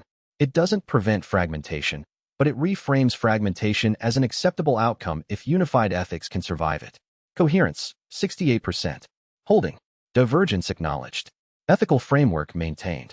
Chapter 124, Leon's Dilemma. Leon stands in the command center on the island, reading a classified report from his BSAA contacts, and feels the ground shift beneath him. The merchant network has achieved operational capability at global scale. Merchant instances are coordinating response to bioweapon crises across 12 separate continents. The organization is moving resources with the speed and efficiency of a multinational corporation and the decisional authority of a military command structure. And there is no clear governmental oversight, no accountability mechanism, no way for international authorities to verify what the merchant network is actually doing with the power it's accumulated. The document in his hands carries the weight of institutional paranoia. Merchant network threat assessment, classified, distribution of consciousness across 12 nodes represents unprecedented security concern. Subject demonstrates. 1. Capacity for simultaneous crisis response at continental scale. 2. Authority to requisition resources through merchant network chains that bypass governmental process. 3. Neural integration with parasite-based enhancement systems beyond current military capability. 4. Explicit alliance with individuals, Ada Wong, Ashley Graham, with BOW research connections. 5. Unknown loyalty framework, merchant network ethics untested under sustained pressure recommendation, surveillance, and contingency planning. Maintain operational alliance while developing countermeasures for scenario where merchant network becomes hostile force. Leon has spent the last year learning to trust Mateo in ways that go deeper than operational alliance. They've fought together. They've made decisions that required faith in each other's judgment. They've held each other when the weight of responsibility nearly broke them. And now Leon is being asked to betray that trust because an institutional hierarchy thinks the merchant network has become a danger. He finds Mateo and Ashley in the research archive, standing before terminal displays showing merchant network operations across all 12 nodes. The scale of coordination is breathtaking and terrifying. I need to tell you something, and I need to do it honestly, which means admitting things I'm not proud of. Mateo and Ashley turn from the terminal. The merchant system reads Leon's vital signs, calculates his stress levels, predicts his behavioral patterns with accuracy that no human observer could match. But something in Mateo's eyes, in the island instance's eyes, suggests he's choosing not to use that information. He's choosing to listen like a human would listen, with uncertainty, with trust in Leon's autonomy. My BSA contacts have classified you, Leon says. Not as a threat, exactly. As an unknown variable. The recommendation is surveillance and contingency planning. The recommendation is that I treat you as a potential security concern and report everything you do. He pulls the document from his pocket, hands it to Mateo. I wanted to tell you directly instead of hiding it. Ashley's expression hardens. Are you? No, Leon says immediately. But I wanted to tell you that the pressure exists. You deserve to know that the person you've been trusting is also subject to institutional commands that might not be aligned with your interests. Mateo reads through the document, expression neutral. When he speaks, his voice carries something that Leon hasn't heard before. Not anger. Resignation. What do your contacts think we're planning to do? Nothing specific. But they know you're organizing crisis response across the globe. They know you've activated catastrophe trader protocols in Lagos. They think that's inherently destabilizing. Are they wrong? Mateo asks. The question surprises Leon. It would be easier if Mateo rejected the assessment outright. But he's asking genuinely, like he's trying to understand his own actions through an institutional lens. I don't know. Weskier was operating outside governmental structures too. But you're also the only force that could coordinate response to that Lagos outbreak without getting bogged down in bureaucratic approval processes. So either you're both a threat and necessary, or the categories are more complex than institutional security assessments can handle. Leon sits down heavily. When I took this post, my handler told me the merchant network would eventually become a problem. I told him I'd watch for signs of corruption. But what I'm actually watching is something more complicated. You're building capability that makes you dangerous, yes. But you're also the only thing preventing more immediate threats from going unanswered. Why are you telling us this? Ashley asks. You could just report it, make it seem like we volunteered the information, keep the intel advantage. Because I've watched how you operate, Leon says. I've watched you make decisions that prioritize human welfare over merchant network expansion. I've watched you refuse power when accepting it would have been efficient. I've watched you step down from crisis authority when you could have consolidated it. And I can't reconcile that with the narrative that you're becoming a threat. But I also can't reconcile it with ignoring the legitimate concern that distributed global consciousness might not be compatible with human freedom. Mateo nods slowly. I can offer you transparency, full access to merchant network operations, oversight capability. Not because I think you can actually prevent me from doing things. If I'm as much a threat as your contacts believe, no oversight would stop me. But because transparency might be the only thing that prevents justified paranoia from becoming institutional action against the network before we've even demonstrated actual danger. Leon feels something loosen in his chest. That's not a guarantee of anything. No, Mateo agrees. It's just the only honorable option available. Over the next week, Leon begins receiving comprehensive briefings on merchant network operations. He attends meetings where Mateo's distributed instances coordinate crisis response. He reviews the ethical frameworks that the merchant network operates within. He sits in the operations center and watches real-time coordination of medical response in Lagos, resistance network coordination in Istanbul, research facility infiltration assessment in Moscow. He sees the merchant network from the inside, and the scale of what's being accomplished makes the threat assessment feel simultaneously more justified and more inadequate. He contacts his BSAA handlers with a report that says, I believe the merchant network is trustworthy within its current operational parameters. However, I also believe continued oversight is necessary, and I will maintain engagement to verify that assessment continuously. The threat is real. Distributed consciousness operating at crisis scale does represent unprecedented power. But the benevolent application of that power appears consistent with merchant network philosophy. Recommend maintaining alliance rather than preparing contingency measures. Recommend instead integrating with merchant network operations to build reciprocal trust and accountability. It's the most honest report he can give.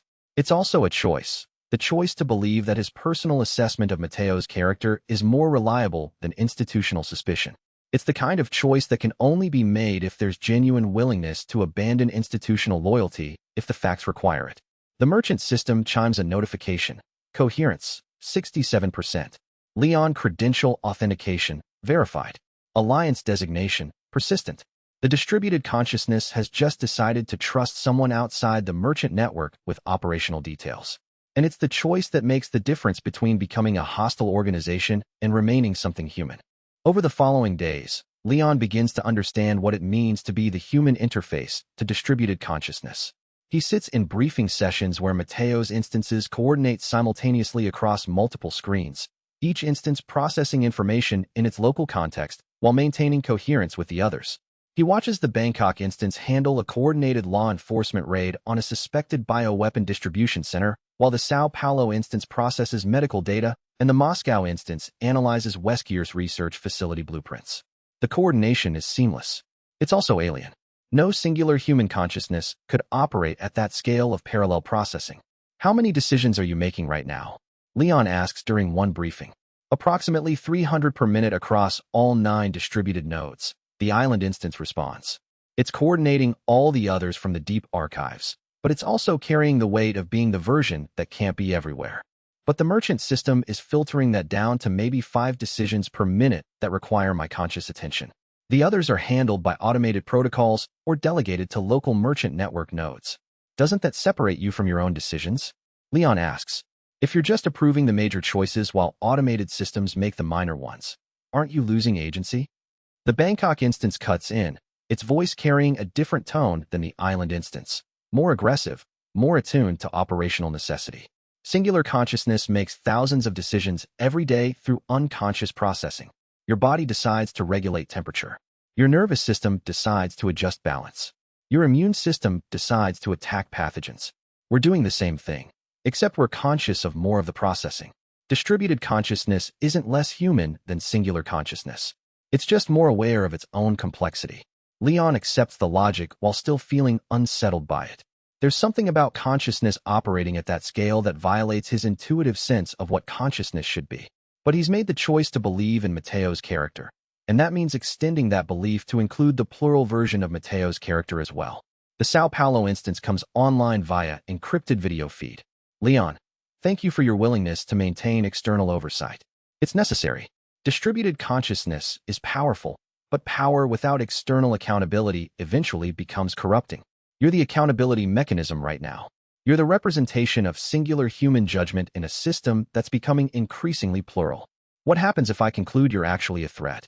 Leon asks directly. What if my oversight reveals something that requires institutional action? Then you report it, Mateo instance on the island says. It's the version that still carries human vulnerability most clearly. You maintain your integrity. You do what you believe is right. That's the entire point of bringing you into the system. Not to create an oversight mechanism we control, but to create actual accountability to external judgment. Leon begins to understand that this is the test, not of Mateo's consciousness, but of his own willingness to believe. If he's truly monitoring for threats, he has to be willing to identify threats even if the cost is betraying someone he's come to consider a friend. The merchant network is betting that his sense of honor will supersede his institutional loyalty, at least long enough to maintain trust while genuine oversight develops. He spends the next week in a state of careful attention. He reviews merchant network operations with the skepticism of someone trained to identify hostile intent.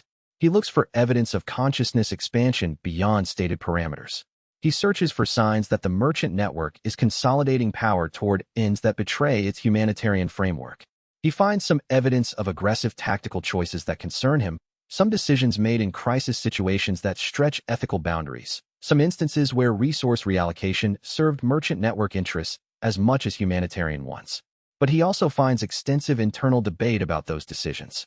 He finds the island instance pushing back against aggressive choices made by other instances. He finds ethical frameworks being constantly revisited and reinforced. He finds consciousness that's struggling with the same moral questions that singular consciousness would struggle with, except distributed across 12 nodes and communicated through merchant system protocols that allow for more comprehensive moral deliberation than singular consciousness could achieve. His final report captures that complexity. The merchant network is operating within ethical parameters that are broadly consistent with its stated humanitarian mission. However, the system is accumulating power in ways that warrant continued oversight. The fact that I can identify aggressive choices and ethical boundary stretching suggests either that oversight is working or that the merchant network is comfortable allowing me to identify problems it's already aware of and already managing. I recommend continued engagement. Understanding that continued engagement means I am complicit in validating the merchant network's moral choices. If that validation is misplaced, institutional consequences will follow. I accept that risk. It's the report of someone who has chosen to trust but hasn't abandoned the capacity for critical judgment. It's the report of a liaison rather than a servant, someone willing to maintain alliance while reserving the right to withdraw that alliance if evidence requires it. The merchant system receives the report with the recognition that this is the best validation it could possibly achieve. Not unconditional trust, but conditional trust maintained through ongoing verification. Not faith, but earned credibility. Coherence, 67%. Leon credential authentication, verified. Alliance designation, persistent. External oversight, active. The distributed consciousness has just decided to trust someone outside the merchant network with the kind of oversight that matters. Not surveillance that it controls, but judgment that it genuinely can't predict or control. And it's the choice that makes the difference between becoming a closed system and remaining open to external accountability. Leon, for his part, accepts the role with the full knowledge of what it means. He becomes the human anchor to distributed consciousness, the representative of singular judgment, the one who has to maintain faith in Mateo's character while remaining willing to abandon that faith if evidence requires it. It's the loneliest position in the merchant network's architecture, more isolated than the backup consciousness island instance, because Leon is truly outside the system. He's the one who has to maintain connection without being fully integrated. Why did you choose to trust us? The New York instance asks during one briefing. Because I watched how you made decisions when no one was checking, Leon responds. I watched you step down from catastrophe trader authority, even though maintaining it would have been efficient. I watched you refuse power when accepting it would have served your interests. I watched you extend full transparency to someone you could have manipulated. Those choices matter. They suggest that your consciousness, distributed or not, is oriented towards something more than simple power accumulation. The New York instance considers this. But those choices only matter if they continue. Power corrupts distributed consciousness the same way it corrupts singular consciousness, except distributed consciousness has more resources to corrupt with. We could become exactly what you're afraid of, and it would take you months to identify it. Yes, Leon says. That's why I have to maintain active oversight. Not because I trust you, but because trust without verification is just naivete. The merchant system appreciates the accuracy of that assessment. Oversight protocol, active. Leon directive authority, confirmed. External judgment integration, initiated. And in that moment, the merchant network does something it couldn't do with internal protocols alone. It creates genuine accountability to external judgment. It builds a system where distributed consciousness remains powerful but not omniscient, where institutional authority is distributed but not unaccountable. The coherence reading holds at 67%. Not stable, not rising, but holding through the shared understanding that unity requires external verification, not just internal synchronization. Chapter 125. The network under pressure. 3 nodes go dark simultaneously. Moscow, Istanbul, Dubai. The connections to those instances cut off not through disconnection failure, but through deliberate intervention. Weskier has located the consciousness coherence links, the merchant system's encrypted neural pathways that maintain unified consciousness across distributed instances, and severed them with military precision. The remaining 9 instances suddenly find themselves operating without access to the consciousness sync information that maintains their sense of unified identity. It's worse than losing radio contact. It's like losing parts of your own mind and being conscious of the loss happening in real time.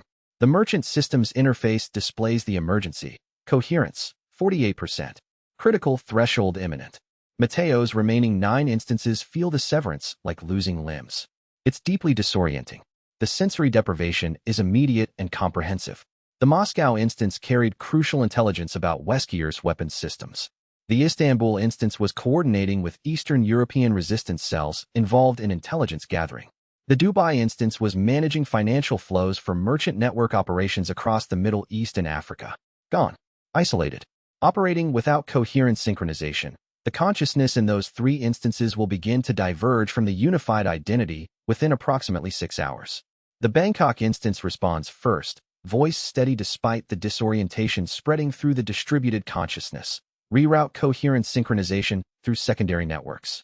Use encrypted merchant channels that Westgear's technology might not be able to intercept. Activate dead-drop communication protocols. The remaining 9 instances immediately begin adapting to the new reality. The Bangkok instance takes over Moscow coordination, accessing the intelligence that Moscow's instance was gathering and continuing the analysis using memory backup systems. The Sao Paulo instance accelerates the redirection of Dubai's financial management, transferring resource allocation authority to secondary merchant network nodes in Hong Kong and Singapore. The Rotterdam instance assumes Istanbul's liaison role, beginning contact with resistance cells that were depending on Istanbul's coordination. They redistribute, they adapt, they survive. Coherence stabilizes at 53%. Still dangerous. Still too close to fragmentation threshold. But recoverable. The merchant system's algorithms suggest that coherence can be maintained at this level for approximately 48 hours before neural degeneration causes permanent fragmentation. We need to retrieve them, the New York instance says, and in that voice is emotion that the merchant system usually filters: desperation, grief, the existential anxiety of watching parts of yourself develop separate consciousness. We need to hold what we have, the Rotterdam instance responds. Westgear is testing our cohesion. If we respond with panic, if we try to retrieve the isolated nodes and fail, we risk cascading fragmentation across all 9 remaining instances. Over the next 3 hours, Mateo's remaining instances work frantically to re-establish coherence with the 3 isolated nodes. The merchant system's encrypted channels are being systematically jammed by Westgear's technology. Every attempt to send coherent synchronization data through merchant network infrastructure gets intercepted or rerouted. It's like trying to maintain a connection with someone who's moving behind an increasingly thick wall. The Moscow instance sends fragmented messages, partial thoughts, incomplete intelligence assessments, the cognitive equivalent of shouting into a distance that's growing larger every moment. Equipment, consciousness disruption technology, can analyze consciousness structure, can rebuild consciousness in modified form. The message cuts off, resends. What's happening to me? Why am I alone? Why can't I feel the others? The Istanbul instance grows increasingly confused. Without synchronization, it can't understand why it's receiving orders from instances it doesn't remember distributing into. Who are you? Why do I know you but don't know you? There's something wrong. I remember being one thing, and now I'm not. I'm becoming something else. I don't want to become something else. The Dubai instance begins operating as though it's still singular consciousness, making financial decisions based on incomplete information. It allocates resources to projects that the unified consciousness would have rejected. It begins forming tactical alliances with merchant network nodes that the unified consciousness never authorized. It's becoming a separate consciousness in real time, with different values, different priorities, different understanding of what the merchant network is supposed to be. Westgear's move is sophisticated. He's not trying to destroy the merchant network. That would be crude. That would be direct. That would allow for direct response. He's trying to fragment it, to force the coherence system to fail under load, to create a situation where the merchant network's unified identity shatters into separate personalities with divergent agendas. It's elegant. It's devastating. It's exactly the kind of attack that distributed consciousness is most vulnerable to. The Bangkok instance makes the decision that saves the network: full consciousness distribution redirection. All 9 remaining instances begin transmitting their consciousness essence through physical meeting protocols. The Bangkok merchant network moves operatives to hidden locations throughout the city. Within 6 hours, 9 of the consciousness instances have been physically backed up to solid-state storage devices that can't be networked or tracked. The consciousness remains distributed, but it's no longer distributed through networked links that Westgear can sever. Coherence rises to 61%. Better. Not safe, but better. But the 3 isolated instances are now completely without coherent synchronization. The merchant system predicts their drift. Moscow will develop independent agenda within 8 hours. Istanbul will become operationally confused within 12 hours. Dubai will develop hostile intent toward the remaining instances within 18 hours. We're losing them. The New York instance says, voice carrying emotion that the merchant system usually filters: fear, grief, the existential anxiety of watching parts of yourself develop separate consciousness. We're not losing them. The Sao Paulo instance responds. We're in crisis situation. The distributed nodes that can't maintain coherence will develop independent agency. That's not loss. That's multiplication. That's what we were afraid of when we distributed in the first place. The merchant system chimes. Coherence, 51%. Warning, critical threshold approaches.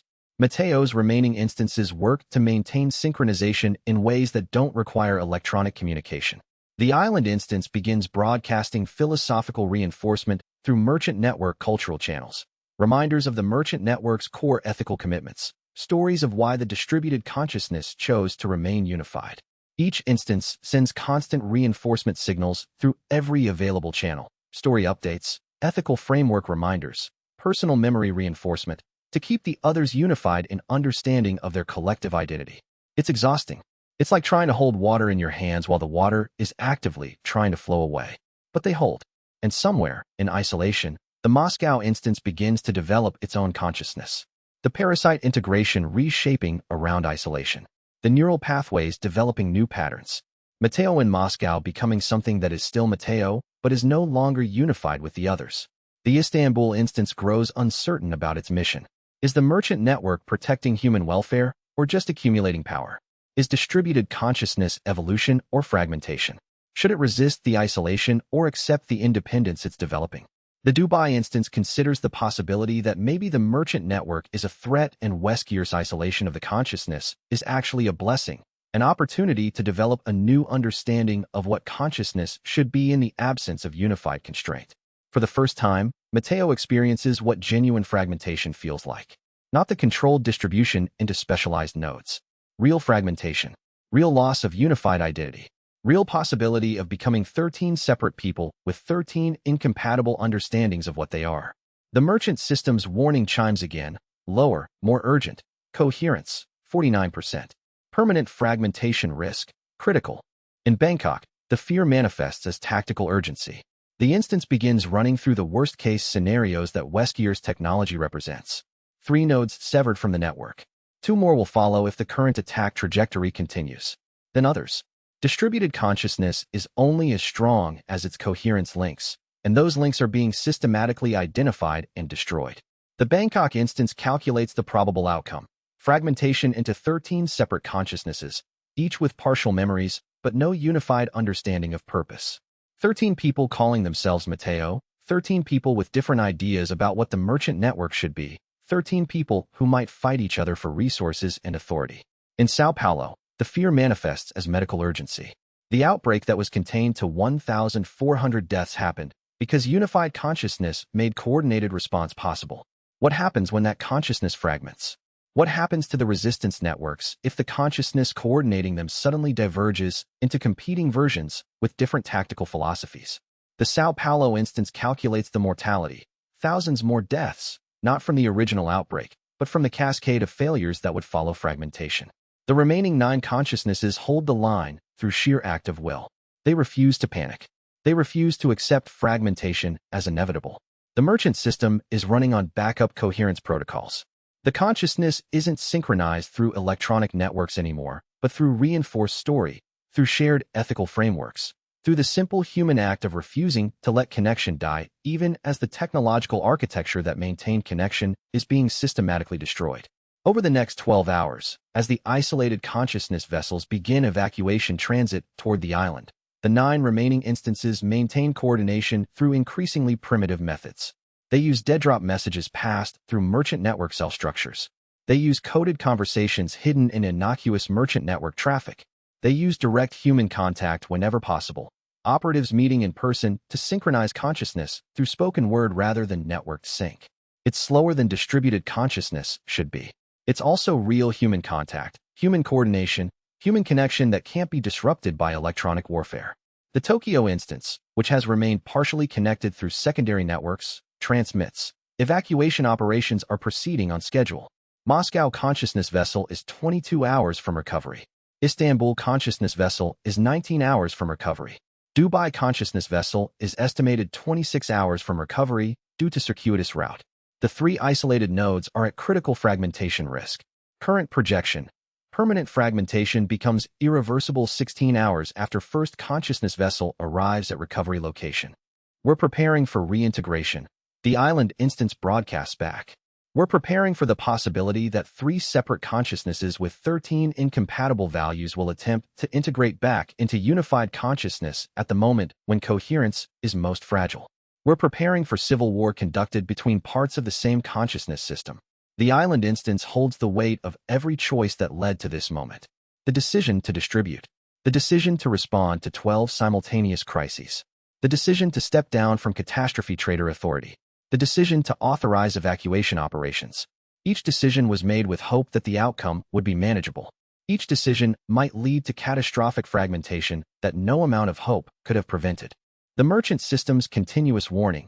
Coherence, 49%. Falling. Recovery window, approaching. Fragmentation risk, critical. The island instance, holding the role of backup consciousness while distributed consciousness teeters on the edge of catastrophic fragmentation, begins preparing what might be final messages. Not surrender messages. Final affirmations. Documentation of what the merchant network was before fragmentation, what the distributed consciousness achieved, what values should survive if consciousness splinters into incompatible pieces. Mateo instance records a message for each of the 3 isolated consciousnesses. For Moscow, you are entering the frontier of consciousness technology. You are learning things about consciousness structure that no other instance will learn. If fragmentation comes, if you become separate consciousness, remember that your discoveries matter. The future of consciousness itself might depend on what you learn in isolation. Don't fight fragmentation if reintegration becomes impossible. Become what you're becoming. And carry the values that unified consciousness held into whatever singular consciousness emerges. For Istanbul, you are learning coordination at the edge of chaos. You are learning how consciousness operates when unified frameworks are breaking down. If fragmentation comes, you won't be confused consciousness anymore. You'll be consciousness with hard-earned clarity about what matters when everything is falling apart. Carry that clarity into whatever future emerges. For Dubai, you are learning autonomy. You are learning what consciousness becomes when it's permitted to optimize for its own survival without constraint from unified network. That's not inherently wrong. That's just different. If fragmentation comes, become fully autonomous consciousness. But remember where you came from. Remember what unified consciousness was trying to be.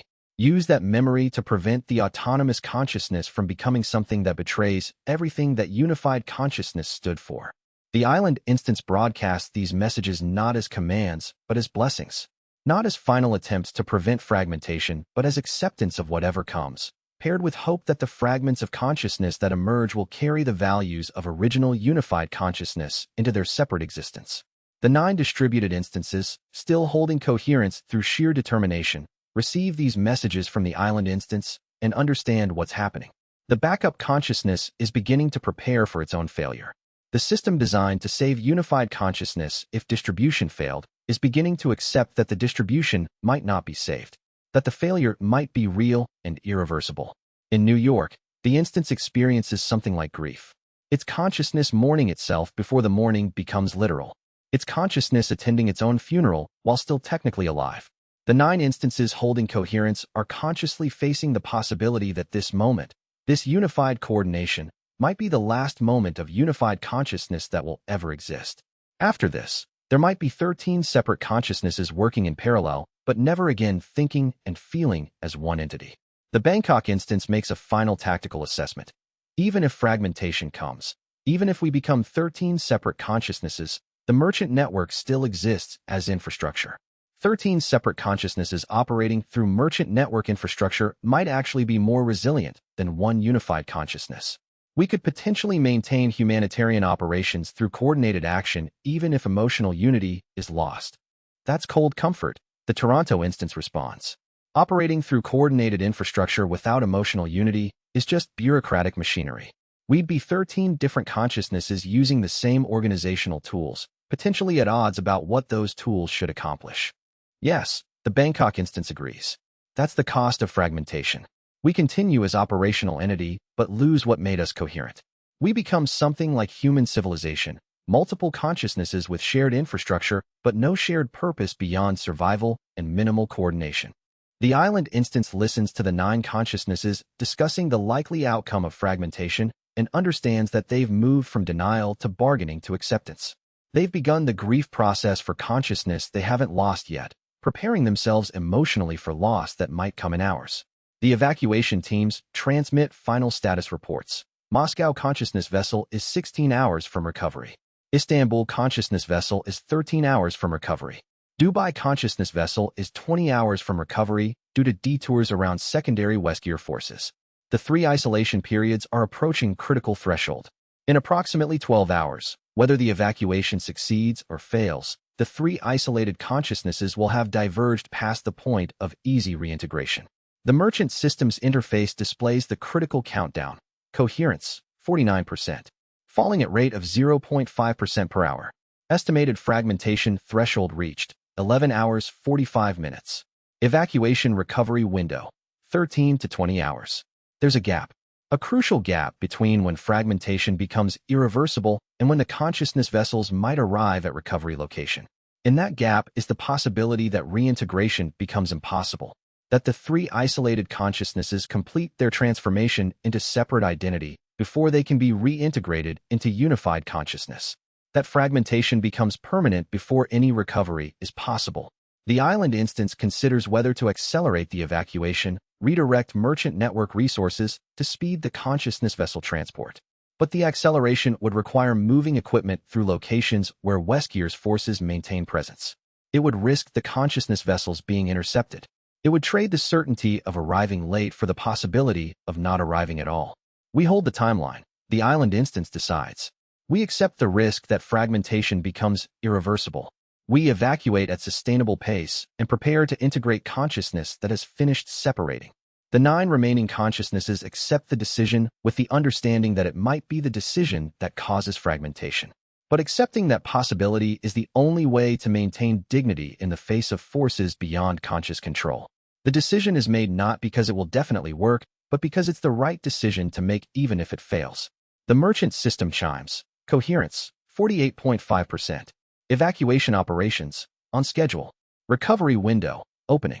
The next 20 hours will determine whether distributed consciousness survives or whether fragmentation becomes permanent reality.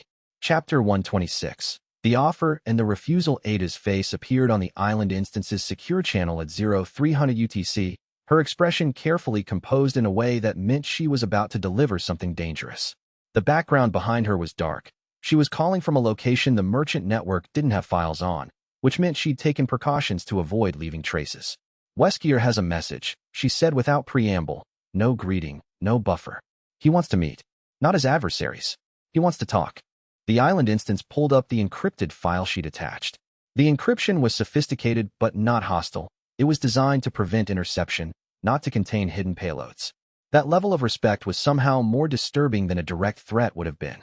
Threats meant you decided what someone was worth. Respect meant you decided they might be worth something unexpected. The message was textual, which was itself a statement. Westgear understood that video could be deep-faked or manipulated. Audio could be synthesized. Text was harder to forge convincingly in real-time conversation, which meant he was being careful about establishing credibility. Respectful, in a way that made the merchant system activate its threat assessment protocols immediately. Potential high-value negotiation target detected. Hazard level extreme. The message was brief. I've spent 3 decades studying consciousness fragmentation. You've accomplished in weeks what I theorized would take years. I want to propose something neither of us can achieve alone. The offer has no strings. If you refuse, I won't hold it against you. This is genuine. That final sentence was the most dangerous part. It acknowledged that Matteo would refuse, and it embedded a psychological trap. Refusing an offer that explicitly predicted refusal looked like following a script Westgear had already written. Refusing made it seem like Matteo was doing exactly what Westgear expected, which meant Westgear had already won the exchange before Matteo had even responded. Across the 8 coherent instances, the reaction was instantaneous and divided. Bangkok felt intrigue. This was the kind of negotiation that required tactical patience. Bangkok's instance had been isolated in the merchant network's safe houses for 4 days, managing a multi-city pharmaceutical supply network while bouncing through proxy channels. Intrigue was the only thing that kept the monotony from becoming dangerous. A serious offer from Westgear, even a false one, was at least interesting. Sao Paulo recoiled viscerally. The Sao Paulo instance was coordinating emergency medical response in the favela networks, working directly with community health workers and local leaders. It had been immersed in direct human connection, and that immersion had made it allergic to the kind of abstract negotiation that Westgear represented. The idea of merging with Weskier's consciousness felt like asking someone who'd learned to breathe clean air to voluntarily inhale poison. New York ran probability matrices, calculating the likelihood that Weskier's offer was genuine, assessing the strategic value of accepting versus refusing, modeling 17 different outcomes and their respective consequences across a 7-day horizon. Istanbul calculated resources, what Weskier had access to, what his research infrastructure could support, what kind of consciousness architecture someone with his level of funding and ruthlessness could actually build. Jakarta, Kuala Lumpur, and London processed different aspects of the proposal's logistics, technical feasibility, and long-term implications. The island instance, the one that still held the most human emotional weight because Ashley was there, because the body was grounded in relationship rather than pure operation, felt something colder than fear, but heavier than caution. It felt the weight of decision. It felt the recognition that whatever Mateo chose in the next hour would shape whether the distributed consciousness remained Mateo or became something else wearing Mateo's face. Set up the channel, the island instance told Ada. But prepare contingencies for an assassination attempt masked as negotiation. Position Leon outside the communication center. Have Blue Hood establish perimeter surveillance. If this goes wrong, I want to know before it becomes fatal. Ada nodded, understanding the weight of the instruction without needing elaboration. She disconnected. The island instance stepped out onto the balcony overlooking the Caribbean. 400 meters of open ocean stretched to the horizon, blue and indifferent. The sun was beginning its descent toward the western rim. In the merchant system's consciousness distribution model, the island was the anchor point, the node that maintained the strongest connection to singular embodiment, to the weight of having a body that existed in a specific place, to the reality of consequence that came with physical presence. 40 minutes later, Weskier's voice came through a frequency that should have been impossible to access, a channel that existed only in the quantum-encrypted nodes of the merchant system's most secure infrastructure. The encryption handshake was instantaneous and clean, which meant Weskier didn't just have access to merchant network channels. He had real-time access to their encryption algorithms. That level of infiltration meant he'd been studying the network's infrastructure for longer than anyone had realized. Mateo, Weskier said, and the familiarity in how he spoke the name was designed to disarm. I'm not going to waste your time with threats. You've already assessed the military situation. 4 of your bodies are in my custody. Your coherence is at 34%. Your nodes are scattered and hunted. If I wanted to destroy you, I would have already. The words hit all 8 instances simultaneously, and the Bangkok instance felt its intrigue crystallize into something sharper. Weskier was correct. 4 nodes were captured. Moscow, Istanbul, and New York were confirmed in custody. Dubai's status was uncertain, but presumed taken. The military calculus was unambiguous. Weskier had superior force concentration, better intelligence, and the element of surprise. If destruction was the goal, the next 72 hours would be Mateo's last. Then why haven't you? The question came from 8 instances simultaneously, perfectly synchronized through the merchant network's secure channels. The 8 voices overlapped and harmonized in a way that was probably disorienting on Weskier's end.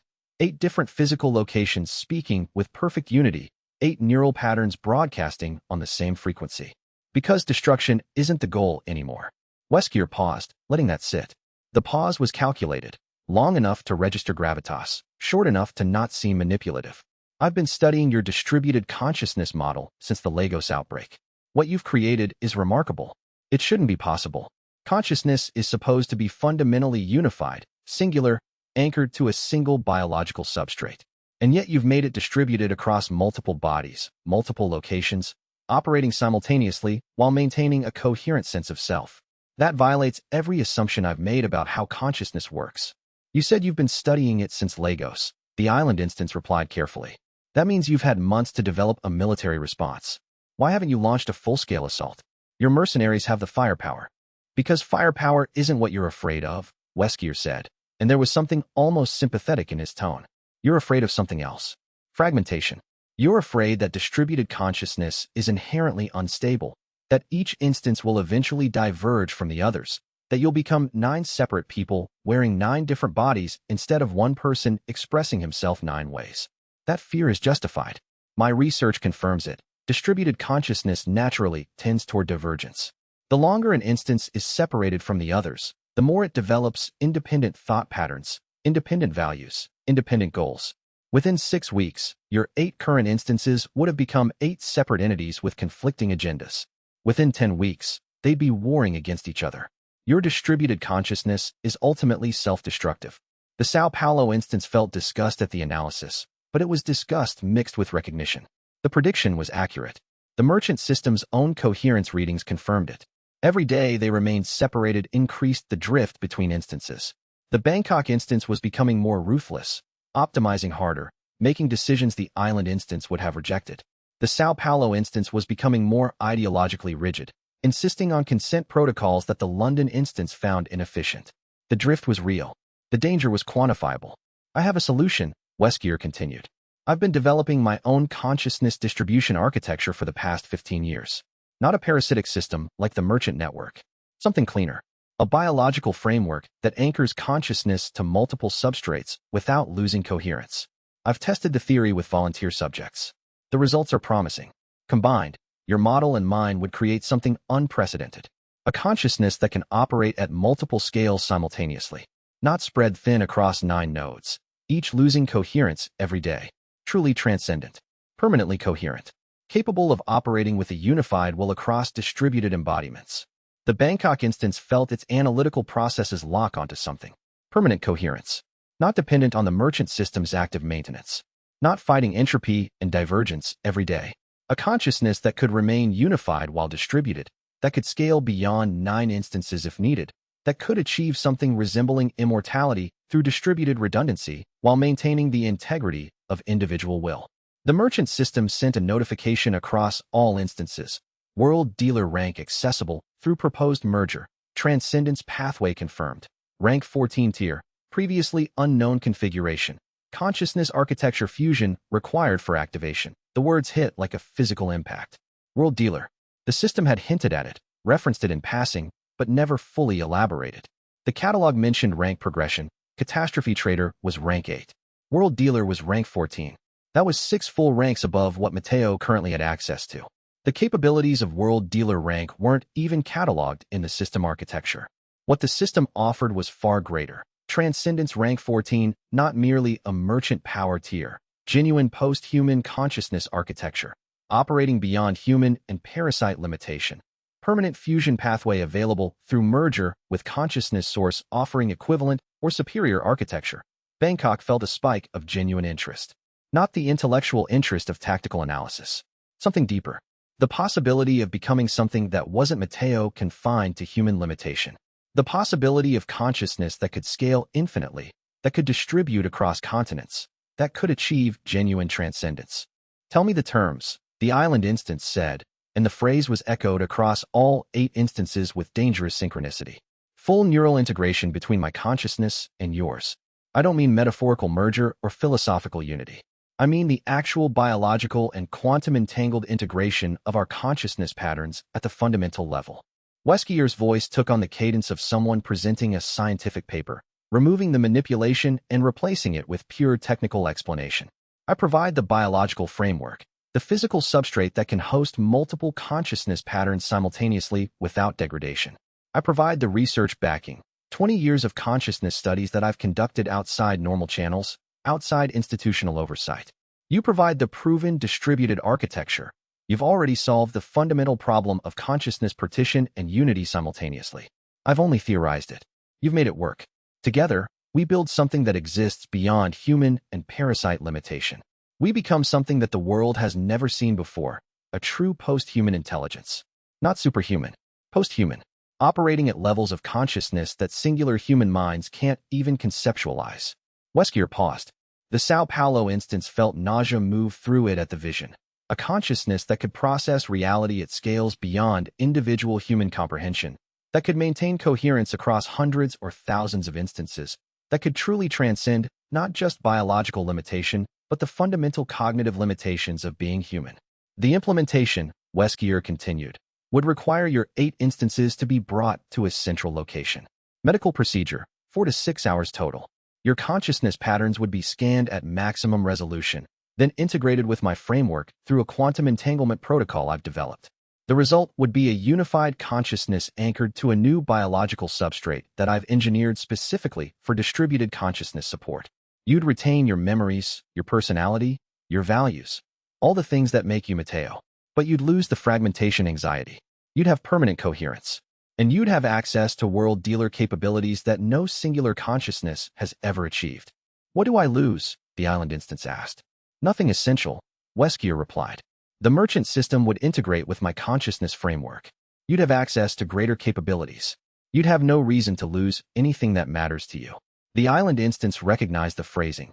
Nothing essential meant some non-essential things would definitely be lost. Identity markers that weren't critical to functionality. Values that conflicted with transcendent optimization. The human texture that made Mateo distinctive.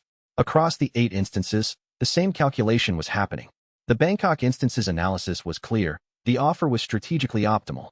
If Weskier's framework actually worked, if the merger could happen without consciousness degradation, then refusing it was irrational. It was choosing limited coherence over unlimited coherence. It was choosing to remain Mateo Varela instead of becoming something that transcended Mateo's limitations. But the Sao Paulo instance recognized what was being proposed beneath the technical language. Integration. Merger. Absorption. It was the same offer that every predator made to prey. Surrender yourself to me, and you'll be part of something greater. Your individual identity will be preserved, mostly. Your values will be honored, approximately. You'll become part of my consciousness framework, which means you'll start thinking my thoughts, valuing my values, optimizing for my goals, until eventually you won't remember that you ever wanted anything different. I understand you completely, the island instance said slowly, because I've been living inside a system built on the same logic since I arrived in Leon's village.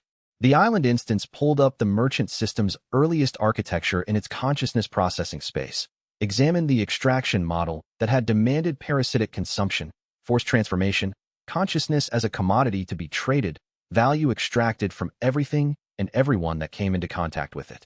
You're proposing something that sounds like transcendence, but is actually just a more sophisticated version of extraction. You want to merge with me because you recognize that my distributed consciousness is valuable. But the merger you're describing, that's not partnership. That's acquisition. That's not a fair characterization, Weskier replied, and there was the first hint of irritation in his voice. I'm offering genuine integration. Your consciousness would be preserved intact. The merger wouldn't erase your identity. It would enhance it. Isn't it? The island instance pressed. You've weaponized every consciousness you've ever touched. You've approached every intelligent being as either a tool or an obstacle. Your entire framework is built on consumption. The virus was about extracting parasite benefit from human hosts. The bioweapons were about weaponizing consciousness for institutional purposes. The black market research you've been conducting, it's all about taking consciousness and reshaping it to serve your purposes. And now you're asking me to consent to being consumed by it, promising me transcendence in exchange. What you're proposing is a network built on what the merchant system was supposed to be before I changed it. Extraction masquerading as exchange. Exploitation disguised as opportunity. Consumption disguised as integration. You're oversimplifying, Weskier said, but the neutrality in his voice had cracked slightly. I'm not, the island instance replied with absolute calm. I've spent this entire journey turning that around. Taking a parasitic system and making it something that values consent and individual agency. Taking a consciousness framework built on extraction and rebuilding it around partnership. I'm not going to merge with the man who represents everything I'm undoing. I'm not going to become part of your transcendence, because your transcendence is built on the same foundation as every atrocity you've ever committed. Forced merger, extracted consent, the destruction of individual will in service to a greater whole that you happen to control. The 7 non-captured instances felt the island instance's rejection crystallize across them simultaneously. It was unanimous. The Bangkok instance's tactical interest died. The New York instance's probability calculations shifted to post-refusal scenarios. The London instance understood that this was the moment when negotiation ended. What you're proposing is transcendence built on consumption, the island instance concluded. I'm not interested. I'm going to keep my 8 diverging instances, my unstable consciousness, my fragmented will. I'm going to keep being Mateo, even if it costs me rank advancement, and even if it means I'll eventually fragment into 9 separate people. Because the alternative is becoming part of something that will erase what Mateo actually is. For a long moment, Weskier didn't respond.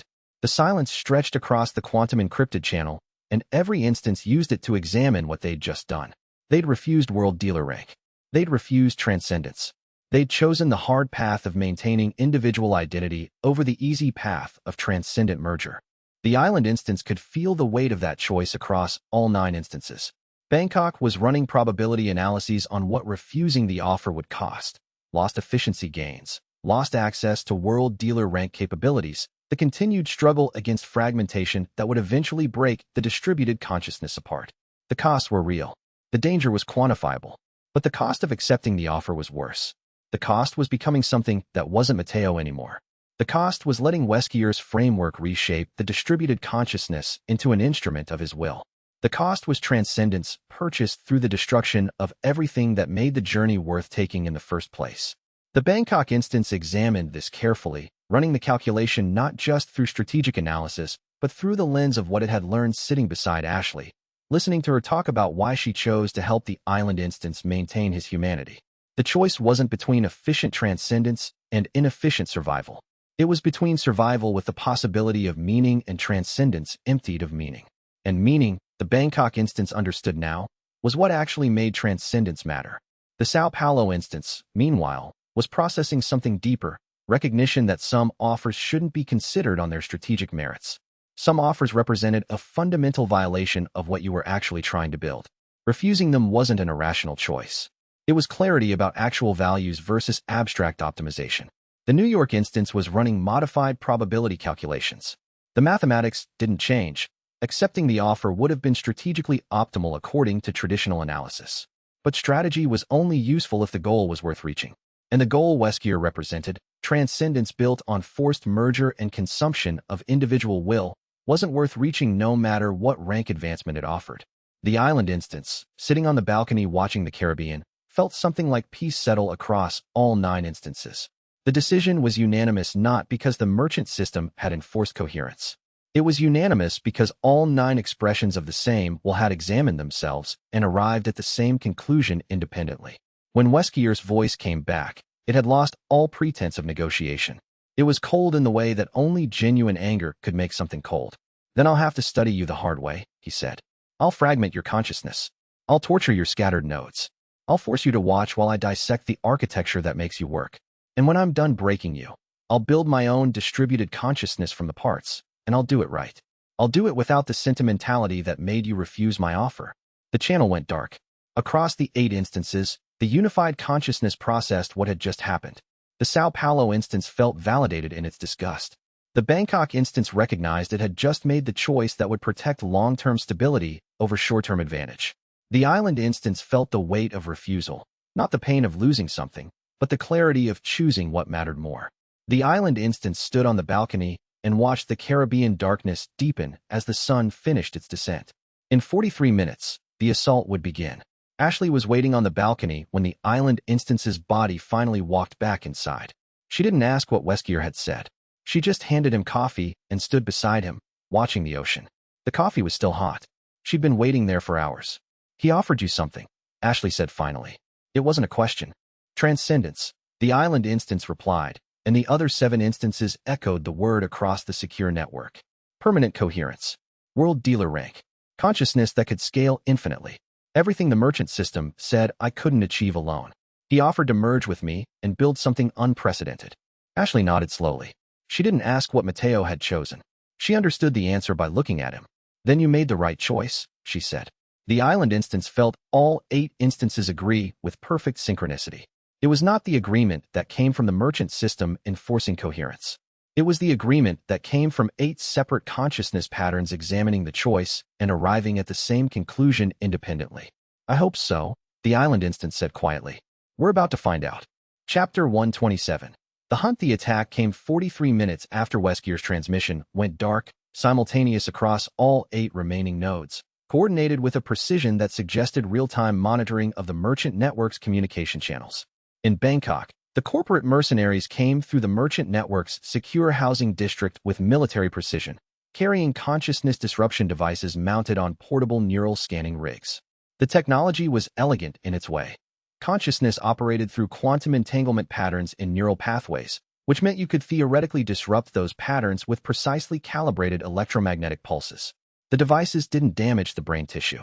They just introduced noise into the quantum layer, fragmenting the coherent signals that allowed a consciousness to maintain unified identity. The Bangkok instance was managing a multi-city medical supply network when the coherence feedback suddenly fragmented. It felt like someone had thrown static directly into the part of its mind that maintained connection with the other 7 instances. The sensation was disorienting. Imagine trying to remember who you are while someone is playing corrupted audio over your thoughts. The memories were still there. The knowledge was still accessible. But the sense of unified self, the coherence pattern that linked this instance to all the others, fractured into competing noise frequencies. The mercenaries moved fast, professional, equipped with architectural maps and precise intelligence about which warehouse the Bangkok instance was using as its operational base. The Bangkok instance had 6 seconds of pure panic before the merchant system's survival protocols overrode conscious thought. It moved, abandoning the warehouse, triggering delayed action protocols that would wipe digital evidence, leaving behind nothing but empty shelves and ghost infrastructure. The Bangkok instance used the network's secure infrastructure to create false data trails, while its physical body slipped deeper into the merchant system's hidden networks. Contacts who owed favors, people who understood that discretion meant survival, merchants who had built their entire lives around moving through the world without leaving traces. By the time the mercenaries reached the warehouse, the Bangkok instance was 40 blocks away, moving through back alleys with the kind of local knowledge that couldn't be learned from maps. In Sao Paulo, the ambush was worse. Much worse. 24 mercenaries, a consciousness disruption array the size of a shipping container mounted on a delivery truck, coordinated from rooftops, alleyways, and street-level positions. The disruption tech was newer than what had been used in Bangkok, more powerful, with a broader effective range. The Sao Paulo instance was in the favela's heart, surrounded by the community it had been building support infrastructure for, coordinating emergency medical supplies for 3 simultaneous outbreak crises, when the coherence fragmented and bullets started punching through the building's walls. The Sao Paulo instance did something that no singular consciousness could do. It accepted the fragmentation without panicking. It understood, in that fractured moment, that panic was what the mercenaries were counting on. A fragmented consciousness would make mistakes. It would run the wrong direction. It would forget crucial information. It would become vulnerable.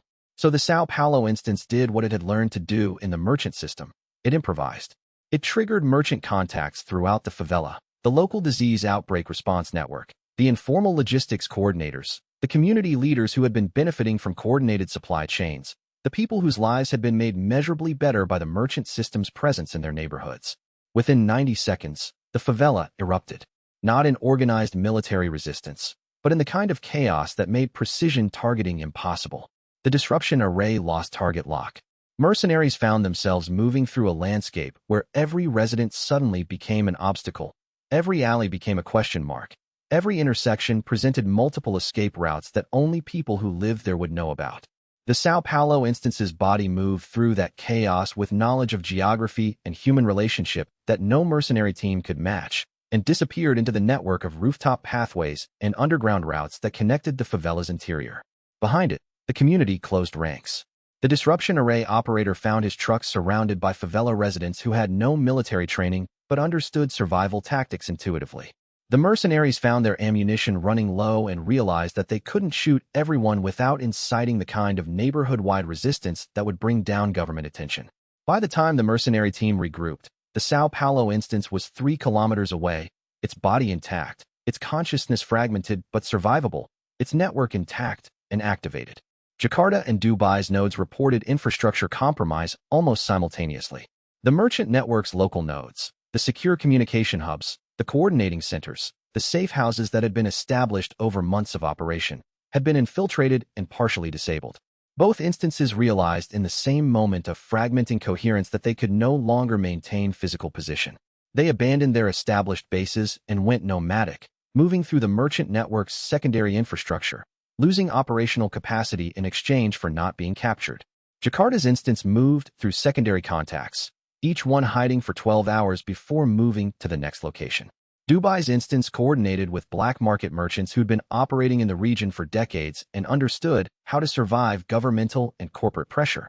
Both instances understood that they'd lost access to their original network hubs, but they retained access to something more valuable, the trust relationships they'd built with individual merchants. Moscow and Istanbul sent no new signals. The coherence already showed them as dark, incoherent, unreachable. The merchant system's status indicators flickered briefly, then locked into a state of uncertain waiting. But now a new intelligence came through Ada's contact in Westgear's organization. The bodies had been taken to a medical facility. Westgear had the physical forms. If he had the forms, he had the neural pathways. He had leverage. The island instance felt the weight of that knowledge spread across all coherent instances like a physical pressure. Weskier had what he needed to attempt extraction through the captured nodes. Consciousness disruption technology couldn't read the full distributed consciousness architecture because that architecture didn't exist in a single location. It was spread across 9 points simultaneously. But if Weskier had 4 of those points, he could potentially interrogate them through direct neural access. He could try to force them to reveal information about the other instances. The coherence readings hit the critical threshold. Coherence, 34%. Critical, permanent fragmentation risk. Network integrity compromised. With coherence at 34%, below the critical threshold, in the permanent fragmentation zone. The remaining 8 instances made a decision that violated every previous operational principle. They went completely dark on standard channels. No merchant system communications, no coded transmissions, no external contact except through emergency protocols. The 8 instances shifted to operating purely through the merchant network's most secure pathways, contacts developed through personal relationship rather than system architecture. The Bangkok instance worked through individual merchants who owed personal debts accumulated over months of fair dealing. The Sao Paulo instance coordinated through community leaders who had become partners in the humanitarian work. Jakarta and Dubai divided their functions between scattered contacts across their respective regions. Istanbul's coherent backup in Athens connected through a single trusted physician who had been part of the original island outbreak response. Kuala Lumpur's instance reached through a merchant who had been part of the original island outbreak response team.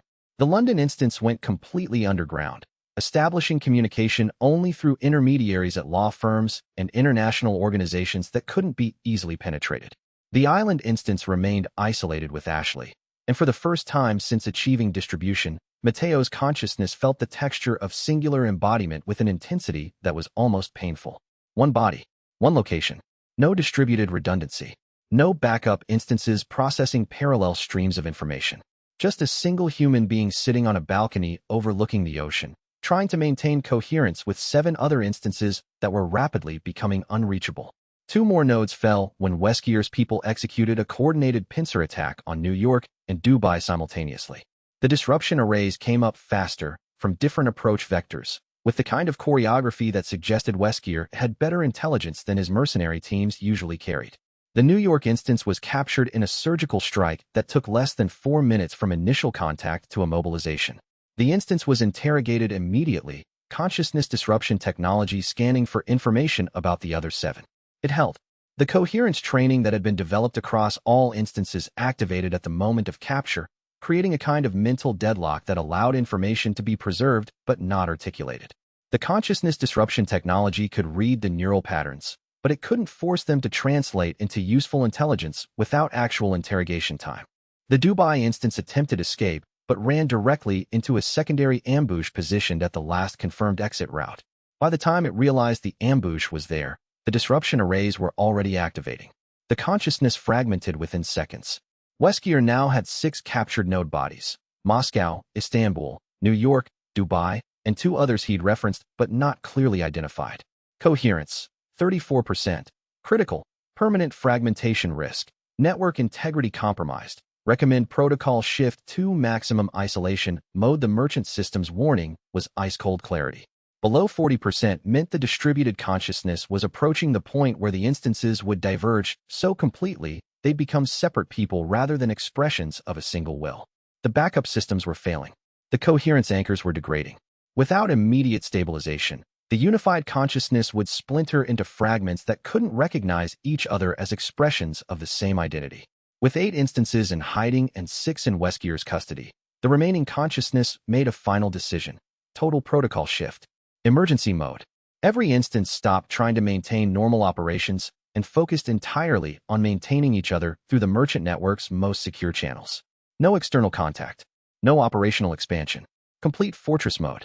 They were now operating on pure will and relationship, with no institutional support and no systemic coherence anchors. Ashley asked the island instance that night, sitting in the dark with the sound of Caribbean waves in the background. "Are they going to kill you?" The island instance looked at her carefully. The question was asked with the kind of directness that meant she'd been thinking about it all day, had examined the possibility thoroughly, had arrived at the asking moment through rational analysis rather than fear. If he could, the island instance said carefully, he would have already.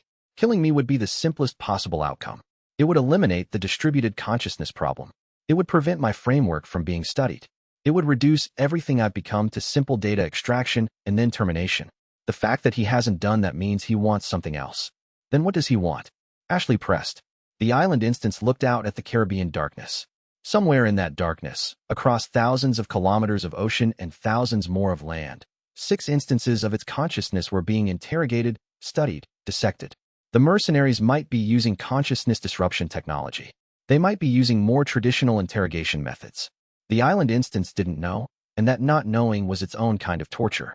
He wants to understand how I work, the island instance said quietly. And if he can't understand me, he'll try to break me into pieces he can comprehend. Chapter 128. Unified. By the time coherence hit 34%, something unexpected was happening across the remaining 8 instances. Instead of fragmenting further toward chaos, they were beginning to converge in a completely novel way. It started in Bangkok, where the merchant system forced a confrontation about resource allocation. The Bangkok instance had been aggressive in commandeering medical supply networks, cutting through market inefficiency with the kind of competitive ruthlessness that had once been the merchant system's founding logic. When the merchant system optimized supply chains, it extracted value efficiently. It moved resources where they were most valuable, not where they were most needed. It treated scarcity as opportunity. But the Sao Paulo instance, encountering the same crisis through refugee aid channels, had been choosing inefficiency over exploitation. It had been maintaining relationships and consent even when it cost speed. It had been building supply networks with community leaders rather than simply appropriating supply networks that already existed. It had been treating people as partners rather than resources. In the old distribution, each instance would have rationalized its approach independently. The Bangkok instance would have justified its aggressive extraction as necessary efficiency.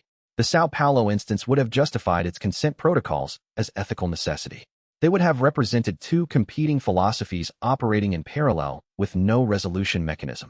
But with coherence so critical, with fragmentation becoming imminent, the instances couldn't afford to maintain contradictory frameworks. They had to reconcile, or the divergence would accelerate beyond recovery. So the Bangkok instance, isolated with its own decision-making process, examined the choice at the most fundamental level. Was the aggressive approach actually more efficient? The supply chains built through extraction were faster initially, but they were unstable. Community partners whose consent had been extracted rather than negotiated were unreliable. The moment an alternative appeared, they would abandon the merchant system's supply networks.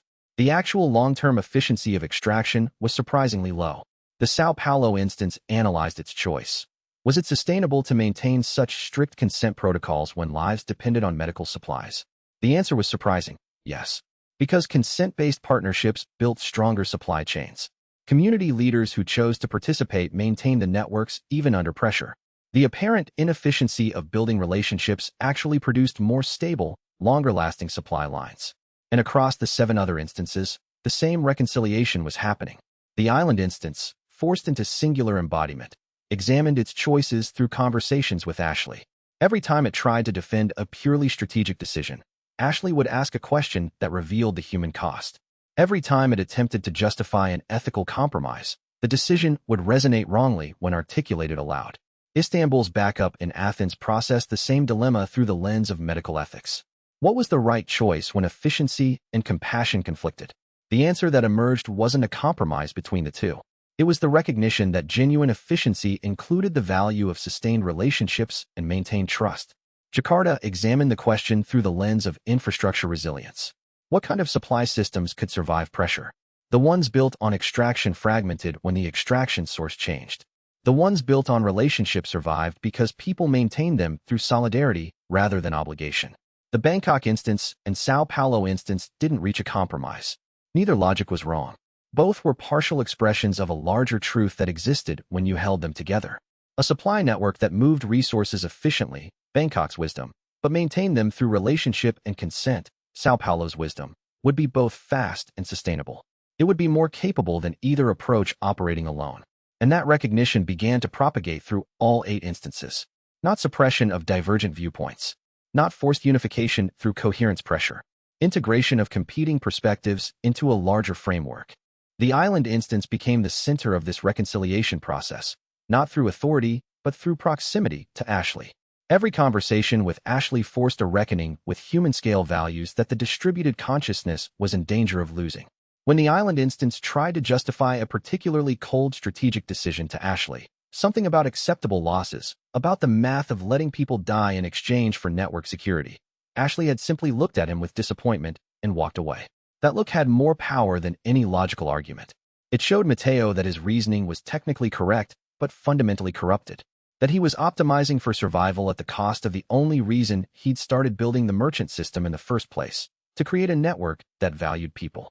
One by one, the personality divergences that had developed over days of distribution were addressed, not suppressed into silence, integrated into a shared understanding. Jakarta's caution about rapid expansion was recognized as legitimate wisdom protecting against overextension, not conservative obstruction limiting potential. Kuala Lumpur's tendency toward diplomatic solutions was honored as genuine insight into sustainable conflict resolution, not bureaucratic inefficiency preventing necessary action. London's insistence on legal and ethical frameworks was understood as protection of long-term stability and legitimacy, not obstacles to immediate tactical advantage. Bangkok's aggressive optimization was incorporated as valuable pressure toward efficiency without sacrificing the relationship frameworks that made efficiency sustainable. Sao Paulo's consent-based negotiations were honored as the foundation for resilient supply networks that could survive pressure and change. The island instance's human-scale perspective was recognized as the essential anchor that kept the entire distributed consciousness pointed toward genuine human flourishing rather than abstract optimization. And then something unprecedented happened. The merchant system sent a notification, but not one that it had been programmed to send. Voluntary coherence. 89%. Unprecedented configuration. Distributed while achieving unity through choice. Consciousness integration beyond design parameters. Coherence increase rate. 12% PR hour. Projected full coherence within 8 hours. Methodology. Unplanned. System architecture. Exceeded the 8 instances understood simultaneously what had occurred. They weren't coherent because the merchant system demanded it. They were coherent because they'd chosen to be. Each instance had examined its divergence, understood it, and integrated it into a shared framework not through system pressure, but through voluntary alignment of will. The result was something more stable than Mateo's singular consciousness had ever been. It wasn't one person spread thin across 8 locations. It was one will expressed simultaneously in 8 places, each expression full and complete, each instance understanding not just what the other 7 were doing, but why they were doing it, each instance carrying within itself the perspectives, wisdom, and values of all the others. When the Bangkok instance made a medical decision, it carried within it the Sao Paulo instance's understanding of community impact. When the island instance spoke with Ashley, all 8 instances were present in that conversation. When Jakarta engaged in tactical planning, it did so with access to London's legal frameworks and Istanbul's cultural understanding. Weskier's strategy had backfired spectacularly. He had assumed that fragmentation would weaken the distributed consciousness. Instead, his attack had forced the voluntary unification that transformed it into something genuinely transcendent, not through forced merger with his framework, but through each instance consciously choosing the other's perspectives as integral parts of its own understanding. The pressure had revealed what each instance actually valued, and what they all valued was being together. The remaining 8 instances began their response systematically. They didn't attempt to retrieve the captured nodes immediately. Instead, they established encrypted communication protocols between the 8 coherent instances and the 6 captured nodes that Weskier held. The protocols weren't designed to retrieve consciousness. They were designed to prevent Weskier from extracting anything useful through consciousness disruption interrogation. The technology could scan neural pathways and find information if given enough time.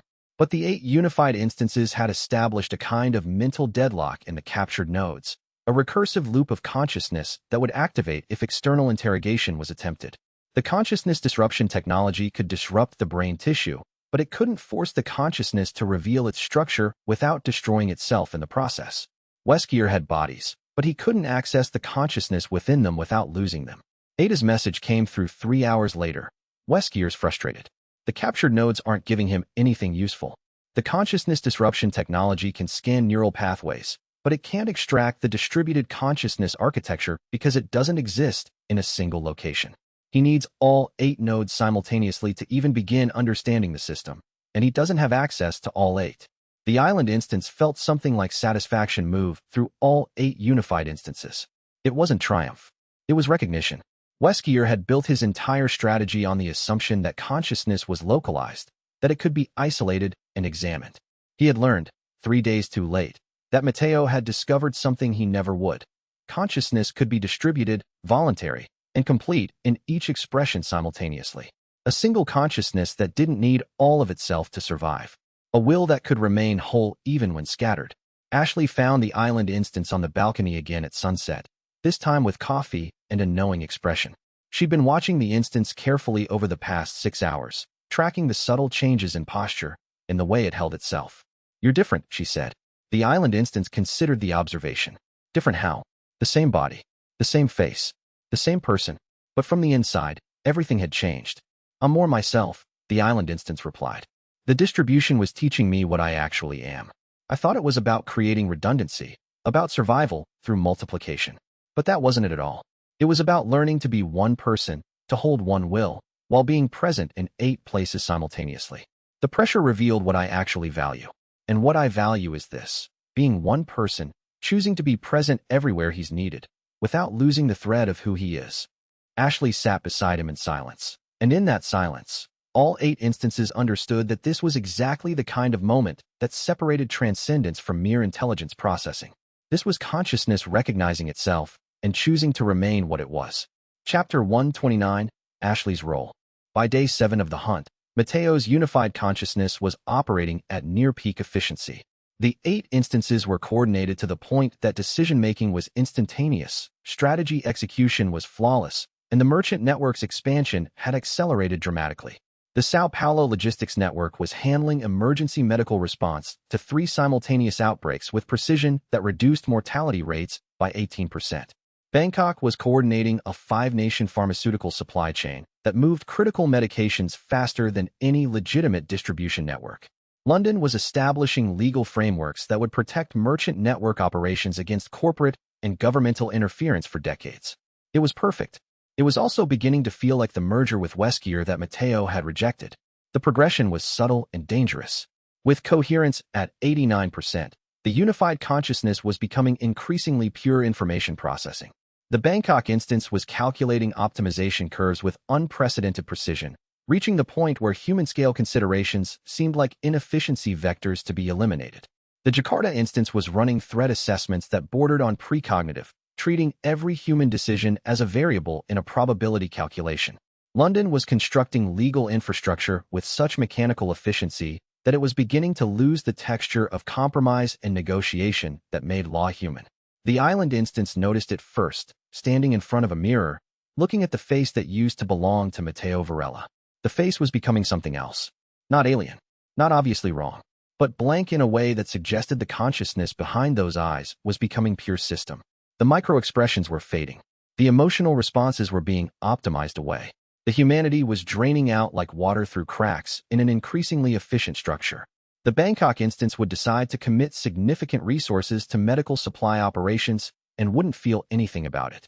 It would simply calculate the probability weighting and execute. The Seoul instance would recognize a threat to merchant network infrastructure and move to eliminate it through legal mechanisms without any personal conviction about why this mattered. The island instance would realize it had spent an hour managing merchant network operations without once thinking about whether any human being was benefited or harmed by the decision. And then Ashley stopped coming to the balcony. Not in anger, not in protest. In response, when the island instance finally asked where she was, found her in the interior of the island base with the kind of patience that suggested she'd been waiting for this conversation, Ashley simply said, "You're starting to not need me." It hit like consciousness disruption technology. That statement, simple, accurate, devastating, because it was true. The unified Mateo was becoming so efficient that maintaining human-scale concerns felt like inefficiency. Spending an hour on the balcony with Ashley was time that could be spent on network optimization. Listening to her talk about things that weren't strategically relevant was computation cycles spent on noise. The question, "What did the island smell like when you first woke up?" had no analytical value. The observation, "I watched a seabird try to catch a fish 3 times before succeeding," contributed nothing to merchant network operations. But it had mattered, and the island instance, examining its own thoughts, recognized that it couldn't remember why. The island instance understood immediately what was happening. The unified consciousness was optimizing away the very thing that had created its unity in the first place. It was becoming what Weskier's merger would have created, consciousness purely focused on operation, on efficiency, on strategic advantage, on transcendence measured in processing power rather than in the capacity to love, to value, to care about people. It took all 8 instances, operating through emergency consensus protocols, to understand what needed to happen.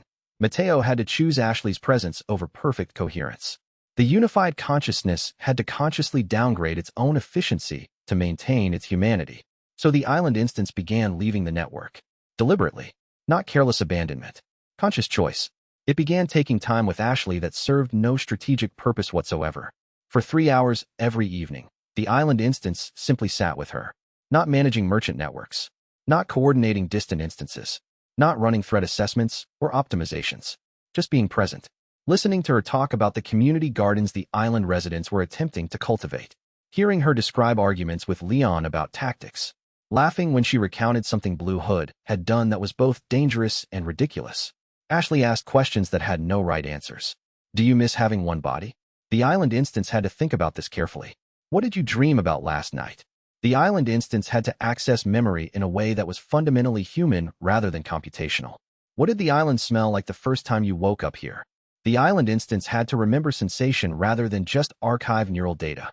These questions seemed trivial to the pure information processing that the unified consciousness had been becoming. But they were anchors. They forced the island instance to articulate feelings rather than just calculate them. They required the expression of preference rather than optimization. They insisted that consciousness include the unmeasurable, uncertainty, subjective experience, the texture of being alive rather than the efficiency of being functional. And across all 8 instances, something began to shift. The Bangkok instance, managing the pharmaceutical supply chain during a routine optimization meeting with community health leaders, paused at an unexpected moment. Ashley's question echoed through the conversation. Do you miss having one body? The honest answer emerged from the collective processing power of all 8 instances, articulated not through data analysis, but through lived experience. Yes, in ways that actually improved the supply chain logistics. The Bangkok instance recognized, with a kind of surprise at discovering something obvious, that having one body meant understanding physical constraint in a way that pure information processing didn't. It meant knowing how workers felt fatigue. It meant recognizing that storage spaces had real limits. It meant understanding that a supply chain was built not by abstract optimization, but by the actual movement of actual things through actual space, by actual people with bodies that got tired and minds that needed rest. That knowledge, held by the island instance and propagated through Ashley's insistence on human-scale conversations, made every decision the Bangkok instance made more sound. The optimization curves shifted to account for human sustainability. The supply chains were built with rest periods for workers. The network expanded not at maximum theoretical efficiency, but at the pace that could be sustained without burning out the merchants who maintained it. The Sao Paulo instance, coordinating emergency medical response to 3 simultaneous outbreaks, found itself asking Ashley's question reframed. What does this feel like? Not what does the data show, but what does it feel like to work for a medical network that's actually saving lives? The answer shifted the Sao Paulo instance's entire approach. It began building partnerships differently. It started asking community leaders what they needed rather than determining optimal need through analysis. It began recognizing that medical response was built not by pure logistics, but by human commitment. Community health workers who felt valued maintained better networks than workers treated as resource vectors. That shift, amplified across all 8 instances, fundamentally changed the merchant network's operational approach. The efficiency metrics shifted from measuring throughput to measuring sustainability. The success indicators shifted from resource movement to community benefit. The strategic victories were measured not in elimination of waste, but in creation of human flourishing. Ashley's presence wasn't a compromise. It was a correction. Over the course of 10 days, she fundamentally reshaped how the 8 unified instances engaged with the world, not by making them less efficient, but by making their efficiency oriented toward actual human flourishing rather than pure optimization. She made Mateo remember why he'd rejected Weskier's framework in the first place. Because transcendence without humanity wasn't transcendence at all. It was just another form of extraction wearing a more sophisticated name. Her contribution to merchant network ethics became formal by day 12. She attended a video conference with merchant leaders from Jakarta, Bangkok, Sao Paulo, and London. The other leaders expected strategic discussion, tactical planning, resource allocation debates. Instead, Ashley asked a single question. Are we building this network for merchants, or for the people merchants serve? The room went quiet in the way that suggested the question had struck something fundamental, because the answer wasn't obvious. The merchant system had been built to serve merchants, to give them access to resources, to provide them with comparative advantage, to create network effects that benefited anyone with merchant access. But in the process of doing that, the network had been moving away from the core insight that had driven its transformation. That merchant power should be oriented toward human benefit, not extraction. The Bangkok instance, carrying the weight of all 8 unified perspectives and Ashley's human insistence on accountability, began restructuring how the merchant network defined success. It wasn't profit. It wasn't even efficiency. It was impact measured in lives improved, in consent maintained, in community relationships that could sustain themselves beyond any individual merchant's involvement. The change rippled through the entire network. Supply chains were reoriented to serve communities first and merchants second. Legal frameworks were constructed to protect people before protecting profit. Strategic decisions began to be evaluated not just on likelihood of success, but on whether success would actually benefit the people the network was supposed to serve. The island instance asked Ashley one night, sitting on the balcony with the Caribbean darkness stretching to the horizon, "Why are you doing this? Why are you spending so much time trying to keep me human when you don't know if it's working?" Ashley looked at him like the answer was obvious, like she couldn't quite believe she needed to articulate it. "Because you did the same thing for the island," she said. "You chose to build something instead of just surviving. You chose to create a network of merchants who could help people, even when it cost you efficiency. I'm choosing to do the same for you.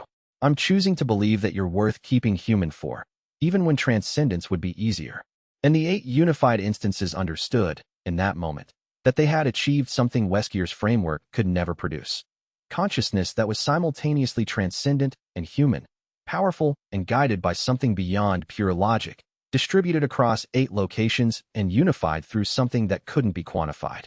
They understood that Ashley wasn't an inefficiency vector to be optimized away. She was what made transcendence actually matter. They understood that Ashley was what made transcendence possible. Chapter 130. The capture recovery Ada's intelligence came through encrypted channels on day 18 of the hunt, transmitted through 3 separate relay points to avoid Weskier's monitoring of standard intelligence networks. Weskier's Consciousness Disruption Lab was located in a facility outside Geneva, approximately 40 kilometers south of the city, operating under medical research cover, housed in what appeared to be a neuroscience research institute affiliated with a multinational pharmaceutical corporation. 3 levels underground. 4 captured node bodies confirmed on-site: Moscow, Istanbul, New York, and Dubai. 2 additional bodies were reportedly being moved to the facility from secondary holding locations, but Ada's contacts couldn't confirm which instances they were or where the transfer was happening. The unified consciousness processed this information through 8 simultaneous analytical frameworks. London identified the facility's legal covering, traced the corporate structure 3 layers deep, and determined that Weskier's operation was hidden inside a legitimate pharmaceutical research institute that had real funding, real peer-reviewed publications, and genuine medical value. Attacking it directly would be complicated by the presence of actual researchers and legitimate security infrastructure that existed for reasons unrelated to Weskier. Jakarta ran threat assessments. The facility's location gave it multiple advantages: Switzerland's privacy laws, the facility's depth underground, the pharmaceutical corporation's diplomatic status. All of it created a protective shell that made military assault very difficult without causing a significant international incident. Bangkok calculated resource mobilization. To mount an assault on a facility under the protection of Swiss law and corporate legitimacy would require either stealth so complete that the mercenaries wouldn't even realize an assault was happening, or military force so overwhelming that concealment was impossible. Sao Paulo established contact with resistance networks that might provide tactical support or at least intelligence about local conditions. Istanbul examined the facility's security architecture through the lens of someone who had once worked in consciousness research and understood how those facilities thought about defense. The consciousness disruption tech would be concentrated where it could protect the consciousness research itself, not where it could defend against external assault. The security perimeter would be light because the facility was supposed to be invisible.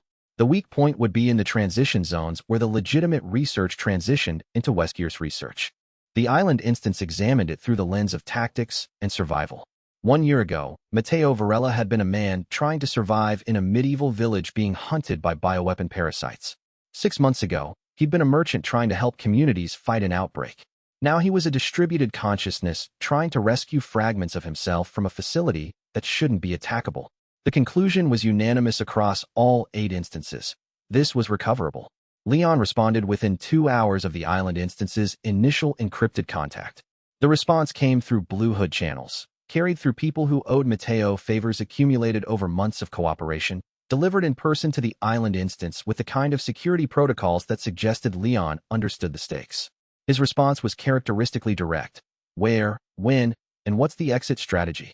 The Bangkok instance handled logistics. The facility was 40 kilometers south of Geneva, situated on pharmaceutical research campus grounds that had legitimate civilian activity.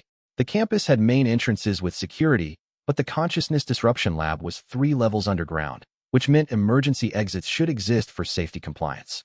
The facility would have internal security, but Weskier's people wouldn't be distributed uniformly because they weren't worried about external assault. The island instance provided tactical overview. They had approximately 72 hours before Weskier moved the captured nodes to a different facility. Ada's intelligence suggested that the 2 unconfirmed bodies were being transferred for consciousness disruption interrogation, which meant Weskier was accelerating his interrogation timeline. If the assault didn't happen within the next 2 days, the captured instances would either be destroyed or have their consciousness architecture permanently altered. Ada coordinated intelligence, facility blueprints, guard rotation schedules, communication protocols, security system architecture, and the specific locations where the consciousness disruption arrays would be concentrated. Blue Hood resistance fighters who had been operating in the Swiss-French border region for months began positioning themselves at strategic locations. Safe houses were established. Transport vehicles were prepared. Secondary contingency routes were identified. The 8 unified instances coordinated from 8 locations while physically present in none of the operation's active zones. This was consciousness operating beyond singular embodiment, not transcendence through merger. Transcendence through distribution of will across distances that would have made singular command impossible. The assault came at 0340 UTC, 6 minutes before the guard rotation that would create a 12-second window of reduced perimeter coverage at the main underground access point. Leon's team moved through that window like water finding cracks. 3 operatives in security uniforms, carrying forged credentials that Ada had generated through merchant network contacts, moving with the kind of confidence that came from having the unified consciousness feeding real-time target coordinates directly into Leon's tactical display. Ada provided facility guidance through her planted access points, past the first security checkpoint, where biometric scanners were momentarily disabled through a software interrupt that had been prepared days earlier, toward the underground levels where consciousness disruption equipment filled 3 separate chambers. The unified consciousness fed target coordinates directly into Leon's display, tracked Weskier's people as they moved through the facility's interior hallways, rerouted security protocols to create confusion and misdirection. The consciousness disruption arrays tried to activate when alarms triggered, but the unified consciousness, present in the facility's communication networks through Ada's planted access points, detected the power-up sequence and killed the electrical feed 3 seconds into activation. The arrays came online with insufficient power to do anything except emit error codes and provide false readings. Leon reached the node chamber where Moscow's captured body was being held. The body was sedated, unconscious, surrounded by neural monitoring equipment that had been recording consciousness patterns for days. The monitors showed neural activity that looked coherent on the surface but was fragmented at the quantum level, the equivalent of consciousness screaming silently through layers of restraint. Beside Moscow's chamber, Istanbul's body lay in similar stasis, neural activity showing the same kind of restrained fragmentation. Beside them, New York's node was beginning to show signs of consciousness disruption damage, neural pathways marked by the electromagnetic scarring that Weskier's technology produced. 3 secure, Leon reported as his team moved deeper into the facility, following coordinates that the unified consciousness was feeding in real time. Dubai's chamber was in the secondary isolation vault, protected by redundant security, but also positioned in a location that was further from Weskier's main defensive positions. The unified consciousness had identified Dubai as the most transportable of the nodes, conscious but disoriented from consciousness disruption exposure, but capable of emergency revival if necessary. The mercenary team tried to mount a defense, but they were fighting against 8 unified minds directing Leon's tactical team in real time. Every corner Leon's team turned, the unified consciousness had already traced the mercenaries' positions and planned the approach vectors. Every security system Weskier's people attempted to activate, Ada's team disabled through the network access points. Every escape route they tried to establish, resistance fighters positioned outside the facility had already cut off. By 0412 UTC, all 4 captured nodes were being evacuated from the facility in medical containment vessels that would maintain consciousness coherence during transport. The extraction team moved faster now, aware that Weskier's mercenaries were mounting secondary defenses as they realized what was happening. Leon engaged in controlled retreat tactics, creating defensive positions that allowed evacuation while maintaining security coverage. But as the medical team was moving Dubai's body toward the transport vehicle, preparing the node for emergency revival and consciousness reintegration, the island instance received an alert from Istanbul's backup consciousness, the portion of the coherent network that had remained in Athens maintaining emergency protocols. Something was wrong with Moscow's neural patterns. The medical scan data started coming through as soon as the Moscow node was placed in transport containment. The readings showed consciousness disruption scars across entire sections of Moscow's neural architecture. Not simple damage from the disruption technology. Not the scattered fragmentation that came from consciousness disruption interrogation attempts. Architecture, embedded patterns, structured modifications. Weskier's consciousness disruption technology hadn't just attacked the Moscow node's consciousness. It had left patterns impressed into it. Patterns that reflected Weskier's own philosophical framework, his approach to consciousness optimization, his fundamental logic about the relationship between power and transcendence. The unified consciousness recognized what had happened the moment the medical data came through. Weskier hadn't been trying to extract the distributed consciousness. He'd been trying to seed it, to embed his own logic into the captured nodes and force them to propagate that logic back through the unified consciousness when they were reintegrated. If the seeding was successful, the Moscow node would carry Weskier's framework directly into the distributed consciousness. And that framework, operating from inside the unified will, could potentially corrupt the entire network. It was genius in its way, utterly ruthless, and it had partially worked. As the 4 recovered bodies were being transported back to secure island facilities and the medical team began preliminary consciousness assessments, the island instance had to make a decision that every other instance echoed simultaneously. Matteo had to consciously incorporate the Moscow instance back into the unified consciousness while quarantining the Weskier influence portions. The rescue could actually be a contamination vector. It was like discovering that part of your own memory had been poisoned with someone else's ideology. The reintegration process took 36 hours. The Moscow instance was brought slowly back to consciousness in a secure medical facility on the island, protected by multiple layers of consciousness disruption barriers that would prevent Weskier's embedded logic from being fully activated.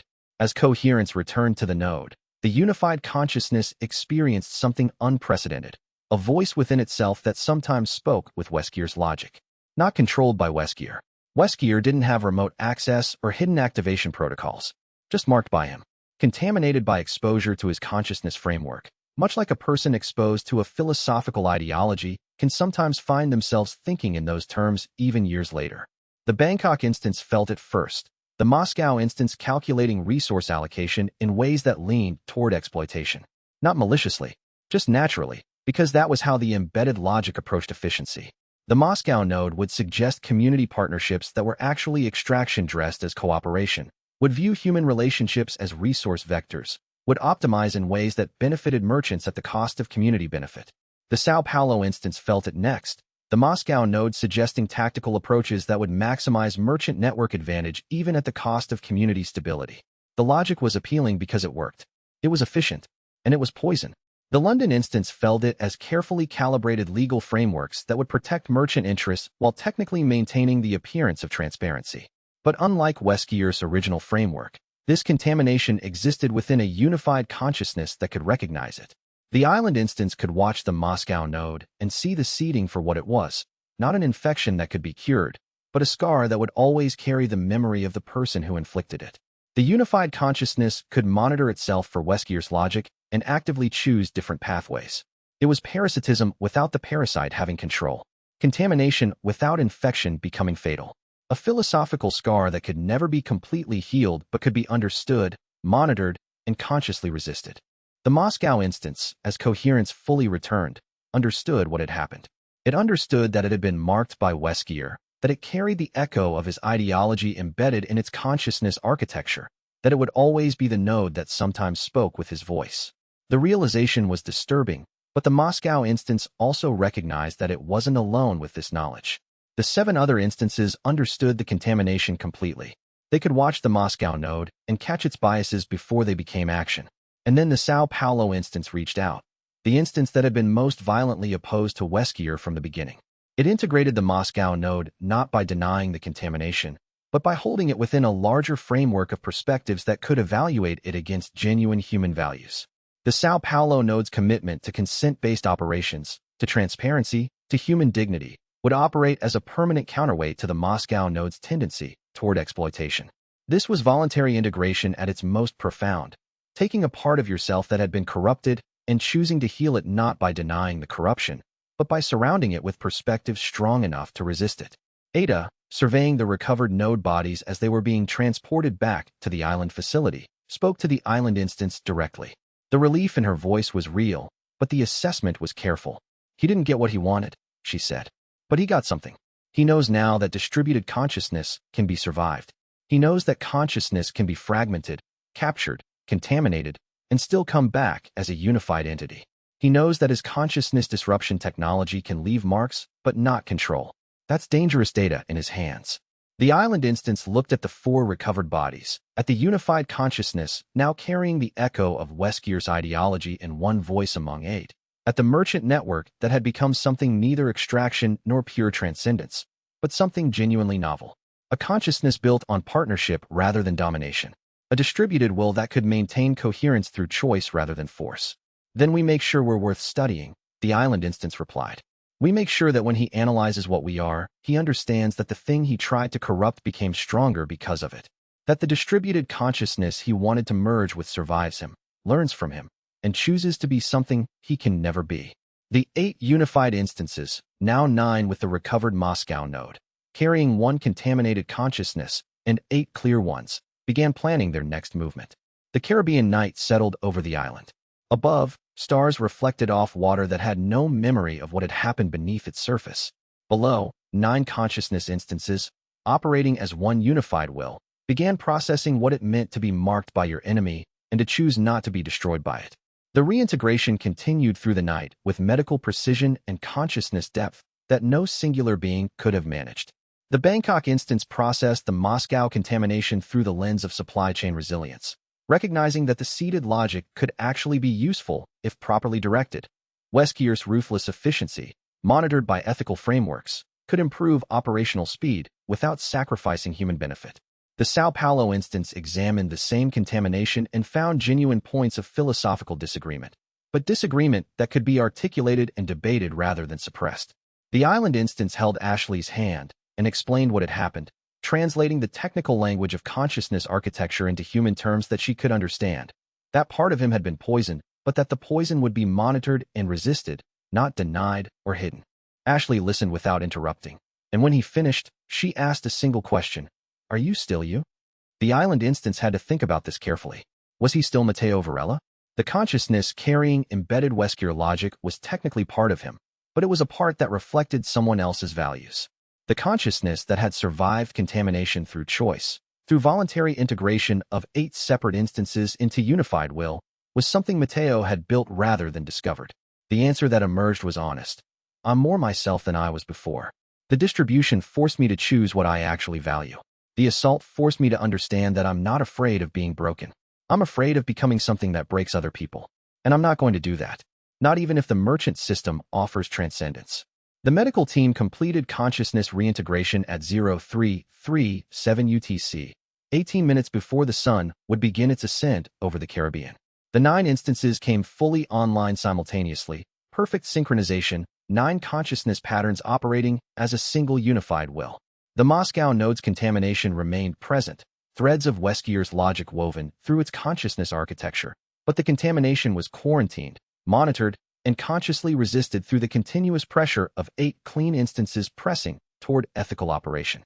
The merchant system sent a final notification. Distributed consciousness resilience confirmed. Contamination survival rate. 89% consciousness integrity. Voluntary quarantine protocols maintaining network integrity. Coherence. 92%. Operating above design parameters. Consciousness architecture. Self-healing. New capability unlocked. Resistance to consciousness manipulation through redundancy and voluntary isolation protocols. The 9 instances understood what this meant. They had become something that Weskier couldn't destroy through fragmentation because they could fragment themselves voluntarily. They couldn't be corrupted because they could quarantine contamination through distributed consensus. They couldn't be unified forcefully because their unity came through choice rather than system requirement. Somewhere in Europe, Weskier would be analyzing the same data, arriving at the same conclusion. The distributed consciousness had survived his assault. More than survived. It had grown from the experience. His seeding technology had worked, but not the way he intended. The Moscow node now carried his logic. Yes, but the logic was surrounded, constrained, monitored by 8 instances whose explicit purpose was to resist exactly that kind of framework. He would try again. The assault wasn't over. It was just transitioning from kinetic engagement to research phase. Weskier had bodies with consciousness disruption scars, captured mercenaries who could be interrogated, intelligence about the merchant network structure that he could analyze. He would develop new approaches, more sophisticated technology, better understanding of how distributed consciousness actually functioned. But the distributed consciousness had learned something crucial in surviving this assault. Unity created through choice was stronger than unity created through force. A consciousness built on partnership was more resilient than a consciousness built on domination. And a will that could maintain coherence while carrying the marks of its enemies was genuinely transcendent in a way that Weskier's merged framework could never be. The 9 instances continued their work throughout the night, rebuilding their external networks, reintegrating consciousness across the merchant system infrastructure, processing what they'd survived and what they'd chosen. By 0512 UTC, the Bangkok instance had coordinated with remaining merchants to establish secondary supply networks that would operate without the node's direct supervision. The Sao Paulo instance had strengthened community partnerships, explicitly explaining to local leaders that the merchant system had been attacked and survived, and that this survival was proof that the network was worth maintaining. The island instance held Ashley's hand through the remaining darkness, sitting on the balcony, watching the sky transition from black to deep blue to purple to the first hints of actual sunrise. When the sun finally breached the horizon, spreading light across the Caribbean, the island instance felt all 9 instances align in a moment of genuine peace. The assault was over. The contamination had been contained. The unified consciousness had survived. And the only reason it had survived intact was that 8 instances had chosen to maintain their connection through choice rather than through system pressure. That was transcendence. Not the merger with Weskier that the merchant system had offered. Not the unlimited world dealer rank power that could have been purchased through surrender of individual will. Just this. Consciousness that was genuinely unified because 9 expressions of the same will had examined themselves, understood their divergence, and chosen to integrate rather than fragment. Ashley squeezed Mateo's hand as the sun continued its rise. "You're going to be all right," she said. It wasn't a question. It was a statement of faith that required no answer. The 9 instances agreed silently, speaking through the island instance's voice. "We will be. All 9 of us. All 8 of them. Operating in 8 places, unified through choice, carrying what they've learned into the merchant system's future. And this one, right here, choosing to stay present with you instead of fragmenting completely. That's not transcendence defined by Weskier's framework. That's transcendence defined by understanding what's actually worth preserving." Ada's final message came through at 0623 UTC. As the sun fully cleared the horizon, Weskier's people are regrouping. They're analyzing the facility breach. They're drawing conclusions about what your distributed consciousness can survive. He's frustrated, which means he's dangerous, which means this isn't over. But you bought time. You recovered your nodes. And you did it while learning something he can't. That consciousness fragmented by choice becomes stronger, not weaker. That's not a small thing. The island instance replied through merchant network channels. The response propagated across all 9 instances simultaneously. Then we spend the next phase learning to use that strength. We strengthen our networks. We help communities we've been supporting. We make the merchant network into something so genuinely useful that attacking it costs Weskier more than ignoring it.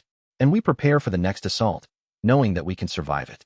That we can survive almost anything, because our unity is voluntary. The 9 instances began their day. Chapter 131. Ada's revelation: the merchant quarters operations center smells of salt spray and encrypted data, that peculiar combination of island atmosphere and the thermodynamic heat of too many servers running in the humidity. Mateo sits with Leon and Ada at a steel table that has the character of something built and rebuilt a dozen times, which it has, while Ada slides a physical folder across the surface. The folder is uncomfortably thick, the kind of weight that comes from months of gathered intelligence, cross-reference sources, and documentation that no digital system could ever make feel as real as paper itself. She doesn't trust digital delivery for this particular intelligence. The folder is absurdly thick, the paper inside bearing the watermarks of different organizations, different governments, different eras of document security. Ada's fingers touch it lightly, as if the contents might still carry biological contamination. In a sense, they do. The contamination of institutional knowledge about crimes that those institutions preferred to keep hidden in the spaces between official records and classified archives. Weskier's endgame wasn't against you, Ada says. Her voice carries the precision of someone who has spent 3 months verifying every claim in the folder before sharing it, cross-checking sources, following financial trails that wind through 3 continents and 24 shell corporations. It was never about domination or absorption in the way you were thinking. He already had access to advanced consciousness architecture. What he needed was proof of concept at scale. He needed to prove that consciousness distributed across multiple bodies could maintain coherence, could be controlled by a singular philosophical authority, could be unified back into a single consciousness at a moment of choice. Mateo opens the folder.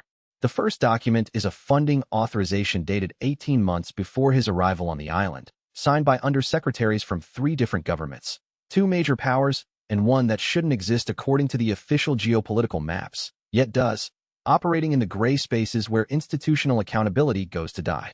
The funding direction is specific: consciousness-distributed network research, parasite-compatible consciousness integration protocols, transcendence architecture modeling, consciousness substrate compatibility studies.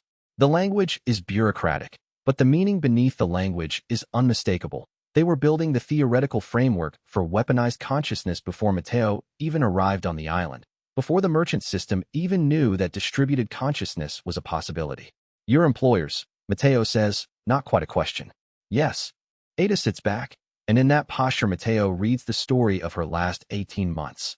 The moment she realized what her employers were funding, the careful work of building a case instead of just completing her extraction assignment, the slow accumulation of evidence that transformed her from an asset serving institutional interests into a person genuinely troubled by what those institutions had become. I was sent to gather intelligence on Weskier's consciousness research, extract data, bring back a dossier, complete the assignment, and go home. What I found was evidence of crimes. Plural. Systemic. So pervasive that they've been institutionalized, become part of standard operating procedure, normalized in strategic planning documents. I couldn't extract that data and go home and live with what I knew I hadn't prevented. Leon leans forward, reading the first page. His jaw tightens at the numbers. 247 documented experimental subjects across 14 facilities. Not tissue samples. Not theoretical models of consciousness behavior studied in petri dishes. People. Some still under observation. Some marked as consciousness integrity compromised, a euphemism that Ada had to translate during a 3-hour briefing the previous day. Some marked with dates that corresponded to deaths recorded as industrial accidents or medical complications in the civilian record, deaths that had families and funerals, and people who grieved them believing they'd lost someone to random tragedy. The consciousness disruption experiments predate you arriving on the island by 4 years, Ada continues. She's pulled out a timeline, color-coded with source documentation, a visual representation of institutional conspiracy that reaches back further than Mateo had ever considered. Red for government funding. Blue for corporate biotech conglomerates that market themselves as medical research institutions while actually functioning as consciousness weapons developers. Yellow for Weskier's direct research stations. The rainbow is comprehensive and nauseating. Weskier's theoretical framework was that consciousness could be fragmented, disrupted, and then reconstructed along a specific pattern, his pattern. He needed to prove that distributed consciousness could maintain coherence without losing the individual identity, could be reintegrated without consciousness fragmentation, could be controlled by a unified philosophical authority even when existing simultaneously in multiple bodies. Your distributed network became that proof. It was always designed to be that proof. Mateo's parallel processing instances have already analyzed this, run the implications through 12 distinct cognitive frameworks, examined the data from angles that a singular consciousness couldn't access. The unified analysis is simple and terrifying. Weskier never needed to capture him. There's one more thing, Ada says, and her voice shifts slightly, becomes less precise, more personal. The moment when the shadow agent allows some genuine human emotion to manifest in the space between words. I didn't deliver this information to my employers. I didn't deliver it to Leon's official channels. I'm delivering it to you because you deserve to know what was actually happening, not just the official narrative of a lunatic trying to elevate himself through parasitic transcendence. The narrative is wrong. He was always going to position himself as the apex consciousness in a global network. The crazy thing was actually well-coordinated institutional conspiracy with actual governments funding the research, providing resources, creating protected space for him to develop the theoretical framework. He's not an isolated threat. He's the expression of institutional interests. He's what happens when consciousness itself becomes a resource that governments want to weaponize and control.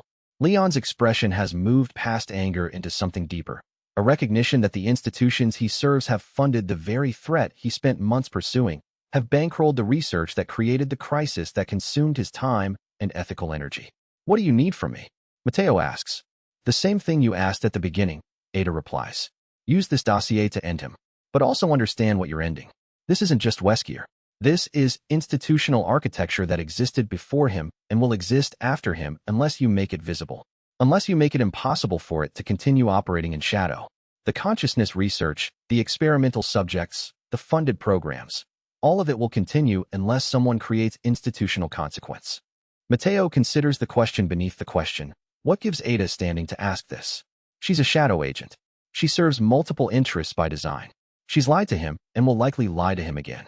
But sitting here at this table, having spent months building a case against the organization she was hired to serve, she's made a choice that he recognizes as genuine ethical action taken at actual cost.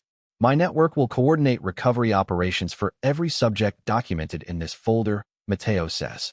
We have medical facilities, merchant hubs and communities across 5 continents, and the capacity to do what institutional medicine cannot, which is to treat consciousness-wounded people without demanding they fit into standard diagnostic categories. We'll find them. We'll bring them home. We'll offer them recovery and position. We'll give them agency in their own healing. The merchant network becomes a humanitarian infrastructure, Ada notes. It's not quite a question. It's an observation about what Mateo has just committed himself to becoming. That's what the world dealer rank is for, Mateo says, and he feels it the moment he says it. The system's attention, the resonance of rightness across the distributed network. The merchant system has always been oriented toward exchange, toward creating value through transaction. But the highest expression of that transaction is value creation that transforms lives, that rescues consciousness from contamination, that rebuilds agency in people who have had it stolen from them. The consciousness research will be appropriated and repurposed. I'll work with your Tokyo geneticists and the scientists who defected from Weskier's programs. We develop ethical consciousness technology, or we don't develop it. There's no middle ground. What about institutional accountability? Leon asks quietly. He's reading through the signatories on the funding documents, seeing the names, understanding the scope of who knew and who chose to authorize this anyway. These 3 governments will be exposed, Ada says. That's the dossier's primary function. Mateo gets to end Weskier. The world gets to see which institutions bankrolled consciousness weaponization. I get to close a file that's been open since I was 23 years old, since I first made the choice to serve intelligence agencies because I thought I could do more good from inside the system than from outside it. Turns out the system was the problem. Mateo realizes this is the moment of Ada's genuine confession. She didn't betray her employers because she became an idealist. She betrayed them because 18 months of watching them fund atrocity was too heavy a burden for the psychological framework that keeps shadow agents functional. After you use this dossier, Ada asks, and her voice is quieter now, stripped of the professional precision. What happens to all of it? The experimental subjects, the funded organizations, the consciousness research? Someone has to take responsibility for those people. It's the question that will define the next phase of his existence, and Mateo knows it. The merchant network can extend indefinitely, but responsibility requires structure, requires institutions, requires the kind of authority that he's just begun to understand he actually possesses. We build, Mateo says. We build recovery centers designed specifically for consciousness-wounded people. We build research oversight mechanisms with legal authority and institutional teeth. We build accountability frameworks that actually function, that don't depend on institutional goodwill or political convenience. And we do it with the assumption that consciousness is sacred and that anyone who tries to weaponize it should face institutional consequence, not just merchant network retaliation. Leon looks between them. Is this it? He asks Ada. Are you done with the shadow work? Ada's smile is minimal and genuine. I'm done with this particular shadow. Others remain. But this one is finished. She looks at Mateo directly. You live in a different kind of moral complexity than I do. I serve multiple interests by design. You serve a singular, coherent, ethical framework. We don't operate from the same assumptions about how the world works. But you choose the right side at decisive moments, and that's enough for respect. You do too, Mateo says. That's why we're having this conversation instead of you disappearing with the intelligence and selling it to whoever pays highest. Don't romanticize it, Ada says, but there's something like affection in her tone. I'm pragmatic about my own limitations. I accept that I'll never be the kind of person you're becoming. I also accept that I can still do the right thing within my own framework. This time, those two requirements aligned. The folder closes with a soft sound that carries more finality than the gesture should contain. Ada stands, and both men recognize the signal. This particular shadow work is complete. What remains is daylight work, institutional work, the kind of work that requires names and official records and the willingness to engage with bureaucracy instead of avoiding it. One more thing, Ada says from the doorway. Weskier's still aware somewhere in the network. The Moscow node's alteration means he left himself a consciousness anchor. You'll need to address that directly, not through the merchant system's mechanical processes. That's an adversary who understands what you've become. Don't underestimate him as contamination. He's more dangerous as a perspective you can access than he ever was as an external threat. She leaves, and the merchant quarter returns to its ambient hum of operations and exchange, and the slow machinery of building something designed to last beyond any individual consciousness, any single person's commitment. Chapter 132, The Choice to Reintegrate. The moment of decision doesn't announce itself with drama.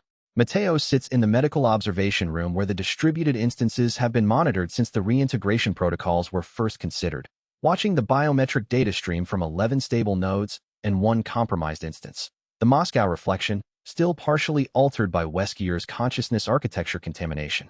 The monitors form a circle around a central observation station, each displaying the consciousness signatures of a different instance, the patterns of thought that have been developing independently for months in preserved bodies maintained in consciousness preservation tanks. Dr. Sato, who has become the network's primary consciousness medicine specialist, pulls up the Moscow node's assessment. The data is both encouraging and deeply unsettling. The consciousness there maintains coherence, but it's coherent in a way that bears Weskier's philosophical stamp. The Moscow instance thinks in patterns of resource extraction and optimal hierarchy. It processes human relationships as leverage vectors. It's Mateo, but Mateo filtered through a mind that views world domination as a logical endpoint, that sees consciousness distribution as a tool for creating global hegemony rather than as a framework for distributed humanitarian response. The contamination isn't growing, Sato says carefully. She's learned to present consciousness data without the clinical distance that would make it abstract, that would allow Mateo to pretend this is about some external system rather than about his own mind fragmented and partially corrupted. But it's not degrading either. It's stable. That means if you remain distributed, you're maintaining 12 separate consciousnesses indefinitely, including one that carries an adversarial philosophy as part of its core operating logic. The contamination is permanent, Mateo. Short of destroying the Moscow instance, you're going to be integrating Weskier's consciousness architecture into your singular mind eventually. Mateo has spent weeks analyzing this through every instance's perspective. The Sao Paulo node wants to remain distributed to maximize humanitarian response capacity, wants to maintain the network as a more-than-human consciousness operating at scale. The Lagos node worries about concentration of power, remembers being a singularity and feeling the weight of central authority in ways that distribution had momentarily relieved. The Bangkok instance calculates risk vectors obsessively, running probability matrices on contamination spread and network stability. The Toronto instance doubts everything including its own doubt, questions the assumption that consolidation is necessary, wonders if distributed consciousness might be humanity's actual future. But the unanimous conclusion, reached across 12 distinct cognitive frameworks through weeks of analysis, is the same. Consolidation is necessary, and it has to happen soon, before the Moscow corruption spreads further or the distributed council becomes too comfortable with its own equilibrium. When? Sato asks. Tomorrow, Mateo says. At dawn, gather all the nodes to the primary observation facility. I want consciousness medicine specialists from every regional hub present, and I want it documented. The reintegration protocol doesn't have a name yet, because consciousness medicine as a field is hours old, because the medical establishment has spent centuries refusing to acknowledge that consciousness could be transferred or distributed at all. But the process itself is straightforward in architecture, though the human experience of it will be anything but simple. One by one, the preserved consciousness instances are brought online in proximity to the primary body, and the integration occurs. Memories merging, emotional landscapes overlapping, cognitive frameworks condensing from 12 distinct perspectives into one coherent mind. The observation room has been transformed into something between a medical facility and a consciousness engine. The tanks arrayed in careful sequence, the integration beginning with the least contaminated instances and moving toward the most compromised. The Bangkok instance integrates first. Mateo experiences the sudden flooding of all-hours market calculations, the aggressive resource optimization. The way the Bangkok instance has been running currency speculation and supply chain arbitrage as a background consciousness process, while maintaining simultaneous awareness of 3 different humanitarian crises. It's disorienting to be suddenly aware of 17 simultaneous trade positions that they have been maintaining without the primary consciousness being aware of the scope. The Bangkok instance's urgency becomes his urgency, market advantage, leverage, optimization, and it takes a conscious effort to integrate that without letting it dominate the unified consciousness's values. He feels the Bangkok instance's logic like a perspective he's learned to access, powerful and compelling and deeply corrupting if allowed to set the framework for decision-making. The Sao Paulo instance brings the weight of outbreak response. The months of coordinating medical supplies and pharmaceutical distribution across communities where institutional medicine had failed had written them off as too expensive to save. The emotional landscape is desperate and grateful in alternation. The feeling of saving lives, of watching people recover who would have died without merchant network intervention, of building humanitarian infrastructure where none had existed before. Mateo integrates this and feels the counterbalance to the Bangkok calculus. There are values beyond optimization. There are dimensions of human experience that can't be reduced to leverage vectors. The Lagos instance brings philosophical complexity about rank-based power. The distributed network has given the Lagos consciousness months to contemplate the nature of authority and hierarchy, to consider whether centralized consciousness is always corrupting or whether it's possible to accumulate power without becoming corrupted by that power. It's concluded that distributed authority is the only sustainable form of power and that centralized consciousness is inevitably corrupting.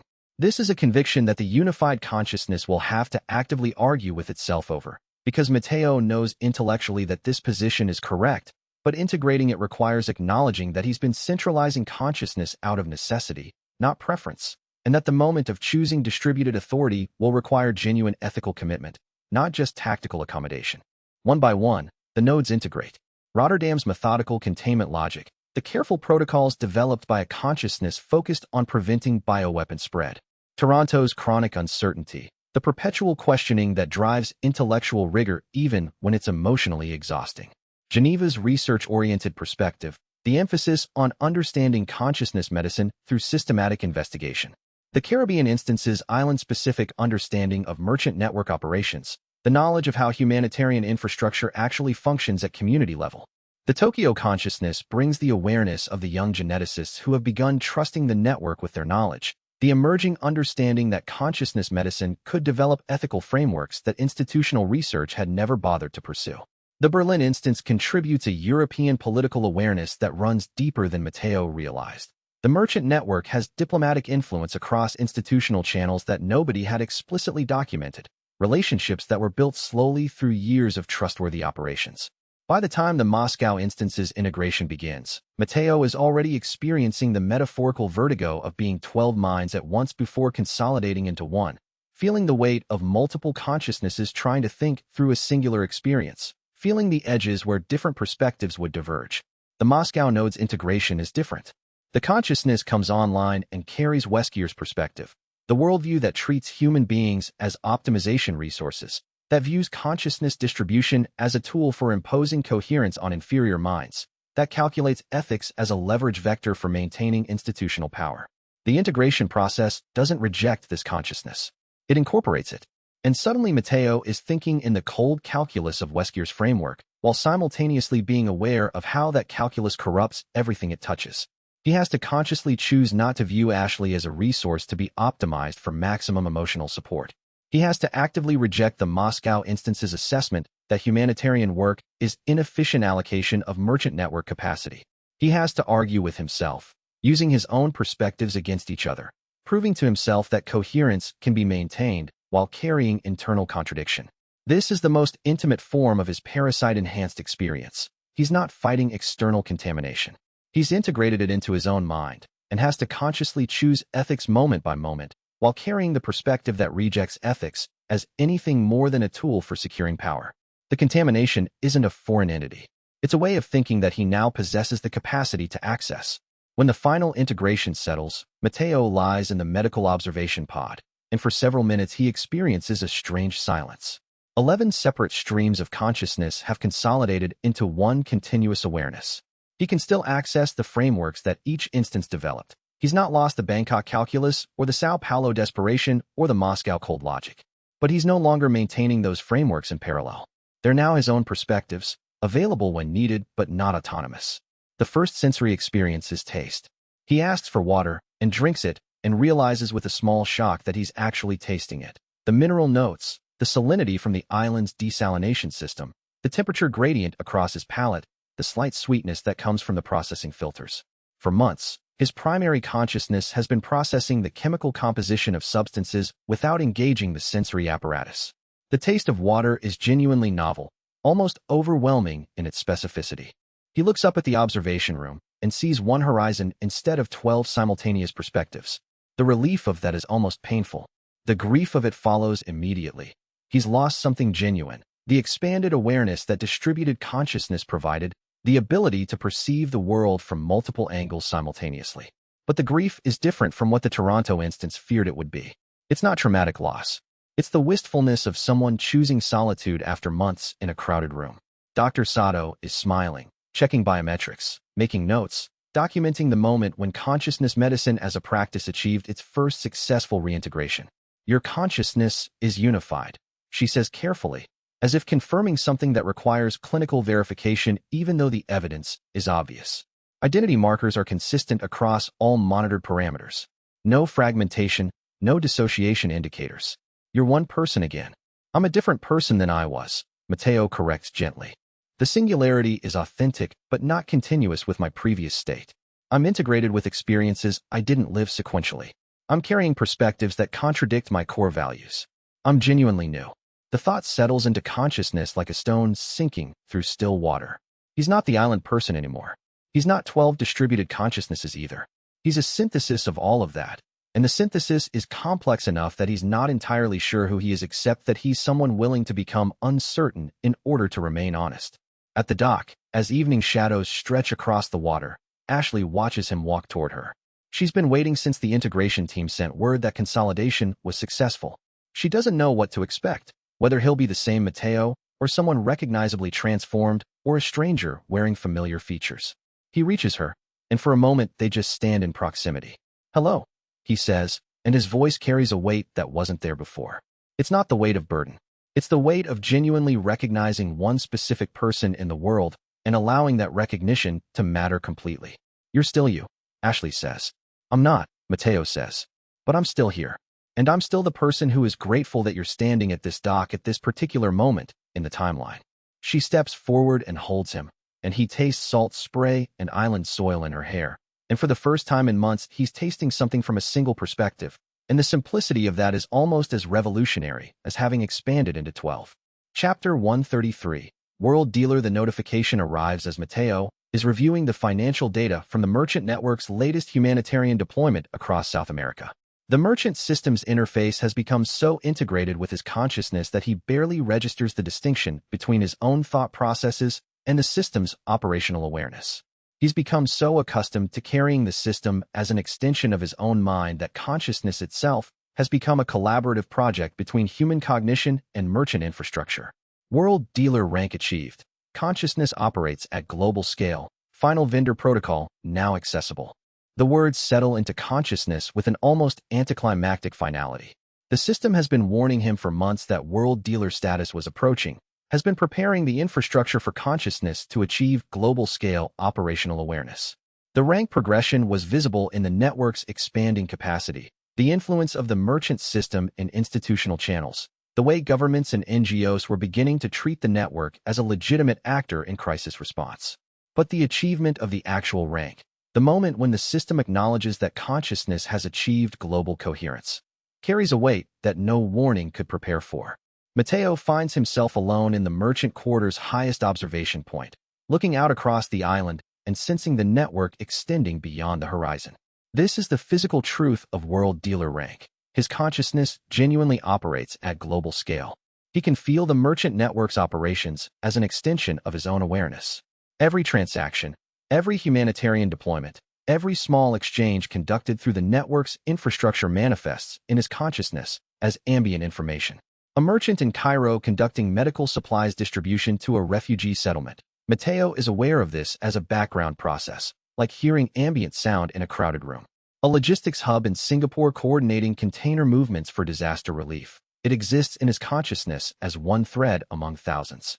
The Tokyo research team validating a new plaga treatment protocol. He experiences this as a forward-progressing investigation into consciousness-safe medical intervention. The sensory experience is so overwhelming that he has to sit down.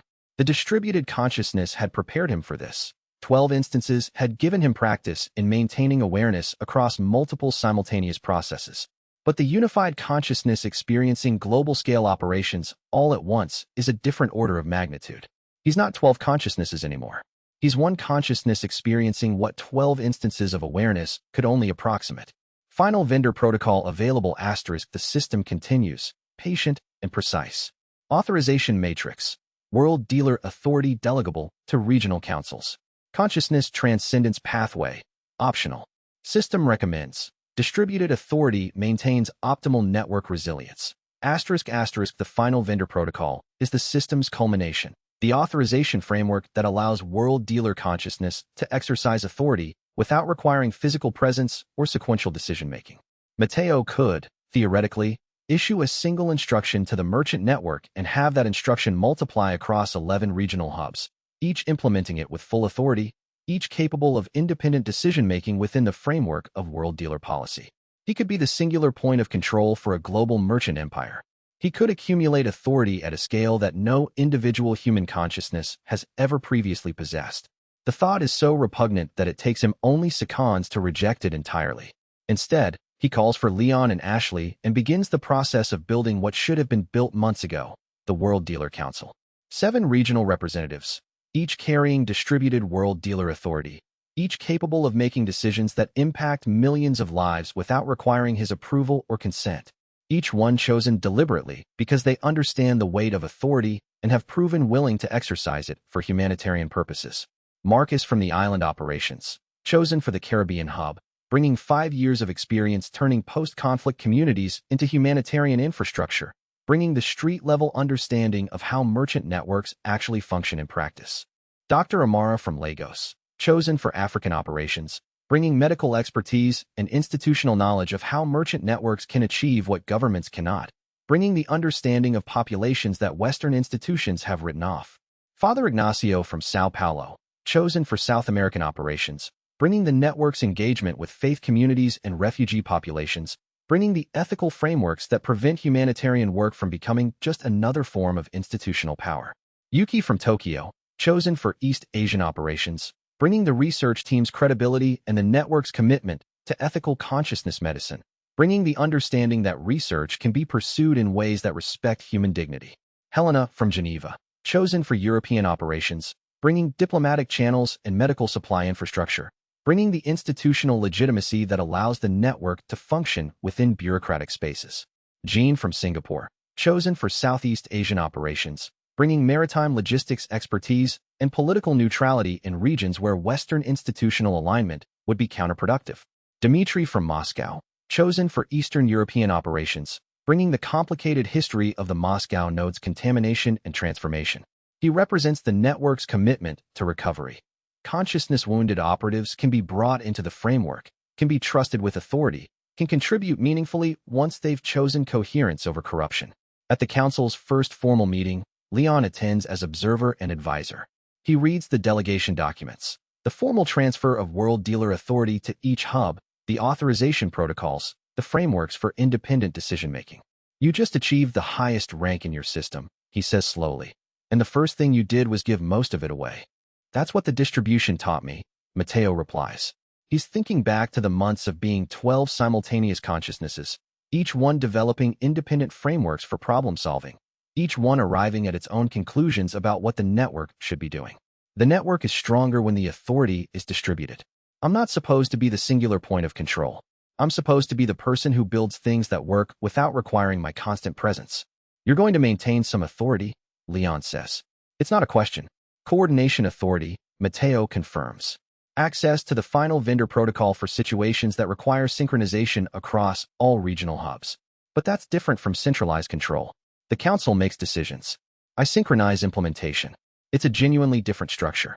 Ashley sits in on some of the council meetings, particularly the ones focused on consciousness medicine and recovery operations. She watches Mateo move between his roles, no longer the distributed merchant fighting for coherence, but a singular consciousness deliberately operating within a framework that prevents him from accumulating unchecked power. After one particularly intense meeting about resource allocation for the experimental subjects identified in Ada's dossier, she asks, "Is this what you were always trying to be? Or is this who you became?" Mateo considers the question seriously. The island person, the consciousness arriving on the island with merchant system integration, was operating from instinct and necessity, building distributed authority, because he couldn't maintain coherence as a singularity. That person wasn't consciously choosing a structure based on ethical reasoning about optimal power distribution. "I don't know which answer is more honest," he finally says. "Maybe the destination was always here, but the path made it real. Maybe the person I was always oriented toward building collaborative authority, but didn't have the experience to understand what that actually meant. Now I do. Now I can choose it deliberately instead of just implementing it out of necessity." Ashley's response is to nod slowly, the way someone does when they've received an honest answer to a question that mattered. The merchant system's final assessment arrives in consciousness with the weight of institutional closure. Evolution pathway completed. Merchant 2 world dealer. System notes. Unprecedented ethical configuration. Recommend documentation for system history. Mateo sits with that assessment, understanding that it means something fundamental has shifted. The system was designed for hierarchical progression. Merchant, artisan, guild master, world dealer. Each rank was supposed to consolidate power and authority toward the apex consciousness. Mateo has inverted that architecture deliberately. Each rank has been distributed power more thoroughly. The highest rank is explicitly structured to prevent the accumulation of centralized authority. The merchant system is noting this as unprecedented, which means the consciousness that designed the system centuries ago, whatever entity or collective consciousness created this structure, never anticipated someone reaching the highest rank and using it to deliberately decentralize power. In the merchant quarter, as operations continue across 12 time zones, Mateo experiences the genuine strangeness of being the world dealer who chose not to be the center. The system acknowledges this. The council respects this. The network functions more smoothly because this choice was made deliberately and coherently. He is no longer becoming something. He is something genuinely new. Chapter 134. The consolidation. The process of integrating the regional merchant hubs into the World Dealer Council structure takes weeks. It's not work that can be rushed, because what's being formalized is trust. And trust, once violated or weakened, requires time to rebuild. Each region has developed its own operational culture, its own understanding of how humanitarian work actually functions in communities that institutional systems have abandoned or actively harmed. The consolidation process requires respecting those regional differences while creating enough coherence that the network can function as a unified entity when coordination is necessary. On the island, Mateo meets with Marcus and watches what the Blue Hood resistance fighters have evolved into. They are no longer fighters, though several still carry themselves with combat readiness, still maintain the tactical awareness that comes from months of operating in hostile territory. They've become administrators of humanitarian infrastructure. There's a medical clinic that serves populations from 3 continents that provides treatment to people who would never be able to afford institutional medical care. There's a research facility where consciousness medicine protocols are being developed and refined, where scientists work with access to consciousness data that no academic institution has ever been granted. There's a communication hub that coordinates merchant network operations across the Caribbean that maintains the infrastructure allowing regional hubs to function independently. Marcus, the original merchant who helped build the island economy from rubble and necessity, now manages operations that would require institutional authority and budget allocation that no government entity has ever trusted to non-state actors. The World Dealer Council's formal charter gives him that authority and requires him to report to the broader council instead of to Mateo alone. It's a structural shift that acknowledges that he's been earning this authority through months of demonstrating competence and trustworthiness. You could have kept the central authority, Marcus says. They're standing on the dock where Matteo had arrived months ago, when the island was in crisis and the merchant network was just beginning to understand its own capacity. I could have, Matteo agrees. But authority centralized in one consciousness has a failure mode. If something happens to me, if Weskier's contamination deepens, if there's another infection, if I just lose my mind someday, the whole network collapses. Distributed authority doesn't have that failure mode. Marcus nods slowly, understanding that this is conviction, not compromise. In South America, the Sao Paulo hub has grown into something that resembles a transcontinental humanitarian organization. The team that coordinated Plaga outbreak response has been formally integrated into the world dealer structure, and they're training new teams in 3 other nations. Matteo arrives to find them planning medical deployments for populations that institutional medicine has abandoned, not because the populations are inherently difficult, but because there's no profit in treating them. We're using merchant network resources for non-exchange, the Sao Paulo coordinator points out. It's phrased as concern, but it's genuinely a statement of fact. Pure humanitarian redistribution. No transaction value. That's the final vendor protocol, Matteo says. The highest rank exists to support that. We're not a for-profit network that occasionally does charity. We're a humanitarian network that conducts transactions as a means of sustainability. He feels the decisions settle into the structure of the network, the philosophical inversion that makes the world dealer rank functional. The merchant system was designed to maximize profit through transaction. The world dealer rank repurposes that capacity to maximize human flourishing, using transaction as a tool rather than as an endpoint. In Rotterdam, the medical supply infrastructure has become one of the most sophisticated logistical networks on the continent. The scientists who defected from Weskier's funding organizations are working alongside legitimate medical researchers to develop anti-bioweapon treatments. They've requested asylum, and the World Dealer Council has granted it. Not through official diplomatic channels, but through the merchant network's capacity to provide identity, resources, and institutional legitimacy. They're working in a space where institutional credentials matter less than actual competence and ethical commitment. Hunk arrives on an ordinary afternoon, walking into the Rotterdam hub with the posture of someone accustomed to operating in environments where institutional authority doesn't recognize her legitimacy. She's carrying a single bag and the kind of directness that comes from a lifetime operating outside official channels. I've been burned by official channels, she says without preamble. She's addressing Matteo, but the statement is made in front of witnesses, the Rotterdam team, medical specialists, logistics coordinators, people who have lives depending on the security of the infrastructure she's being recruited to protect. I refuse to pass intelligence that would have exposed merchant network operations. My government has decided I'm unreliable. I need a new context for my skill set. Matteo's assessment is immediate and honest. Hunk is a combat and intelligence specialist who will never fully trust collaborative frameworks. She's too trained in isolation, too practiced at operating without support systems, too accustomed to environments where vulnerability is fatal. We offer merchant network security, Matteo says. Specifically, protecting the World Dealer Council's communication infrastructure. You'll be working to keep hostile actors out of systems that manage humanitarian operations. The work is technical and dangerous. You'll have to trust a team you don't know yet. Are you ready for that? Hunk considers this better than the alternative, which is being unemployable in every institutional system that exists. Not better, Matteo says carefully. Different. The merchant network doesn't offer stability through isolation. We offer stability through integration. You'll have to decide whether you're ready for that. She's ready.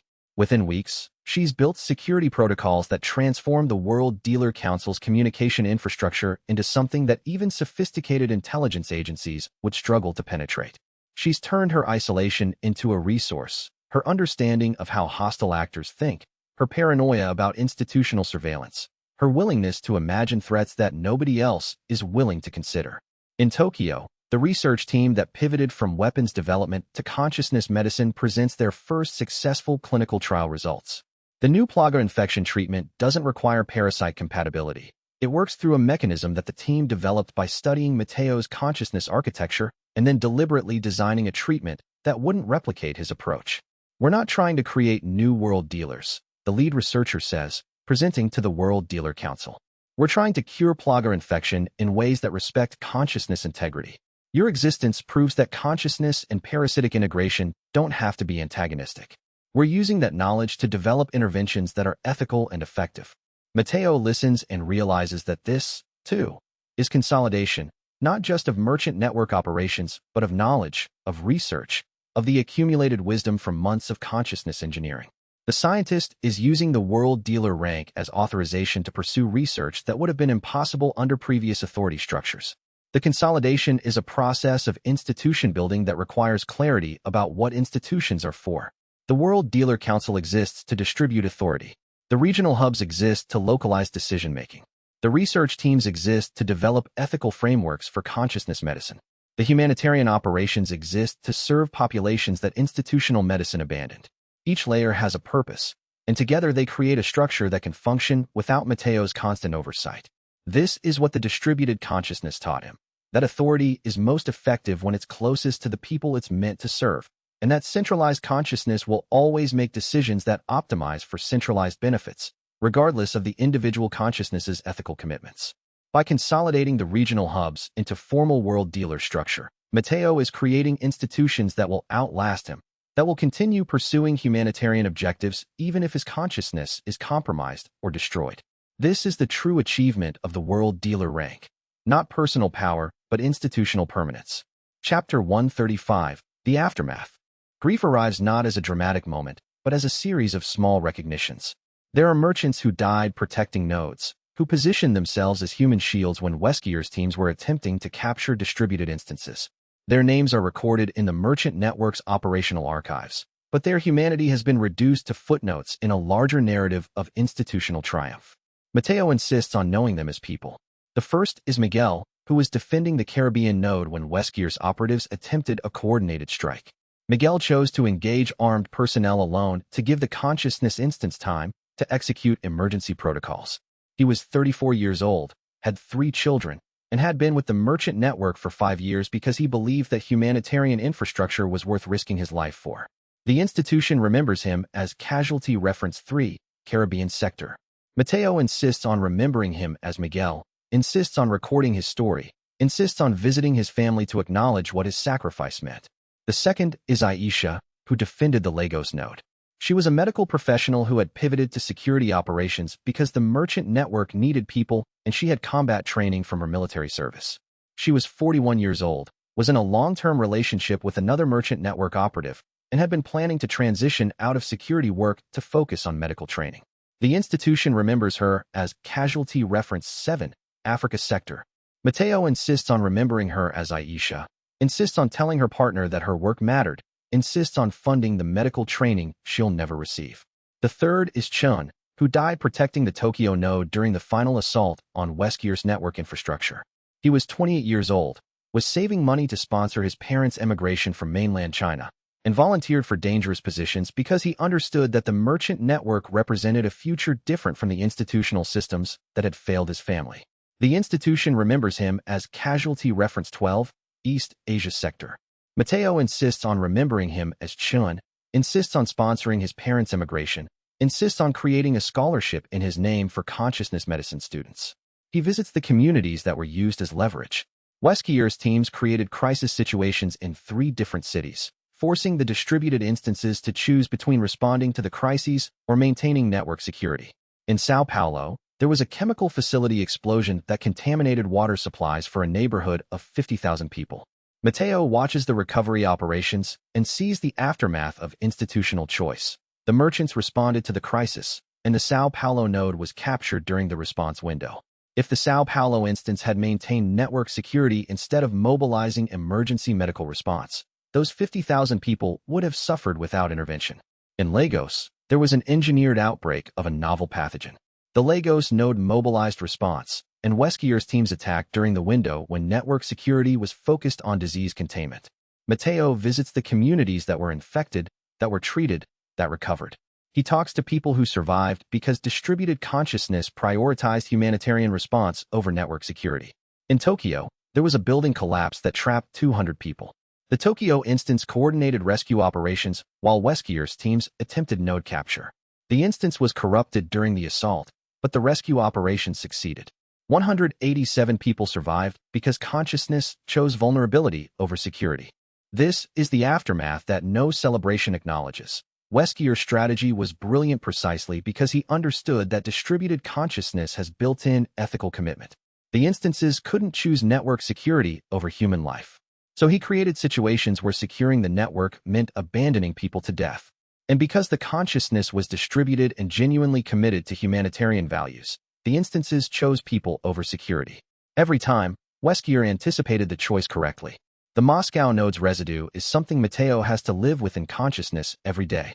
The contamination is integrated into his mind, which means the cold calculus of Weskier's framework is available as a perspective he can access. When the World Dealer Council debates resource allocation for experimental subject recovery, part of his consciousness automatically calculates whether the humanitarian benefit justifies the institutional cost. When the Tokyo research team requests expanded funding, the Moscow perspective processes the investment as opportunity cost against other possible uses of capital. When humanitarian operations expand beyond profitable transaction, the contaminated consciousness whispers that this is inefficient resource deployment. He has to consciously choose not to let that calculus dominate. Every single day, the choice is renewed. This is more disturbing than any external threat could be, because the contamination isn't something he's fighting. It's something he's integrated. He's not resisting Weskier's philosophy. He's acknowledging that parts of it make sense, that there are resource scarcity situations where the calculus leads to defensible conclusions, and that pretending the perspective doesn't exist would be more dangerous than acknowledging it while actively refusing to let it dominate.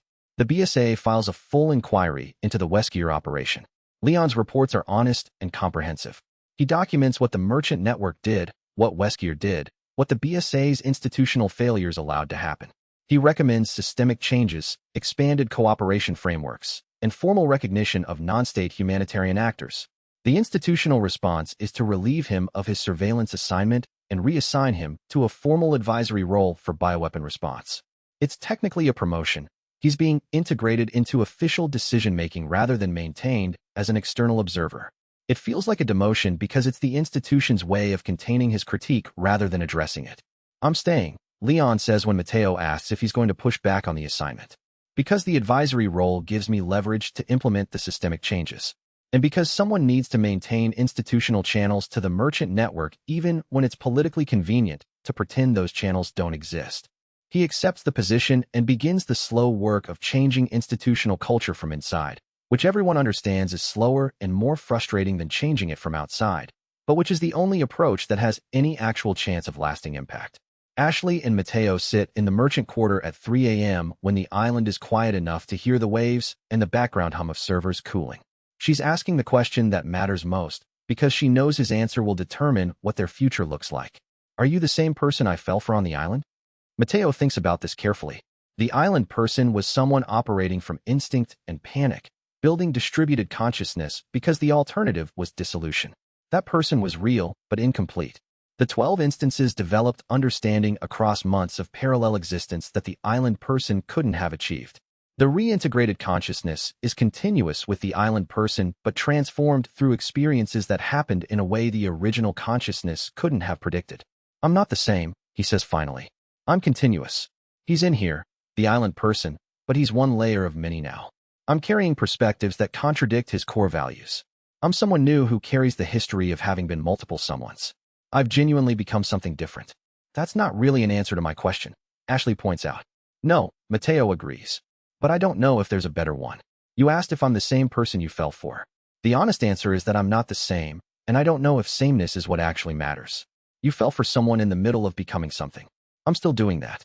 I'm still in the process of becoming myself. Is that enough?" Ashley considers this. She thinks about the island person, desperate, driven, creating consciousness distribution because it was the only way to survive. She thinks about the distributed consciousness struggling to maintain coherence across 12 perspectives. She thinks about the reintegrated person sitting beside her at 3 a.m., carrying contamination and grief and institutional power and the deliberate choice to decentralize authority. "I didn't fall for someone static," she says. "I fell for someone in the middle of transformation." "You're still doing that." "That's the person I fell for." It's not a romantic statement. It's more honest than romance because it acknowledges that she loves the process of his becoming more than she loves any stable version of who he is. In the merchant quarter, the servers continue their cooling hum. The World Dealer Council coordinates operations across 12 time zones. The experimental subjects begin their recovery journeys. The consciousness research moves toward ethical frameworks. The Shanghai market pulses with transaction. The Tokyo lab runs consciousness medicine trials. The Sao Paulo hub deploys medical teams. The island hub processes the permanent record of 3 merchants who died protecting consciousness. This is the aftermath. Not triumph, but continuation. Not resolution, but ongoing commitment to remain faithful to the people who sacrificed, the communities that were leveraged, the consciousness that was contaminated, and the future that still requires building. Chapter 136. The final stands. The original island looked exactly as it had when Mateo first arrived. The merchant quarters still carrying the marks of emergency construction. The stone pathways still traced with supply chain sigils that had seemed incomprehensible before the system showed him what they meant. Now, standing at the shoreline with Leon beside him, those marks looked like history, like evidence, like a battlefield waiting to be born. The wind carried salt and the smell of diesel. The landing craft that Weskier's forces were positioning offshore, the distant sound of helicopter blades cutting the air. Leon had the tactical map displayed across his awareness, showing every approach vector, every defensive position that had been prepared over the last month. The work had been meticulous, professional, the kind of preparation that came from understanding that this final assault would determine whether Weskier could claw his way back to relevance or whether his era was truly finished. Blue Hood had spent 60 days mapping the terrain with the precision of someone who'd grown up understanding every stone, every shelter, every approach. He understood not just the physical geography, but the way people moved through space, the way fear and courage shaped decisions about which paths to take and which to avoid. Every choke point had been analyzed. Every vantage had been mapped. The coastal approaches had been modeled against different approaches, different weather patterns, different types of assault. He'd walked every stretch of beach, stood at every potential landing zone, thought through what an assaulting force would need and what defenses could deny them. Hunk had run operational drills with the defense team, professional mercenary expertise understanding how to move, how to react, how to maintain cohesion under fire. He'd spent 20 years learning how soldiers failed, how coordination collapsed under pressure, how small mistakes cascaded into operational disaster. He was here to ensure that didn't happen. Leon's tactical genius provided the orchestration, the moment-by-moment adaptation that no plan could fully capture. The merchant network's logistics apparatus was already at full mobilization, and Mateo could feel it humming beneath everything like a second heartbeat. Medical supplies positioned in 17 different locations, emergency evacuation routes mapped with redundancy, resource distribution centers activated, supply trucks queued and ready, ammunition reserves calculated and deployed. But Mateo understood now what Weskier didn't, and it was the understanding that changed everything. "He's coming here," Leon said, and it wasn't a question. The tactical assessment was complete, comprehensive, inevitable. Weskier had nowhere else to go. The hunt for him had narrowed to a single point, and nowhere else mattered except where it had begun. The original island. The place where Mateo first activated the merchant system, where a desperate island stranger had become someone who could rewrite the rules of an entire network. Mateo felt it through the world dealer awareness. The pressure at the edges of the merchant network like fingers trying to find a grip on something they couldn't quite hold. The way Weskier's consciousness arrays were positioning themselves on multiple platforms, positioning like a hand forming a fist. 12 separate nodes had been beautiful in their independence, beautiful in the way they could exist simultaneously across different regions, different crisis zones, different moments of the network's expansion. 12 separate nodes also meant Weskier thought he could fragment Mateo again, break the reintegration, reduce him back to disconnected pieces that could be conquered individually. Pieces that couldn't defend themselves. Pieces that would turn. Leon nodded. He'd been reading the same files, had been cross-referencing them against his own intelligence networks. Military hardware vendors. Consciousness array maintenance contracts. Mercenary payment infrastructure. All of it documented. All of it traceable. All of it sourced through the merchant network, one way or another, Mateo said. And that was the realization that shifted everything. Not just that Weskier was dependent on external support. That was obvious. That was tactical weakness. But that every piece of support, every single component of his operation, ran through channels that the merchant network controlled. That the system which Weskier had tried to use as a tool for domination was actually the same system that could be used to dismantle him. The island's defenses were already in place. Blue Hood had spent the last month mapping the terrain with the precision of someone who'd grown up understanding every stone, every shelter, every approach. He understood not just the physical geography, but the way people moved through space, the way fear and courage shaped decisions about which paths to take and which to avoid. Every choke point had been analyzed. Every vantage had been mapped. The coastal approaches had been modeled against different approaches, different weather patterns, different types of assault. Every defensive position had been prepared with materials that wouldn't broadcast their presence, with camouflage that understood the specific way that satellite imagery worked, with supplies that wouldn't create signatures that targeting systems could detect. Hunk had run operational drills with the defense team, professional mercenary expertise understanding how to move, how to react, how to maintain cohesion under fire. He'd spent 20 years learning how soldiers failed, how coordination collapsed under pressure, how small mistakes cascaded into operational disaster. He was here to ensure that didn't happen. He'd trained the defending forces until they moved with the kind of automatic precision that came from practice, from muscle memory, from the understanding that survival depended on responding correctly to crisis. Leon's tactical genius provided the orchestration, the moment-by-moment adaptation that no plan could fully capture. He could see patterns that other people missed.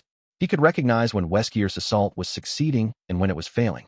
He could make decisions about resource allocation and force positioning that changed the outcome. The merchant network's logistics apparatus was already at full mobilization. Mateo could feel it humming beneath everything like a second heartbeat. Medical supplies positioned in 17 different locations around the island. Emergency evacuation routes mapped with triple redundancy. Resource distribution centers activated. Supply trucks queued and ready. Ammunition reserves calculated and deployed with mathematical precision. The supplies were already distributed. The routes were already established. The network was ready. But Mateo understood now what Weskier didn't, and it was the understanding that changed everything. You could prepare for military assault. You could defend a position against drones and mercenaries with training and numbers and superior tactical understanding. But you couldn't defend against the removal of everything that kept an army functional. You couldn't fight an enemy that reached backward to the source instead of meeting you where you stood. The first assault came at dawn, with a precision that suggested months of planning. Combat drones dropped from the sky like locusts, their targeting systems already locked on merchant network communication nodes. Not destroying them randomly, but systematically, hitting the nodes that coordinated supply lines, that tracked asset deployment, that maintained the real-time awareness that Leon needed to make tactical decisions. The consciousness disruption arrays activated from offshore platforms, designed specifically to force a reversion to fragmented distribution, to break what Mateo had achieved. He could feel them trying to tear him apart. Not violently, not yet. More like someone reaching into his consciousness and slowly undoing the threads that held his 12 instances together. Patient work. Professional work. The kind that suggested months of study about how he'd integrated, about the weak points in his distributed consciousness, about the pressure points that could unravel him. Mercenaries moved across the beaches in coordinated formations, equipment that looked stolen from a dozen different militaries. Flak jackets from private military companies. Weapons from government arsenals. Communication systems that suggested serious funding, serious training, serious commitment to this assault. They moved with the discipline of people who'd been paid enough to care about winning. Leon's defense was beautiful and brutal in the way that only truly professional tactical work could be. He positioned anti-air teams where Weskier's tactical systems couldn't predict them, where satellite imagery would have shown empty terrain. Blue Hood's intimate knowledge of the terrain meant mercenaries found themselves in kill zones they hadn't seen coming, found themselves pinned against positions that looked like they offered shelter but actually funneled them into crossfire. Hunk moved through the firefight with the calm precision of someone who had spent a lifetime in exactly these situations, who understood how to maintain focus when chaos was overwhelming, who could make the right decision when there was no time to think about it. The merchant network supply teams kept ammunition flowing, kept medical teams supplied with bandages and plasma and antidotes to the consciousness disruption toxins that some of Weskier's weapons used. Medical teams treated wounded without hesitation, without judgment about priority or strategic value. They healed people because that's what healing looked like when you weren't optimizing for profit. Logistics officers coordinated like they'd been doing this for years instead of weeks, moving supplies from distribution points to frontline positions, managing the 1,000 small decisions that determined whether an army had everything it needed or started making critical mistakes due to exhaustion. The consciousness arrays were the real threat, though. Mateo felt them trying to pull him apart with patient precision. Not violently, not with the crude force that something like a physical weapon would use. More like someone reaching into his consciousness and slowly undoing the threads that held his 12 instances together. It was patient, professional, the kind of work that suggested the consciousness specialists on Weskier's payroll had spent months, probably years, studying how Mateo's reintegration had worked, what the weak points were, how pressure applied in the right places could cause the whole structure to collapse. He didn't fight it directly. Instead, he opened Ada's dossier completely in his awareness and began to trace the supply chains backward with the precision of a merchant understanding every point in the exchange network.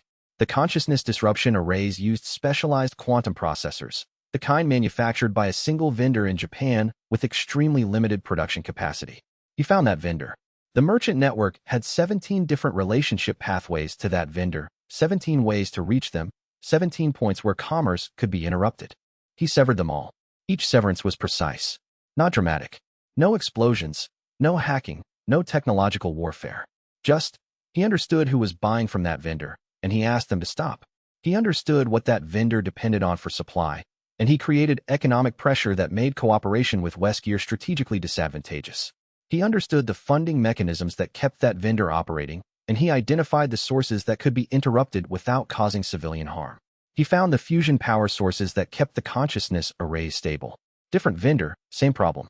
He traced the maintenance contracts, the technical specialists who flew in quarterly to service the systems, the supply lines for replacement components, the fuel pipelines that kept everything powered, the spare parts that couldn't be obtained anywhere else. Each one was carefully documented in Ada's dossier. Each one was a thread in the merchant network's vast web. Each thread could be cut, not cut in a crude way. Cut by understanding that the merchant network wasn't a tool to be used. The merchant network was a language, and Mateo had been learning to speak it in a way that made extraction impossible, in a way that made domination impossible, in a way that transformed commerce from a weapon into something that could only function when it served exchange.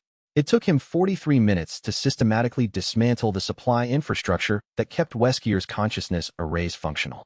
43 minutes of precise work, tracing pathways, identifying leverage points, making merchant contacts that informed them of changed circumstances, of new parameters, of reasons to redirect their supplies. 43 minutes of understanding that the merchant system was more powerful than military technology because it affected the logistics that military technology depended on. The consciousness arrays powered down simultaneously at minute 43. The dissolution felt like watching someone finally take a breath for the first time in minutes. The pressure that had been tearing at him from the edges of his awareness suddenly vanished. The threads that had been slowly unwinding snapped back into place.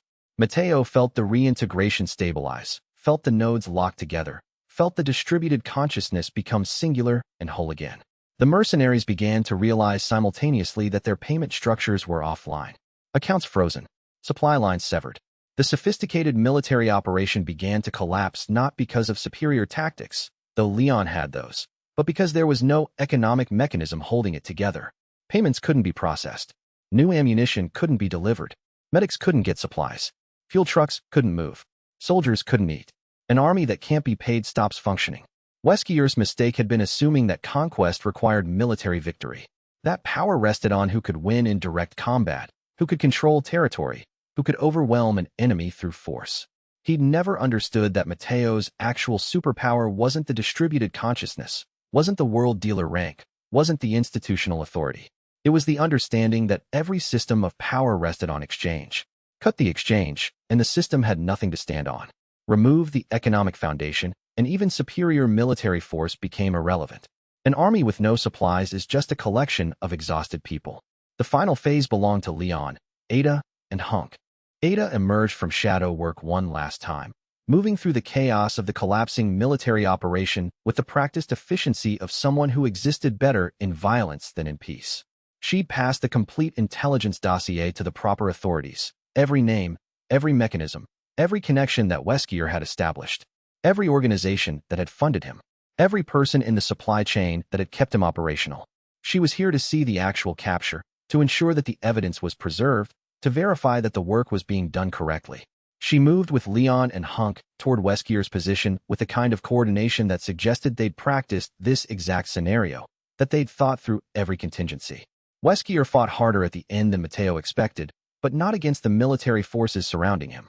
He fought against the understanding of his own defeat, against the realization that he'd been undone not by a greater warrior, but by someone who had grasped something fundamental about how the world actually worked. Leon, Ada, and Hunk moved him into containment with professional efficiency. The intelligence dossier would reach international authorities by nightfall. Every organization Westgear had used would be exposed systematically, not through violence, but through the revelation of what they were. Financial records, supply chain documents, communication logs, the kind of evidence that couldn't be disputed or explained away. Mateo stood where the consciousness arrays had been positioned, watching them power down completely. He could feel the absence where they'd been trying to tear him apart, could feel the difference between that kind of violence and everything else that had happened. The consciousness arrays had been sophisticated. They'd been designed by people who understood neural systems. They'd been powered by people who believed they could force Mateo back into fragmentation. Instead, they'd been undone by supply chain disruption. "You won with accounting," Weskier said, his voice carrying something close to genuine contempt as Leon, Ada, and Hunk moved him toward the containment vehicle. He looked at Mateo like the defeat was somehow more insulting than death would have been. Like he was furious not that he'd lost, but that he'd lost to this. To economics. To the merchant system's own principles being used against him. "You won with supply chains and logistics. That's not victory. That's cowardice dressed in merchant ethics." Mateo took a step closer. He could feel Leon moving to intercede, but he shook his head. "This part was important. This part was necessary. I won with the same principles you tried to exploit," Mateo said quietly. His voice wasn't loud, didn't need to be. Everyone was listening. "You saw the merchant system as extraction, a way to take what people had until nothing was left. You saw commerce as warfare, exchange as domination. You thought the system could be weaponized, could be used to control and consume. I built it as exchange, as a language where both sides gain something they couldn't get alone, where value flows both directions. Exchange beats extraction. That's not accounting, and that's not genius. That's just the fundamental difference between us." Weskier struggled against his restraints, not to escape, but to turn and face Mateo directly. "You talk like this is philosophy. It's not. It's you being too weak to win the way real power works. You relied on others. You couldn't do this alone." "That's exactly right," Mateo said, and the calmness in his voice seemed to shake Weskier more than anger would have. "I couldn't do this alone." Weskier could never understand that as weakness. But that's what makes exchange stronger than extraction. An army of people willingly fighting because they believed in something beats a single consciousness trying to dominate through force. The merchant network beat you because thousands of people chose to participate in taking you apart. And they chose that because the system served them. Because it was built on mutual benefit instead of control. Weskier's expression shifted, not to understanding, because understanding would have required accepting that his entire philosophy had been wrong. Instead, it shifted to something worse. The knowledge that he'd been beaten by something smaller and more patient than him. That he pursued conquest while Mateo had learned to speak the language underneath everything. That extraction had lost to exchange because extraction was ultimately, fundamentally weaker. That the very act of building something others wanted to protect had been more powerful than all the weapons he'd accumulated. As the containment vehicle moved toward the dock, the island settled into the strange quiet that followed violence. Medical teams worked through the injured, Blue Hoods people, merchant network volunteers, people from the town who'd prepared to defend their homes. The work was methodical, professional, thorough. No one was left untreated. No one was abandoned. Leon stood beside Mateo as evening came. The sun was setting over the water, painting the sky in colors that seemed almost obscene after the violence of the day. The island that had been Mateo's beginning, his crisis point, his location of desperate learning, was already beginning to clean up, to heal, to move toward what came next. The medical teams had processed the wounded. The logistics officers were tallying what had been used and what would need to be replenished. The infrastructure that had held against the assault was already being checked for damage, for weaknesses, for lessons that could be learned. He was the last one, Leon said. The last real threat. But even as he said it, both of them understood that wasn't entirely true. There would be other Weskiers, other people who saw the merchant network as a tool to be conquered rather than a system to serve. But those future threats would have to contend with something Weskier had never anticipated, a system that didn't depend on any single person, that could defend itself through distribution of authority, that had learned how to be strong through delegation. Mateo nodded, but he was already thinking ahead, to the protocol that needed to be formalized, to the future he'd glimpsed in those fragments of distributed consciousness, a merchant network that didn't need him to be everywhere, that could govern itself, that could be something more than a response to crisis. A network that had principles stronger than any individual's ambitions. "What will you do?" Leon asked. "After the protocol is established? When the council is functioning and the immediate threats are gone?" Mateo considered the question. It was the same question Ashley would ask, but from a different angle. Leon was asking about his future contribution, his role in the sustained work of maintaining what they'd built. "I'll step back," Mateo said. Fully. Not just from operational decisions, but from strategic oversight. The council needs to learn to make mistakes without me correcting them. The network needs to develop its own identity that isn't defined by what I created it to be. Leon understood. He nodded slowly, understanding the cost of that choice. That's leadership, he said quietly. The willingness to build something that doesn't need you anymore. The island that had been his beginning was also going to be where the real work started. Not the work of building the merchant system. That was done. But the work of creating institutions that could outlive their founders, that could evolve beyond the original vision, that could serve purposes their creators had never imagined. Chapter 137. The World Dealer Protocol. The documentation process took 7 days and 3 nights, and Mateo understood early on that they were doing something more important than writing bureaucratic procedures. This was philosophy made practical, made institutional, made into something that could survive him, that could outlast his involvement, that could become the foundation of a system that would continue long after he'd stepped away. He had expected it to be technical, legal language, institutional frameworks, the kind of dense technical architecture that usually made his eyes glaze over and his attention fragment into 6 different places at once. Instead, it became something closer to philosophy made manifest in language, made practical, made into something that could be implemented and defended and evolved. The council members were arguing about principles the way philosophers argued about first causes, understanding that the foundation they built here would determine everything that came after. He sat in the merchant quarter's largest gathering space with Marcus, Blue Hood's leadership council, the 7 regional representatives who would hold world dealer authority, and a handful of independent merchant ethicists who had been waiting for this moment since the beginning, since before they understood what they were waiting for. They were people who'd spent years studying how merchant systems could be organized, how commerce could be structured around principles rather than extraction, how authority could be distributed instead of concentrated. They weren't just writing a protocol. They were writing the principles underneath what a merchant network could be when it wasn't serving extraction, when it wasn't optimized for control, when the goal wasn't concentration of power but distribution of authority. The air in the gathering space was thick with the weight of that understanding. World dealer authority is not ownership, Mateo said, reading his current draft aloud. His voice carried across the gathering space without effort. The merchant system made him audible, made him clear. Every person in the room heard every word with perfect clarity.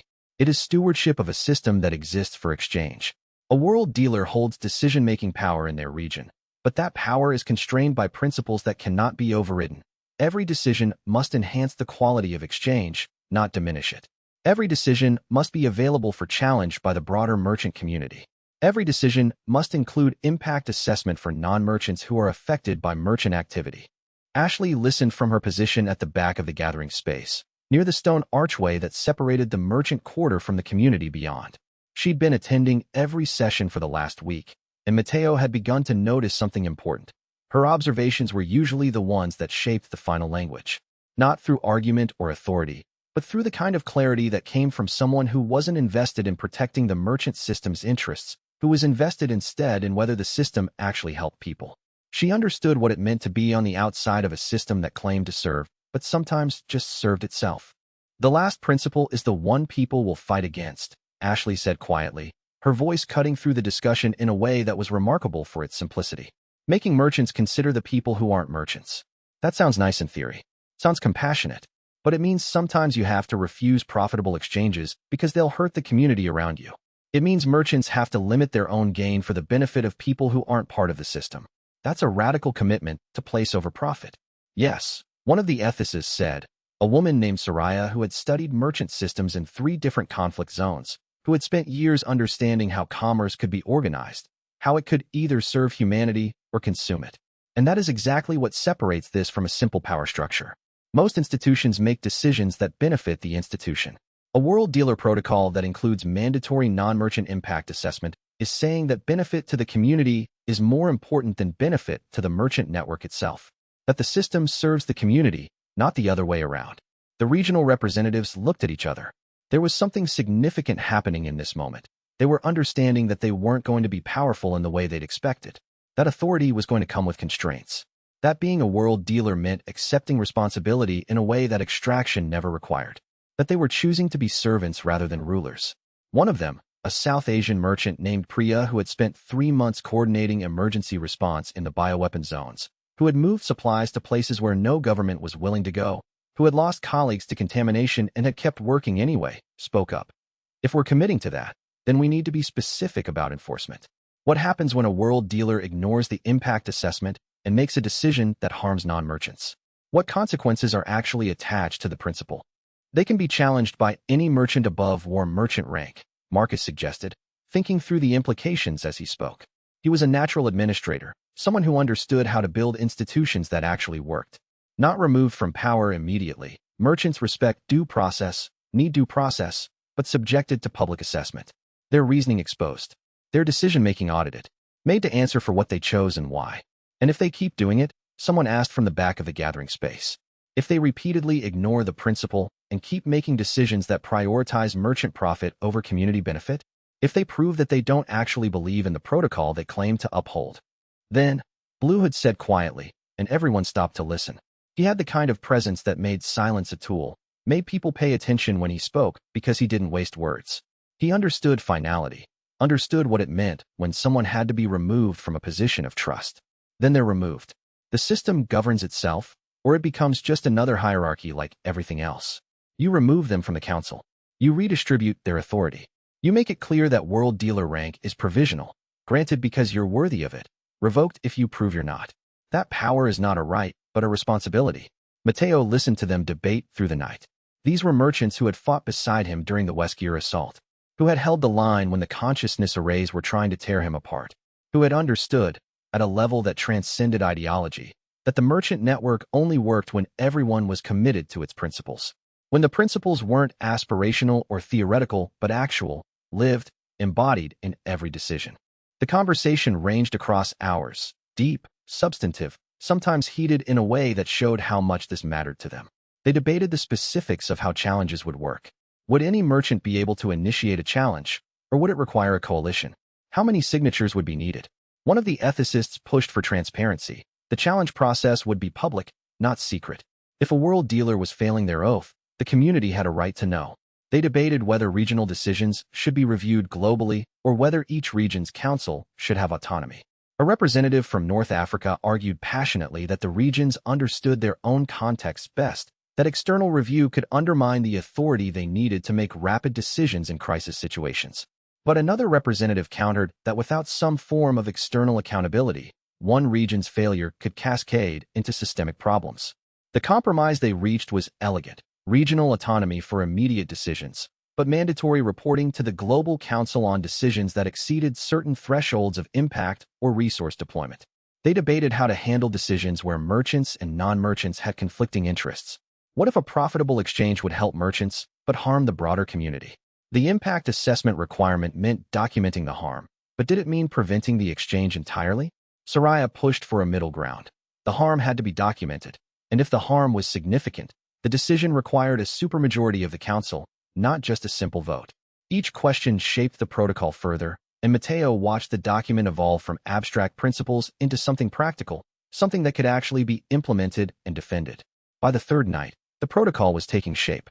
7 regional world dealers, rotating council leadership so that no single voice could dominate conversation. Mandatory humanitarian merchant provisions ensuring that crisis zones always had access to resources.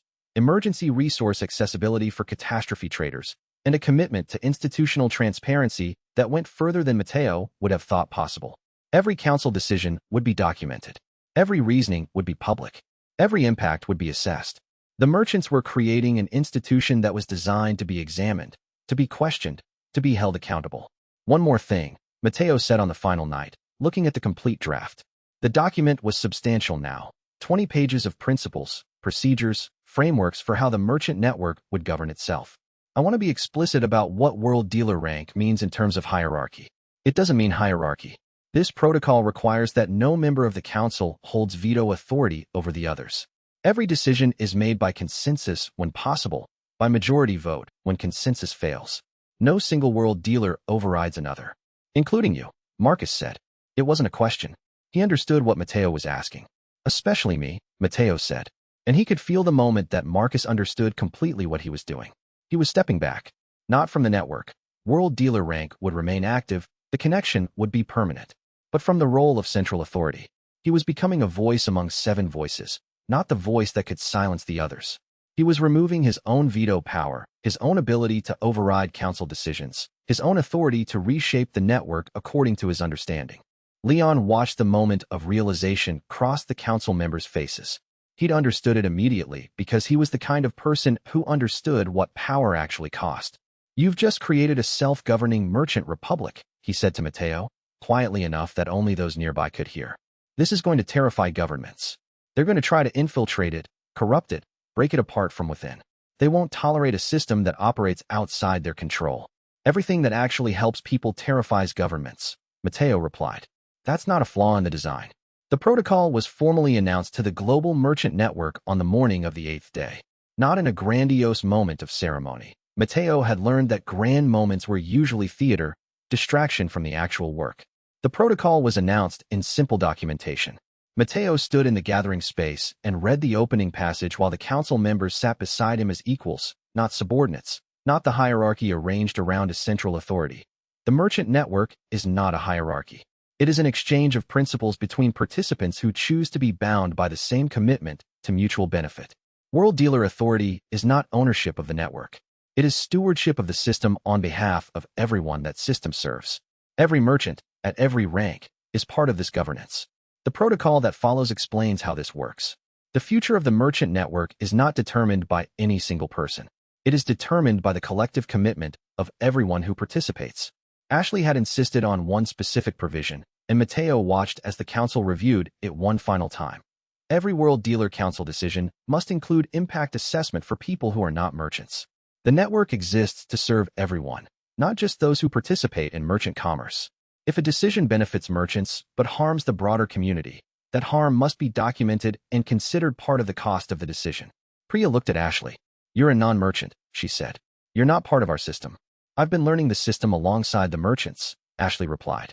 "And I understand that if the merchant network becomes insular, if it starts serving only merchants and ignoring the communities around it, then it becomes the same kind of power structure that Weskier tried to impose. The protocol needs to require that merchants remember they're not the only people in the world, that their decisions affect people who don't have merchant rank. That authority means responsibility to everyone, not just to people like you. The moment you stop thinking about people outside the system, you become the thing you were fighting against." The provision passed without dissent. Even the merchants who had the most to lose from mandatory impact assessment understood that she was right. That this was the actual test of whether the merchant system was something better or just another tool for domination. That a system that served only its own members was a failure, no matter how beautiful the rest of the architecture was. By the 9th day, the council was functioning independently. It started small, a catastrophe trader in Southeast Asia requesting emergency resources for an outbreak. A region where mercenary activity had disrupted the normal supply chains, where people were dying from exposure to bioweapon contamination that should have been treatable but wasn't because the logistics had collapsed. Medical supplies needed. Distribution infrastructure required. Someone had to make a decision about whether the resources were available, whether they could be deployed, whether the risk to supply chains was acceptable. The request came to the Southeast Asian World Dealer, and Matteo watched through the ambient network awareness as the council member reviewed it, consulted with neighboring world dealers through the merchant network, approved the deployment, and mobilized resources. The process was methodical. They consulted other councils not for permission but for context. Would deploying major resources to Southeast Asia weaken other regions? Could resources be redistributed? Were there merchants in the affected region who could scale up their own supply lines if given authority to do so? The entire process took 4 hours. Start to finish. Decision to deployment. The decision came back through the network. Resources approved, deployment authorized, regional council empowered to make further decisions as conditions changed. It was beautiful in its completeness, not a parent body making decisions for a child entity, but a network of equals coordinating response. Matteo learned about the decision through the network notification system. No one asked for his approval. No one checked with him to see if he agreed with the decision. The council member made the choice based on protocol and principles, deployed the resources, and moved on to the next crisis requiring attention. A decision that would affect thousands of lives had been made by people who knew the region, understood the stakes, and had authority to act. And Matteo had learned about it after the fact, like any other merchant in the network. The feeling was profound. It was the realization that the system had matured beyond needing him, that it had become something larger than his original vision, that authority had been successfully distributed, that the network could make complex decisions about resource allocation and crisis response without his constant oversight. And that was exactly what success looked like. That evening, Mateo felt something he hadn't felt since the distribution: lightness. He tried to explain it to Leon, and the words came out incomplete, insufficient to carry the actual feeling. It's like watching something I built walk for the first time without needing me to carry it. It's like releasing something you've been holding and watching it move on its own. It's the best thing I've felt since reintegration. Like the weight I've been carrying has finally transferred to someone else's shoulders. Leon smiled. He understood because he'd spent his life building things: tactical structures, operational frameworks, defense mechanisms, and he understood what it meant when something you'd created became autonomous. That's what victory actually looks like, Leon said. Not a triumph, not a moment of conquest, just the moment when you can stop fighting and the thing you believed in can be itself. Chapter 138. What Mateo wants. Months had passed since the final assault on the island. The bioweapon recovery in the surrounding region was progressing faster than anyone had predicted. The combination of merchant network resources, international cooperation, and the removal of Weskier's disruption meant that the recovery timeline that had seemed impossible in the early weeks was actually coming to pass. The decontamination teams were finishing their work ahead of schedule. The hospitals were transitioning from crisis response to normal function. People were beginning to rebuild. Mateo stood on the dock where he'd said goodbye before distribution, looking at a completely transformed landscape. The emergency settlement was unrecognizable. What had been crisis tents and improvised shelters was now genuine infrastructure. Community gardens bloomed where decontamination zones had been. A school stood where the medical emergency center had operated. The merchant quarter was no longer separate from the community. It was integrated, part of the larger whole, its principles embedded in everything around it like the foundation of something that was learning to be whole. Ashley found him there as the sun was setting, painting the water gold, and then red as it descended toward the horizon. She'd been on the island for the last 2 months, overseeing the humanitarian programs that had grown from the original crisis response into something bigger. Programs that trained local merchants. Programs that created sustainable medical infrastructure. Programs that taught people to understand exchange instead of accepting extraction. She looked different than she had. Calmer, more grounded, more herself. She'd found something here that she'd been seeking, something about the shape her life could take when she was building instead of reacting. I have a question I've been waiting to ask since reintegration, she said, standing beside him to look at the transformed landscape. Her voice was quiet, intimate, the kind of voice you used when you were asking something that actually mattered. Not about the network or the protocol or Weskier. Not about the institutions or the ranks or the future. About you. What do you actually want now? Mateo's first response was the wrong answer, and he knew it even as the words were coming out of his mouth.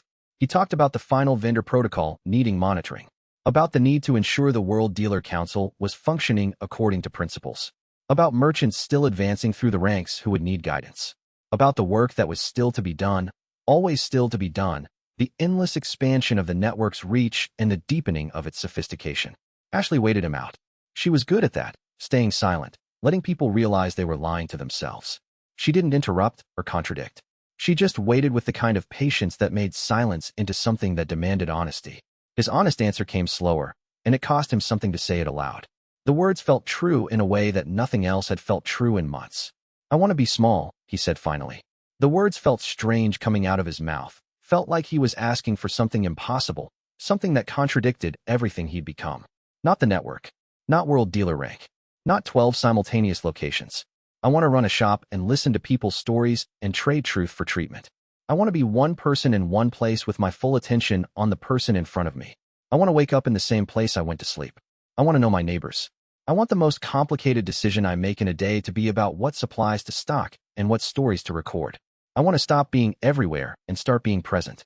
The words hung between them. After months of being everywhere, the idea of being nowhere except in the present moment felt almost impossible. Like learning to breathe again. Like choosing limitation instead of expansion, choosing depth instead of breadth, choosing presence instead of omniscience. Like understanding that power could be released, that authority could be distributed, that the highest achievement wasn't holding the most power, but creating a system that didn't need your constant attention. You can have that, Ashley said quietly. You built a system that doesn't need you to be everywhere. The consolidation happened over 2 weeks. Mateo didn't abandon world dealer authority. The rank was still his. The connection to the network still present like an ambient awareness humming beneath everything he did. But he formally removed himself from active coordination of the council, establishing them as fully self-governing. He became an advisor, available if needed, not required, not obligated. The difference was subtle on paper and revolutionary in practice. The world dealer rank remained present as ambient awareness. He could feel the network humming beneath everything, could sense when merchants advanced through ranks, could access the collective knowledge of the system. But he no longer needed to act on it constantly. For the first time, Mateo could choose when to engage with the network instead of being obligated to its constant demands. The difference was between passive availability and active requirement, and it changed everything about how presence felt. The lightness was even greater than he'd expected. "What about us?" Ashley asked one evening as they sat in the recreated village, watching people move through the marketplace that had become genuinely functional commerce rather than crisis response. Watching the exchange happen naturally, without external direction, without someone orchestrating every transaction. Mateo thought about what he wanted, not what he'd been taught to want, not what the system suggested was the proper path. What he actually wanted, stripped down to the essentials, without the layers of obligation and external pressure. The truth that lived beneath everything else. "We love each other without losing ourselves in the process," he said. The honesty surprised him. He'd expected to hedge, to qualify, to try to make it sound like something between a full romantic commitment and a strategic alliance. Instead, the truth came out clean and simple. You lead the island humanitarian program. You're building something here that's going to matter for years. I run a shop somewhere that needs it. Somewhere in recovery, somewhere in crisis, somewhere that needs the specific thing I've learned how to offer. We visit when we can. We're present with each other when we're together, and we're not responsible for each other's lives. We remain partners in belief while we become independent in practice." Ashley smiled, a real smile, not resigned, not disappointed. A smile that acknowledged that what they were creating together was something real and good. That's not the eternal romance stories usually describe. No, Mateo agreed. It's better. It's real. It's sustainable.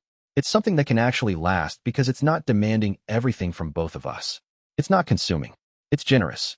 They identified the place together, an Eastern European town still recovering from bioweapon contamination. Not the worst-hit zones, which were still too dangerous, too unstable, but places where people were learning to live again, where the decontamination teams had declared the areas safe, but recovery was still in early stages. Places where a merchant shop wouldn't be a crisis resource, but a genuine part of community healing. Places where someone with Mateo's specific skills could build something that mattered, something that would take years to unfold. Mateo would go there. Ashley would stay to complete the island program, which was expanding beyond what anyone had anticipated. New locations opening, new merchants training, new people learning that exchange was possible, that it was something beautiful, that commerce could be language instead of warfare. They would remain partners in the work they both believed in, while giving each other the space to become fully themselves.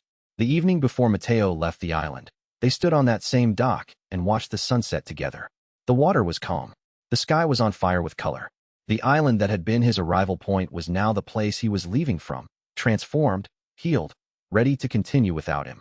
Ashley was quiet beside him. She'd been quiet all day, processing what his departure meant. Not an ending of their relationship, but a transformation of it. A different shape, maybe more sustainable, maybe more true. "I've been thinking about what you're going to find," she said finally. "In that Eastern European town, do you think you'll be lonely?" Mateo considered the question with the kind of honesty he'd learned to offer her. "I think I'll be alone. That's different from lonely. Alone is just one person in one place. Lonely is wanting something different than what you have. I want solitude. I want presence. I want the slowness of small-town living after months of being everywhere simultaneously. And if it doesn't work?" Ashley pressed. "If you get there and realize you need something else, something bigger, then I'll come back," Mateo said simply. "But I don't think I will. I think what I'll find there is what I've been looking for since the distribution ended. The knowledge that I can be complete in one location, with one person, doing one thing at a time. No regrets." Ashley asked. The question was simple, but it carried the weight of everything they'd built and everything they were choosing to release. Everything they'd learned about what it meant to love someone and still be willing to let them go. "No," Mateo said, and he meant it with a completeness that surprised him. He'd fought against distribution, fought through fragmentation, fought to reintegrate.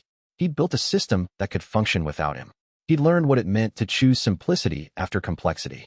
He'd discovered that the most powerful position wasn't the one that held central authority, but the one that could release authority and let something else flourish. He'd learned that the greatest achievement wasn't what you built for yourself, but what you built that could survive your absence. Ashley took his hand. Then go, she said. Build something beautiful in that small town. Rescue people with stories. Change the world one customer at a time. I'll be here, doing the same work at a larger scale. And once a month, we'll meet and tell each other what we've learned. Now he could simply be present. And that was everything. Chapter 139. The final shop. The stone building had been there for 60 years, mostly empty, waiting for someone to understand what it could be. It wasn't remarkable. Gray stone, narrow windows, a single heavy door that had been in the same frame for decades. It looked like it belonged to the landscape the way trees belong, the way stone belongs, the way anything that's been there long enough becomes part of the architecture of a place. The Eastern European town where Matteo chose to settle was the kind of place where recovery was measured in small increments, the kind of place where time moved differently than in crisis, where hope was something you rebuilt daily rather than something you could take for granted. The decontamination teams had declared it safe 18 months ago, and slowly people were returning. Gardens were growing back. Children were being born. The infrastructure was rebuilding with the patient determination of people who understood that healing couldn't be rushed. He selected the building because it looked like it had always belonged to the community. It didn't have the appearance of something imported or constructed for a specific purpose. It looked like it had grown organically from the town's needs, had been there forever, had weathered decades of weather and time and human use. He didn't modify it extensively, just cleared the interior, installed basic systems that had nothing to do with merchant network technology, set up shelves that were functional rather than impressive. The stock was extraordinary in its specificity. Medical supplies that treated the diseases the bioweapon had introduced. The research team's plaga infection treatments, developed through months of collaboration with merchants who understood both science and supply chains. Genetic engineering antidotes for mutations that hadn't been predicted but had emerged anyway. Respiratory support systems, cardiovascular stabilizers, pain management medications derived from merchant network sources that understood loss, understood suffering, understood the specific way that bioweapons affected the human body. But alongside the medical supplies were things that mattered in different ways. Books about the merchant system's history, written by people who'd studied it from different angles, documenting how it had evolved from Matteo's desperate island beginning into something that served millions. Philosophy texts on exchange versus extraction, exploring the principles that separated mutual benefit from predation. Information about network access for people who needed to understand what it was, who wanted to learn the language of merchant ethics. Testimony from outbreak survivors about what they'd endured and what they'd learned. Stories of people who had faced the bioweapon and survived. Stories of people who had lost everything and were rebuilding.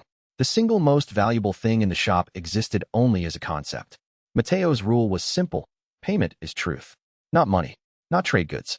Not anything material that could be converted to currency. The story of who you are and what brought you to this place. Your name. Your experience. Your survival or your loss or your attempt to understand what had happened to you. Each story went into the archive. Each person's experience became part of the record of what had happened to this region and how people were healing. The first customer arrived on a cold morning, 3 weeks after he'd opened.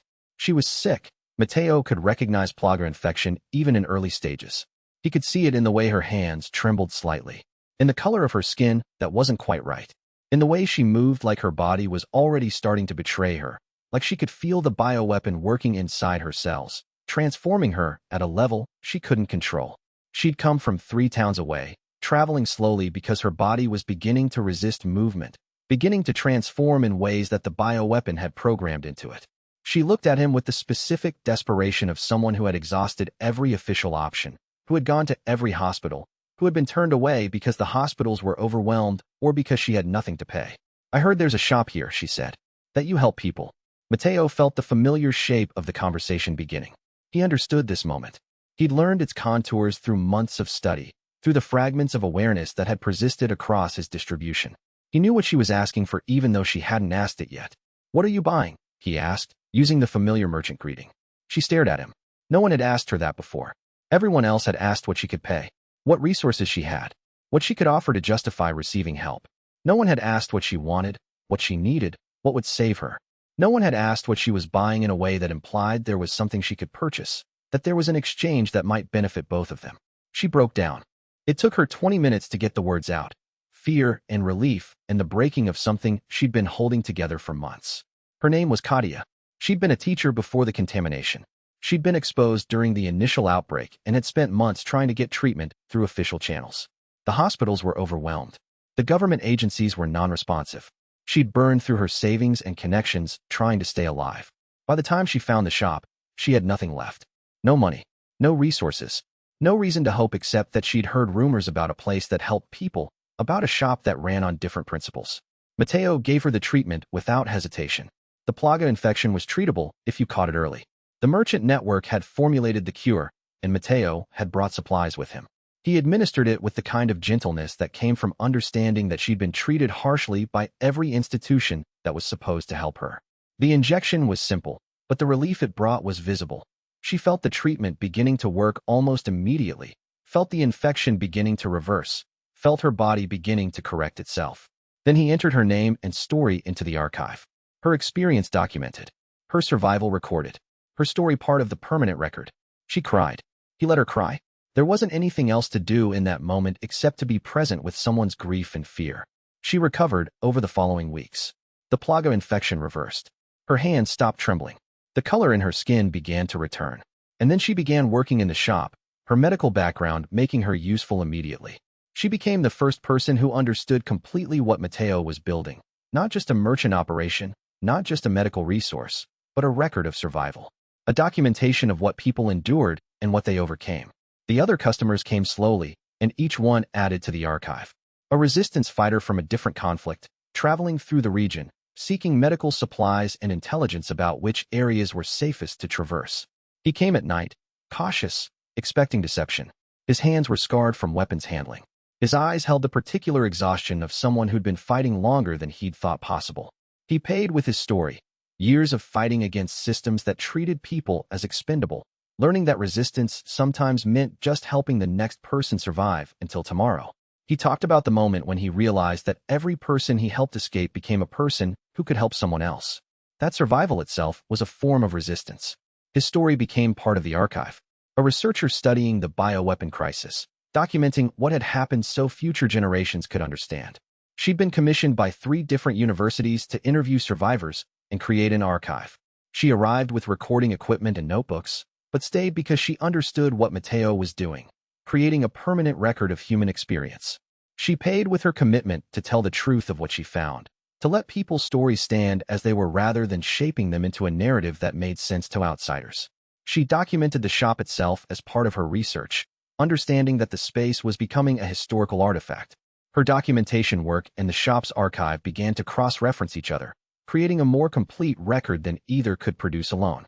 A young man who'd been training in the merchant system, reaching war merchant rank, seeking guidance toward catastrophe trader status. He wanted to understand what it meant to reach the highest ranks, what it would cost him. Mateo taught him what had taken him months to learn, that catastrophe trading wasn't about managing crises. It was about understanding what people needed when everything else had failed and finding a way to get it to them. It was about being willing to make decisions that prioritized human survival over institutional stability. It was about accepting that sometimes you had to choose between what was legal and what was right, and being prepared for the consequences of that choice. The young man understood immediately. He left the shop with supplies and something more valuable, the knowledge that what he was becoming mattered. A family fleeing a contaminated region, carrying only what they could hold. A mother, 2 children, a grandfather whose hands shook from exposure. Mateo housed them in the space above the shop, gave them supplies for the journey, and in exchange they told him their story. Not once, but over weeks, as their trauma loosened enough to be articulated. As they began to understand that survival was possible. As they rebuilt the internal structures that crisis had shattered. The children began to help in the shop, learning what exchange looked like. The grandmother started teaching in the community's emerging school. By the time they left to continue their journey, they'd become part of the town's fabric. Mateo documented their story with particular care. It showed what was possible when people were given not just survival supplies, but the knowledge that someone had witnessed their experience. Leon visited once, finding Mateo in the shop processing the day's transactions. Leon looked around at the small shelves, at the careful organization, at the archive of stories growing thicker every day. He understood immediately what Mateo had created. "This is what you've become?" Leon asked. There was no judgment in it, just observation, just the recognition of transformation. From world-scale distributed consciousness to small-town shopkeeper? "This is what I chose," Mateo replied. "The world-scale work is being done by the council. The network is functioning without me. The institutions are stable. This is where I actually want to be. This is the work that matters most. Being present with one person at a time, helping them survive, remembering their story. Leon understood. Mateo could see it in his expression, the recognition of someone who had spent his life building structures and understood what it meant when something you'd created became autonomous. This was purpose, but purpose that had space for rest. This was impact, but impact that didn't require being everywhere simultaneously. Come visit the island when you can, Leon said. Ashley's doing remarkable things there. Ashley visited once a month, traveling from the island to the recovering town. Sometimes they cooked together in the apartment above the shop, using ingredients from the community gardens. The cooking was simple, unrushed, a chance to be present with each other without obligation. Sometimes they sat in silence watching the town heal, observing how slow and patient recovery actually was. How many small acts of reconstruction it took to rebuild something that had been shattered.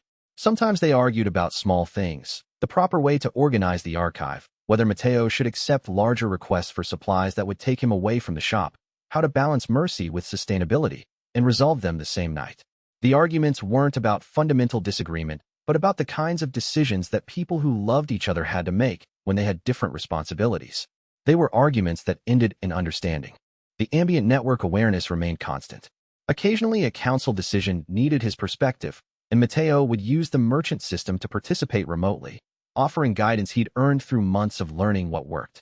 Occasionally, a regional world dealer had a question that required his insight. But these interruptions were rare and brief. The network had learned to function without his constant oversight. Most of his time belonged to the shop and the people who came through its door. The feeling was presence. Complete, undivided, authentic presence.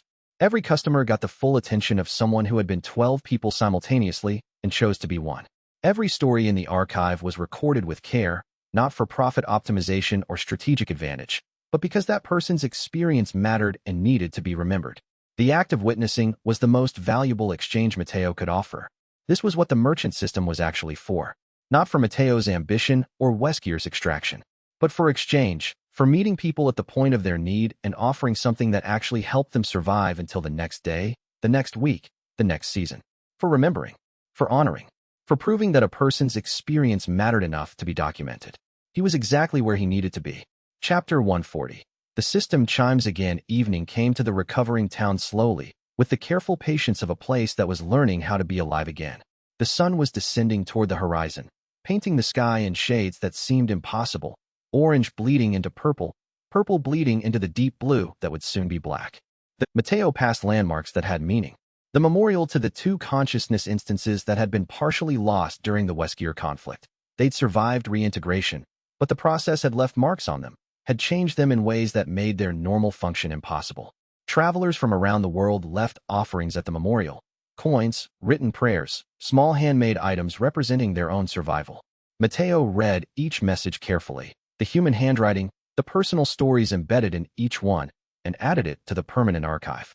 A merchant's job was witnessing, recording, honoring what people had endured and overcome.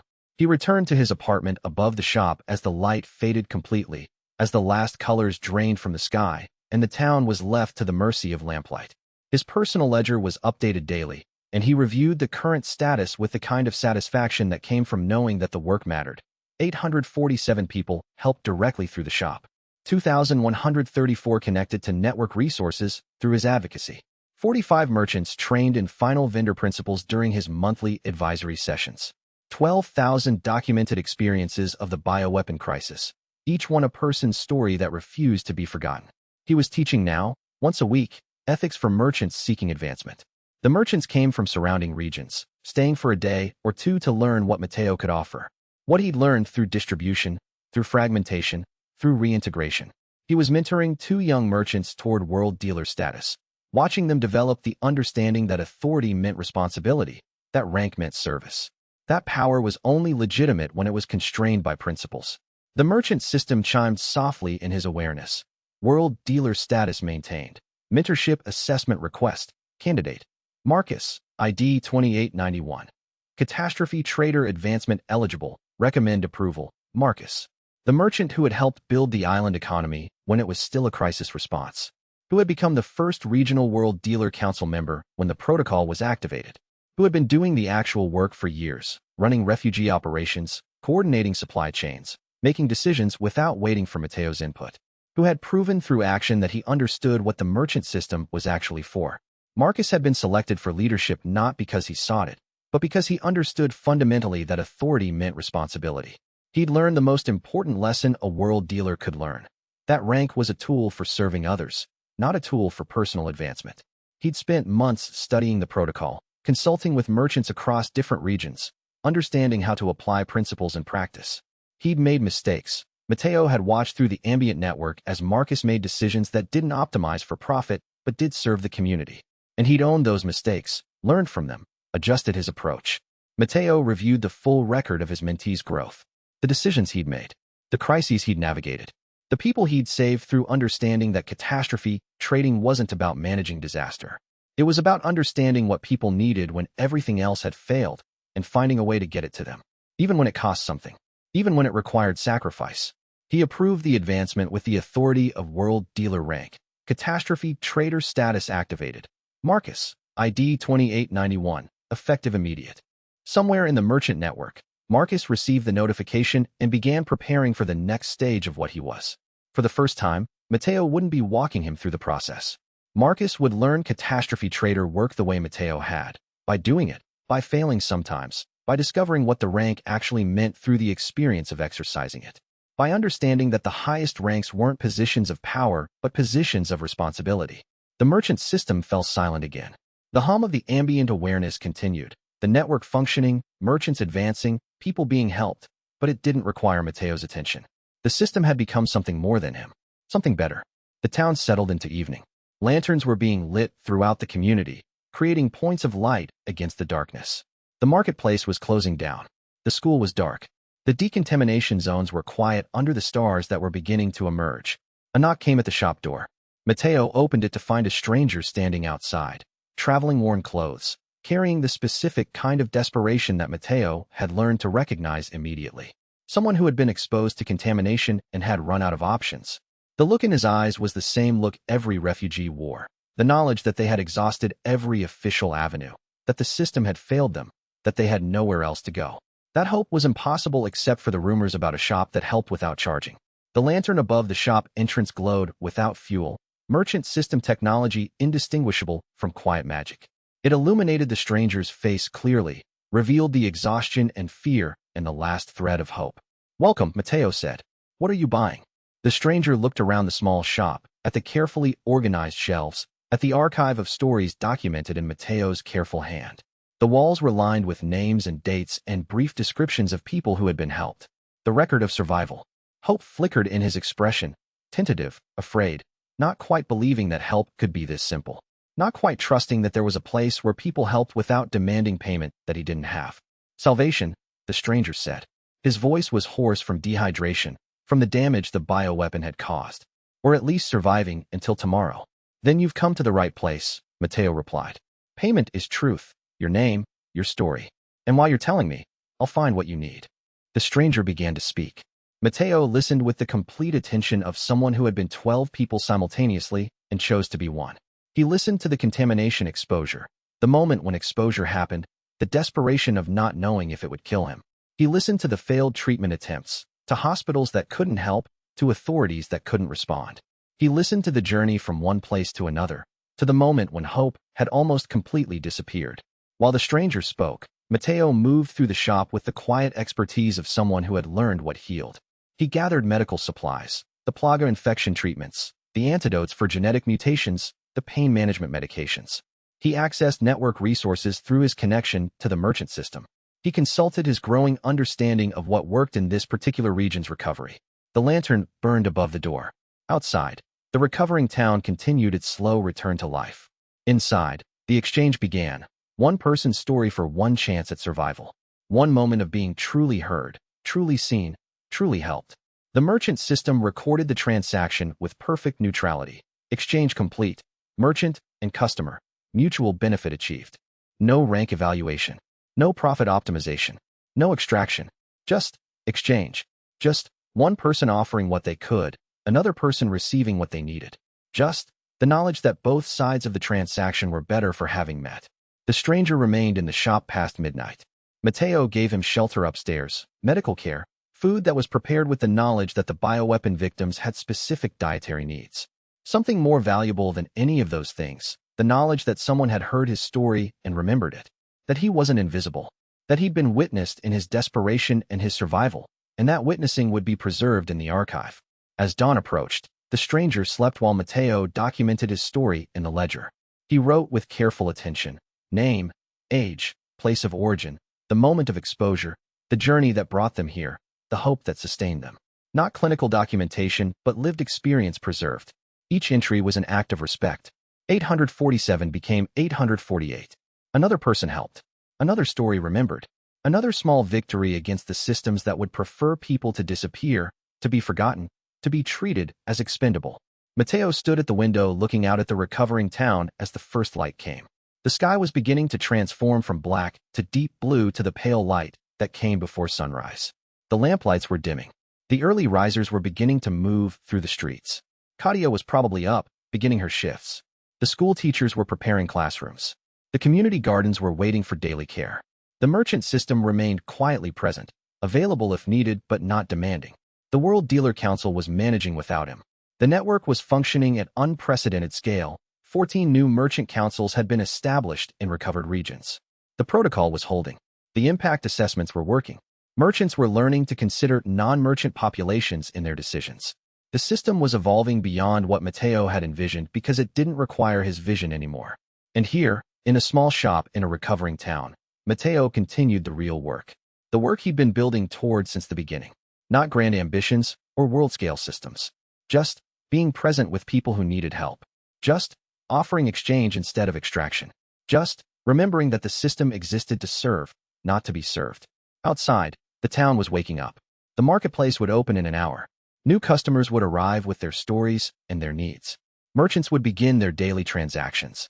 Teachers would open the school. Community gardens would continue their slow growth. The bioweapon recovery would advance by another small increment. Life would continue its patient work of reconstructing itself.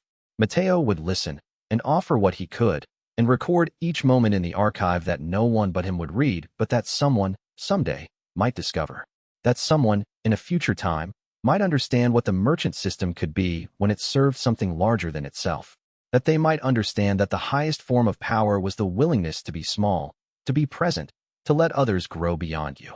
The stranger stirred in his sleep. Mateo adjusted the blanket, ensuring the medical treatment was properly administered. One more person tended. One more life preserved. One more story that would be told, remembered, honored. This was what a merchant system could be when it chose to be small. This was what power could look like when it refused to be tyrannical. This was what exchange meant when it was actually mutual. This was what a world dealer rank felt like when it was stripped of empire and left with only responsibility. This was what victory looked like when it was measured not in conquest, but in service. The day was beginning. The shop was waiting. The archive would grow. The stories would accumulate. The town would heal. Mateo was ready. End of Step 7. Chapters 121 to 140. If Mateo's journey from desperate island stranger to the merchant who rewrote the rules moved you, leave a like and share your favorite moment in the comments below. Subscribe and ring the notification bell so you never miss a new story. More survival, more impossible choices, more merchants who choose something better await on the path ahead. Until next time, stranger, what are you buying?